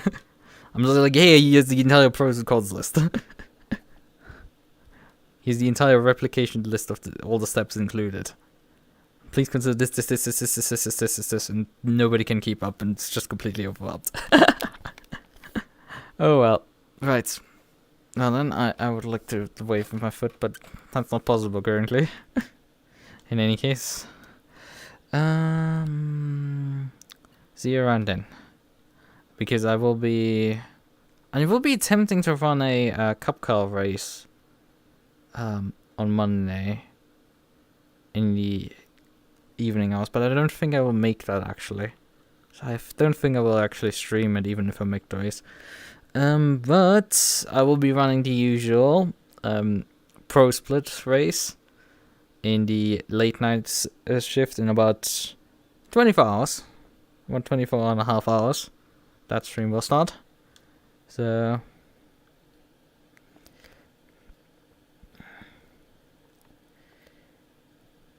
yeah, I'm aware of that. It's just where would you get those controls? So that's the problem.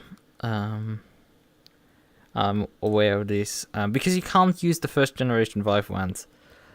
And buying then the new generation Vive vans is actually, if you buy an individual controller from HTC, that is actually more expensive than buying index controllers.